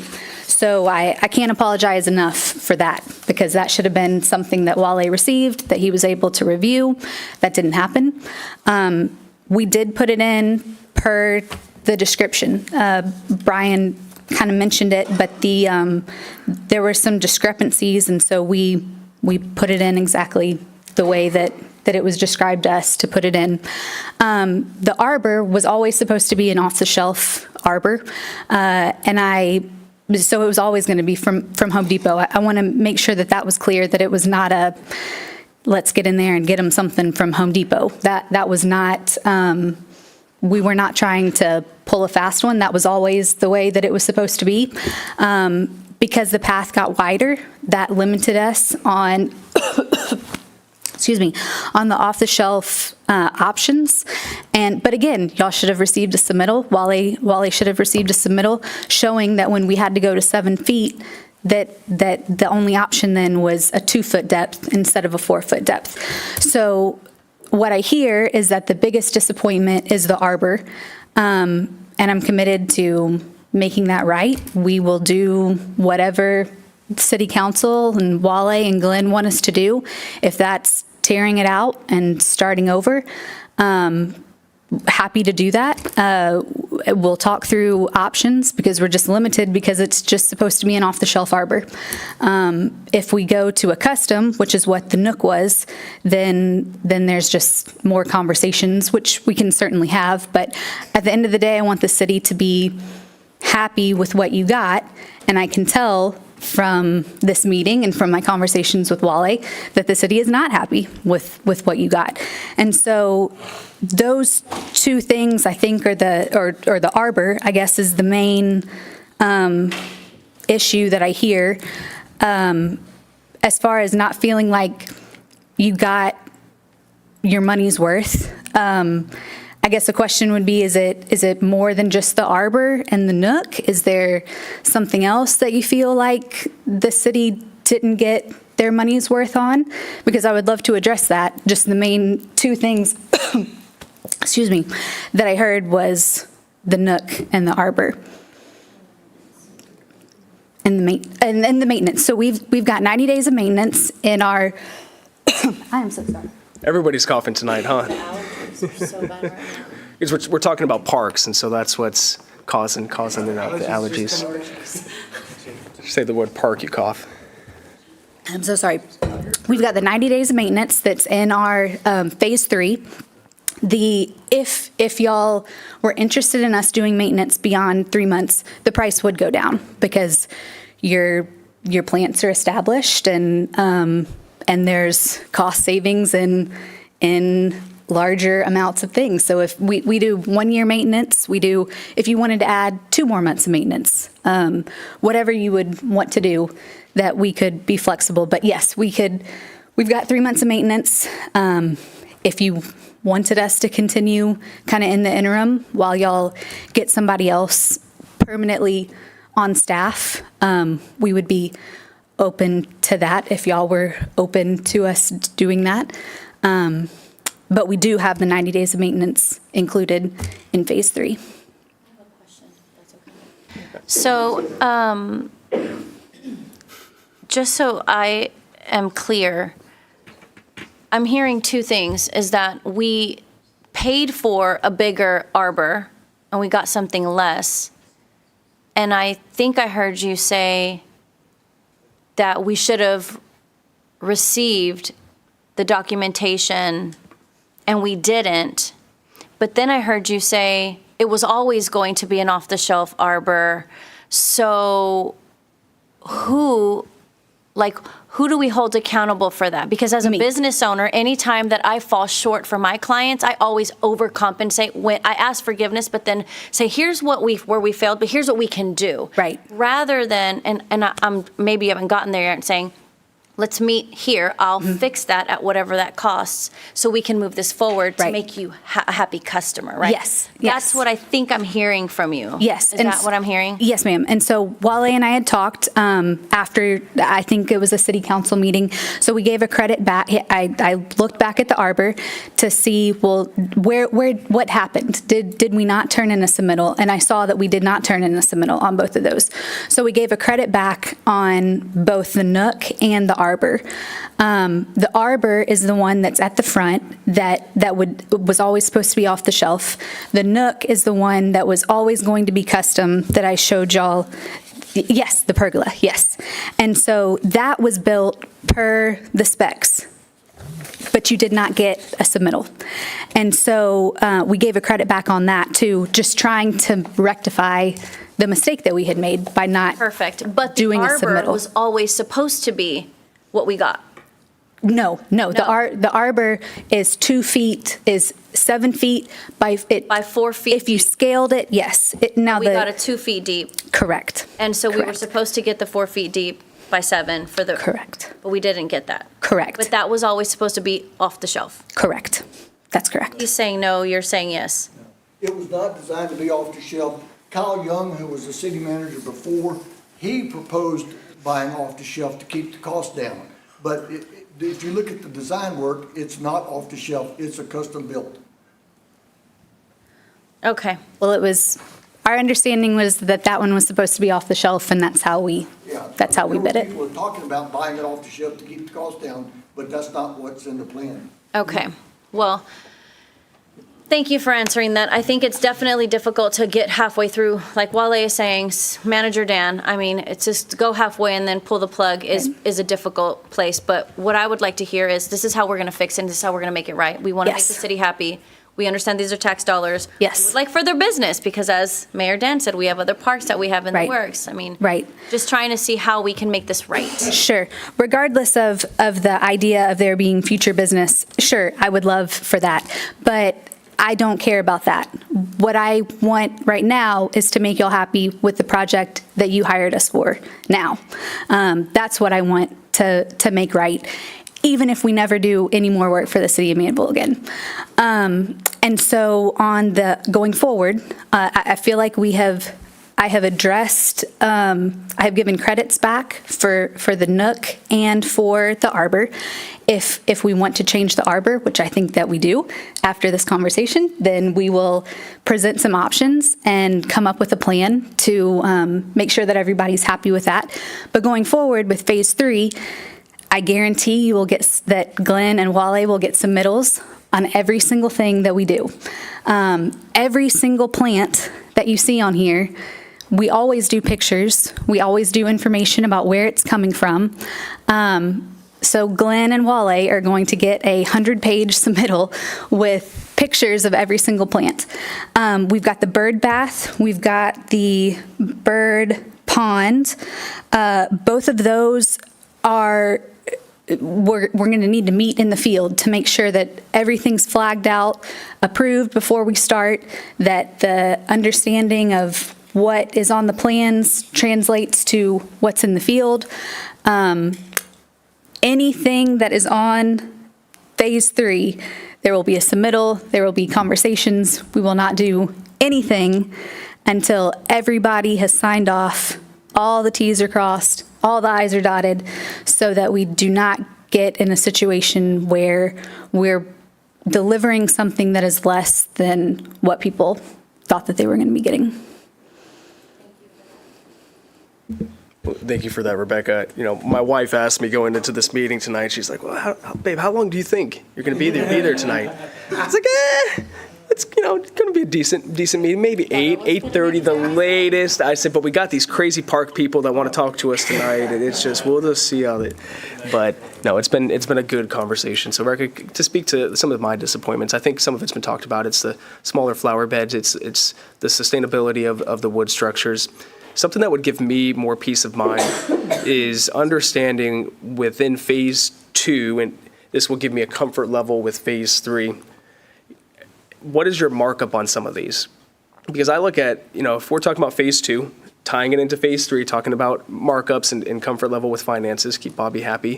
And I look at 6-foot garden benches, thermally modified red oak at $2,800 a piece. A table with 4 seats for modified red oak at $5,900. I don't know. Maybe it's I did sleep at a Holiday Inn recently, but that just seems high to me. So understanding what was the actual cost for that, being able to analyze that and say, okay, what's the market? What was your cost and what was your markup? Because, and maybe this is how I would like to see proposals and just the way my mind thinks, I would almost say, hey, here's what the actual cost is for all of this, and then here's what your labor is that's associated to it. Having your labor and your cost of service broken out in a separate line item rather than being built into each individual, to me has given me fears, because I'm like, dang, $97,000 for all of this stuff that could potentially die in 3 months if we don't do what we need to do as a city. Are we just going to have to replace it again? But that actual cost for all those plants isn't $97,000, right? Because you have your markup in there. So that's where I've struggled, a piece that I've struggled with it as well. I think what you guys have done, though, has been great work. In regards to, you know, I go out there and I walk on the trail with my kids, and I can picture it, I can see it. But some of those in the city, you know, the Bible teaches us, before you take out a speck in your brother's eye, you have to take a plank out in your own. And we've made mistakes, and we 100%, we own that. I own that. At the same time, you know, recognizing where those mistakes have been on both sides and saying, how do we work together moving forward is I think the conversation that we need to have council now is really, what is the path forward? How do we work with Rebecca, Wale, Dan, and others to kind of wrap up this conversation and say, what do we need to do moving forward? Dan, as city manager, what are your thoughts here based off of this robust conversation we've been having tonight? Well, I think we're looking for clear direction. You know, number one, does council want to move forward with phase 3 still? Period. If so, do you want to move forward with landscape art to take care of phase 3? Those are probably the big 2 questions, I guess, that we've got. The willingness that we've seen, you know, I mean, they're standing right here, so it's a little awkward, but I mean, we're you know, if you were looking for a recommendation, we would say, let's move forward, let's finish this project out. We've got a known, we've got everything in front of us. You know, we don't have to go out for bid, we don't have to go out, go through that whole process. I mean, that was a pretty involved process that we did before. I mean, it was, 3 or 4 months at least, if not 6 months, so. Okay. Do you mind if I speak on just those couple things that you had said, Mayor?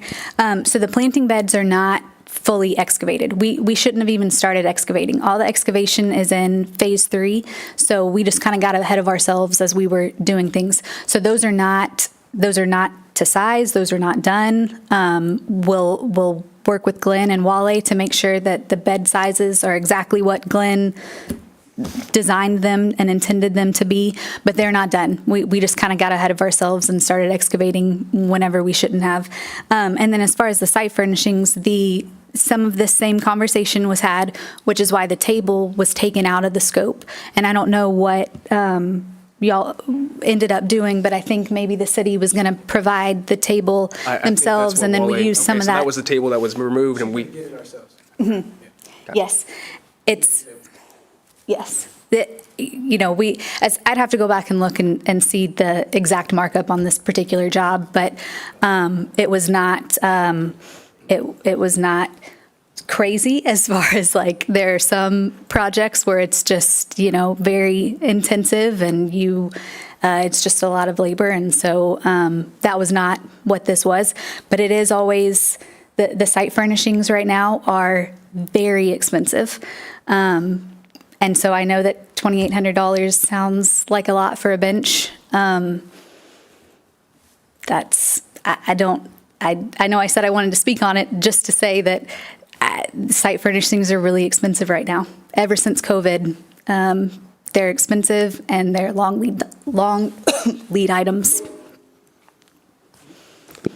Yeah, that's just, I don't know. For me, I guess it's just, tough pill to swallow sometimes. And it is, things are expensive. I mean, our water reclamation facility went from, what was it, 2020, what we estimated at 21? We haven't got bids yet. We haven't got bids yet, but it was 21 million. Still But it's somewhere gonna around be that same so number. much more than 21 million. So, well, I appreciate you being here, Rebecca, your comments. I think we have a task force member that wanted to say something, Mr. Wilmer. And then we'll kind of wrap it up with decisions from council from there. Just some closing thoughts. At Discovery Green, we have some high-end stuff. Our trash cans cost $8,000. Oh. Bench cans. Our benches are 12 because they're made out of iPay. At this point, you've spent too much money to stop. If this were my project, I would continue with landscape arts. I would approve project phase 3. I would continue to expand the planting beds, and I would get the soil ready and finish the irrigation. I would then pause until it got cooler in the year, and then I would plant the plants. But during that pause, I would hire somebody who knows how to maintain stuff, and then once they plant the plants, that person could mimic the maintenance, go out there and observe and get familiar with that. You have spent too much money to not have something on the ground, but you've also spent too much money to plant something and then watch it die, right? And I'm not talking 3 months, but 6, 8, 10 months from now, you're going to need somebody that can maintain this stuff through freezes, hailstorms, you name it. It's more than just water. So if this were my project, that's what I would do. Thank you, Mr. Wilmer. I'd like to make a quick comment. Too. Yeah, of course, Mr. Salka, absolutely. I know it's getting late. When the task force met and we put this thing out for bid, we looked at various companies. Landscape Art was the top of the notch. I mean, nobody else had the qualifications or could show us some resumes of what they're doing. So we got the best, and that's what it is. And let me say this too. We're trying to put here together a park that's going to be outstanding, and we feel like that they can do it. And if we do this thing now and we go with somebody else, I mean, we're not going to get the quality. We're going to be, I think, spinning our wheels. So I would really encourage you to make this thing a state of art. I think we can do that, make it a state of art, garden, for a botanical garden for the birds and for the environment. That's what my concern is. And I think this is the time to do it because my purpose, I talked to Dan about this, I'm going to go over to Pomona and show them the garden and tell them to let's start doing some more things around here, and I'm going to get with Brazoria County as well to do more parks. So I'm wanting this to be a state-of-the-art so that we can promote the county and the city, and our people for it. Thank you, Mr. Salka, I appreciate that. Rebecca, do you have anything you'd like to add, or good to go? Just again, we're committed to if y'all approve phase 3, we're just committed to making phase 3 the best that it can possibly be. Committed to making sure that everybody ends up happy with phase 2. I'm sorry that we had some hiccups, some mistakes on our end, because that's not the way that landscape art normally operates. That is why we do have the reputation that we do.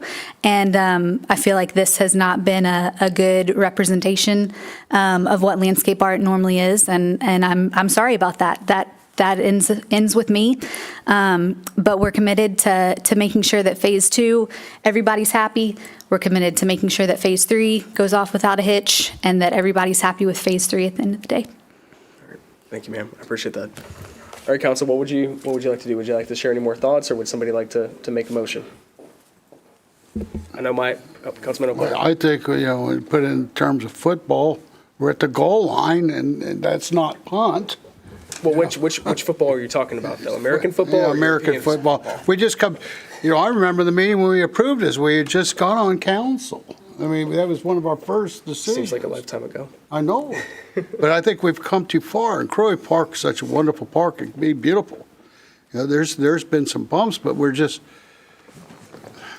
spent a lot of money, I say. I think, and again, you haven't seen the fruits of the labor. Now, and then if we listen to what they said, by the time things are planned in the 90-day, we'll be well into our budget planning, right, where we could plan on this person that they're talking about down, here in a few months. So I just believe this is the right thing to do. It's just come too far. Yeah. It's one of the best, it's one of the most beautiful city parks that's in the county that I've ever seen. So I like it. I like it. I had to. I'm sorry, guys. Yeah, I guess my big thing, and I think Councilman Hudson has a question, my big thing is going to be the maintenance piece. I'm going to continue to drive that home. I will vote in favor of this tonight, but we have to have that maintenance piece. We have to have that person that's going to do it. Whether it's somebody on staff that wants to grow into that, concerns about that, we got to find somebody. And so if I can get the commitment from staff to really look at that and propose something there, then I can vote in support of this. But that's my big thing. Councilman Hudson. I'm going to be talking about, let's not go backwards on it, because we spent too much money, and the city needs parks to identify us as a park-loving entity. So I think we should go far. We, spend money. You don't want to throw that away. Yeah, so I'm going to vote for it moving forward. Thank you, Councilman. Any other comments or questions from council? If not, I'll entertain a motion. Oh, Councilman Ickery. Increase the landscape park to take care of this for 6 or 9 months until we can take over from there. I think city manager has. No, it's just funny. That's exactly what I was thinking too, Larry. It really is. I was going to say, at least, let's get through the end of the year, or maybe it's a year, to really see how hardy these things are and see what's involved in it. And then we can have somebody kind of buddy up along, okay, so what are we seeing? Yeah, it turns out the soil's not right. These just aren't working. Or, hey, these need more water. Keep an eye on those or whatever. But, that's what they do for a living, right, is keep up maintenance. So that's exactly what I was going to suggest. That been amended motion? What we would have to do with that is we would still approve this, but that would be something that we'd have to look at. I'd want that to be run by the Croy Park Task Force and really analyze what the difference would be between contracting for a little bit longer time and bringing somebody in-house. Because we got to remember, it's not just Croy Park that we're talking about anymore. Exactly. We're talking about our park system. Exactly. There's so much more that's in the works than just Croy Park. Sure. Yeah, that's not the ultimate solution by any means, but it's maybe longer than 3 months. yeah, definitely longer than 3 months. So two things. To elaborate on what you said, Rebecca's already working on that. She gave me a rough estimate, told me it was going to be cheaper than what the 90-day monthly maintenance breaks out to for a considered extended period of time for maintenance. So it's going to be cheaper per month after the first 90 days. So that's one, separate. And then two, give me a second, my mind just slipped. Are we entertaining what Brian said in terms of maybe we should do what we do now, space the planting till the fall, and take planting then and start our maintenance period to get us through the winter or whatnot? Or are we just moving forward with getting the plants in now? I think if she's going to maintain it, and if we can get them in the ground before the end of the month, based on his expertise, then yes. If no, then we need to pause, till like he then. said, until like the fall, the beginning of fall, So it's either or. right? That's what he said? Yeah, I think it's, And that was contingent on us not having proper maintenance. If you start, you have to finish the beds, you have to finish the irrigation and put all the soil in. You will be planting by mid-April, at best guess. Sorry about that. So if you have to finish the beds, you have to put in the irrigation, you have to get the plants. Not all the plants will be available at the same time. What you don't want to have is, you can do that, but then you should extend the maintenance contract for 4 months, because that will get you through the end of the summer. But You that's just- what we're saying. Yeah, well, I think where we're at right now, Councilwoman Sarmiento, to speak to your point, is what's before us is the approval for Phase 3.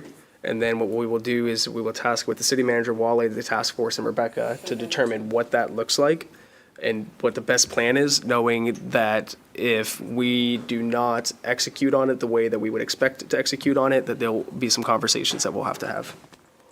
Okay, so we're going to pass a motion to approve this, and then We'll vote on it. we'll vote on it, and then we will let them decide the implementation process that's best for the city, correct? And then they'll bring back forward an extended contract if that's in the best interest of the Great. city. I'd like to make a motion to pass this. And I'd like to second it. We have a motion from Councilwoman Sarmiento, a second from Councilman Perry. All those in favor? All right, there we go. Motion passes 7-0. All righty, thank you, everybody. So, hey, guys, mayor and council comments, just two real quick. I do want to give a special thanks to a few city employees. I want to give a special thanks to Chad. I want to give a special thanks to Alyssa, to Brooke, to Sergeant Peters and Officer Hollister, and also Tammy Bell for being here, and Patrick for being here for the Scout Hour that we held this past Saturday. It was a great event. We had about 50 kids and some parents that were there, and nothing but great feedback from what we've heard. And I want to express my heartfelt gratitude for all of the effort that went into it for other employees that weren't here as well. The other thing is we have a pinwheel ceremony. Dan took a lot of my events that I was going to mention, but we do have a pinwheel ceremony for the Brazoria County Alliance for Children. That's going to be happening the morning of March 26th at 10 a.m. This is a ceremony where they will use the field to the right here of City Hall, and they'll put a pinwheel in for every case or child that's suffered abuse in Brazoria County that's been reported during this past year as a sign. And there's going to be over 500 pinwheels. And so it's an opportunity for us to reflect and to renew our commitment as well to work towards ending the abuse of children here in Brazoria County. And so if council's able to be at that, we're inviting the community as well. It'll be our first time doing that event. That's all that I have. Any, Councilman Acree? I want to thank Manvel Peace Association for these. These are nice. Yes, thank you. Very nice. Very nice, very nice. Anybody else?